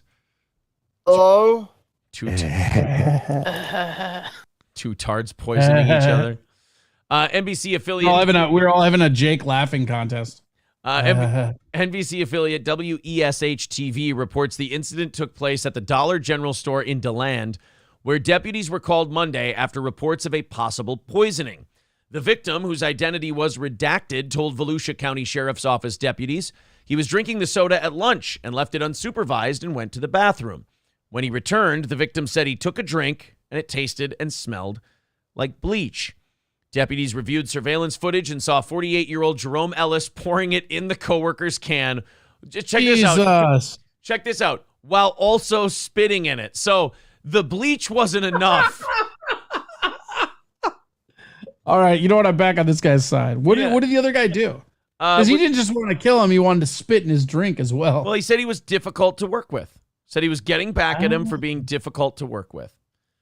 But I love that you put bleach in it, and you're like, you know what? Bleach isn't enough. You know what'll really sting? There we go. Elias is charged with poisoning and tampering with evidence. God, it's just the hills people choose to die on. Like instead of quitting my shitty Dollar General job, instead of like leaving and stepping down because I can't stand who I work with, I'm going to poison my coworker because fuck them, they should leave. Well, and it's like this is the next logical progression, right? Because we're not allowed to punch people we hate anymore. So you got to bleach them. Yeah, like sipping it all. Actually tastes a little bit like corn. A little bit of corn. Oh, that's interesting. I wouldn't think that about bleach. I feel like it would smell like the sweet taunting of death. So yes, he's the 48-year-old, 48, working at Dollar General, not moving on to another gig, poisoning his coworker. Somehow I feel like this person that is difficult to work with, this may be a case of projection by this gentleman, but I could be wrong. All right, guys, we do have quite a bit of stuff ready for overtime today, but we are quite a ways away. So what we're going to do now for the last obnoxious John Melendez says, good morning, I'm late to the party. Hope you didn't cover Zumach on Levy Land yet. I don't know if we will. I mean, we already did Chad this week. I don't know if I want to overload it. Maybe we save it to Friday. I'm not sure. What did you guys do on Chad? Chad was, we did some flashback stuff. We played one of his stand-up sets, and we, in a terrible appearance he had on Bob and Tom a while back, just doing a little goofing. But apparently he went mental on Bob Levy's show yesterday. I watched a little bit of it. I have not seen it all, so I should text him and see what's up. Oh, you probably shouldn't. He does not like us. Oh, yeah? You've been making enemies? He's such a fucking tool. He's worse than Stuttering John. Chad Zumach is, he is so bad. Like, he's digging in against, like, Cumia and his people now, and he's, like, jealous of them. I mean, he's having a break. He's having a break. It's so weird. Like, all of my comic friends are beefing with Steel Toe. It's so weird to me. Well, he kind of got caught up in all the Stuttering John stuff, and then I saw him one time, and I'm like, oh, this guy's a fucking problem. And I just kind of called it out right off the bat. And then shortly after that, he started having a mental fucking breakdown, and he was like threatening to attack Cumia's show that he was doing, and says he's going to knock out his employees at the bar across the... I mean, it just got... And even Bob Levy yesterday on his show was like, Chad, you need to fucking relax, dude. Like, you just need to calm down. You're going nuts. I mean, he was super cool when I worked with him. Like, how many years ago was it? 3? Yeah, this might have been before he was stealing credit cards and getting DUIs and shit. He's on stolen credit card charges and stuff. Yeah, it's gotten a little wild, to say the least. All right, guys, it is time. Let's fire up the music and see if we can knock out this 165 and get to some overtime this morning. Fire it up. Here we go. 165 away from our goal. There's the PayPal and Streamlabs links in the chat. Again, whatever we miss by will get rolled over into the rest of the week. Yeah, Corey, you're not friends with Tony Michaels at all, are you? I don't know Tony Michaels at all. Well, Tony Michaels is a big-time liberal commentator on YouTube, so I don't think you two would run in the same circles. I mean, like, Citizen M, just like, if they're comics, I probably know them. I'm a comic. What do you want from me? I don't know if Tony was ever a comic. I know he did some sketch. Oh no, he's the drive-through guy, Corey. That we talked about a while back. Yeah. No, I've only seen him in the drive-through videos here. Thank God. 165 away. There's the links in the chat. If we knock those out, if not, we'll roll them into. What we'll do is when we hit the goals on other shows, hopefully we'll be able to knock the rest out. But for right now, if you feel like chipping into the show, this is what keeps us going. This is what keeps us on the air. Is all of this. It's the contributions. We are a listener-supported show. 165 away, and it looks like we are 2.5 minutes away from the buzzer. So if we knock it out, we will be able to do 30 minutes of overtime this morning. If not, we'll sign off. a little bit early. 165 away. There's all the links. Uh-oh. It didn't post. What the fuck? I'm having chat issues there.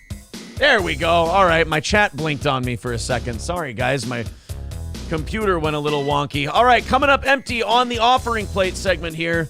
So it could be a very embarrassing 2 minutes for me sitting here dancing and rattling the cans. There's Need Trump coming up. Huge. Thank you, buddy. That puts us 150 away from our goal today. Thank you, Need Trump, with a $20 super sticker. Let's update that. Appreciate that, pal. Of course, you want to become a VIP. That's always an option as well. All the merch, the prizes, and the perks that come with it. Of course, if we don't make overtime, be sure to tune into Corey Adam Comedy on Twitch, Odyssey, Rumble, all of it's broadcasting everywhere on all YouTube, all of them. That's everywhere. Everywhere under the name Corey Adam Comedy. Be sure to check that out today in case we don't hit overtime. All right, we got about a minute and 20 seconds left, and we are 150 away from our goal today. Remember, if we get inside of $50, we do the overtime on credit and try to knock out the rest at the end of overtime. Mr. Approachable says, will Corey do kettlebell reps if we reach the goal? He can fuck right off. Uh-oh. Are you beefing? No, they've been doing kettlebell reps on me for money, which is fine. But with my broken ankle, it's like they're pitting my capitalism against my own body, and I hate it. 45 seconds left. It came up quite a bit short here, it looks like, unless we've got a last-minute rally.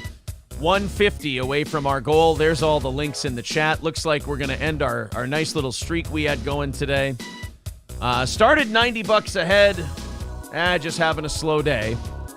What do you do? All right. On to the final 20 seconds. All the links are there. Thank you, Need Trump, for the super sticker a little bit ago. That was extremely helpful. But it looks like Steel Toe's coming up a little bit short this Wednesday morning. Well, fuck. We were right, just kind of there. Going into the last hour, we were well within striking We're distance. hanging in there. We almost got there. Let's go. Oh, well. All right. Somebody can still flash it. Thank you very much to the Mood for 6. Appreciate that. So it's going to end up at 145. Let me go ahead and just do one last refresh here before we say goodbye for the day. Thank you, everybody who contributed. We do appreciate that, as we said. That is what keeps us in business. All right. We are done for the day. 145. We'll roll that into the rest of the week and hopefully make it up later. Corey, good luck with your show, sir. Thanks. And congratulations on the new place. And to the rest of you, we will be back at 7 o'clock this evening for the evening show with our new one-shot that we're very excited about. Talk to you then, and have a great rest of your day.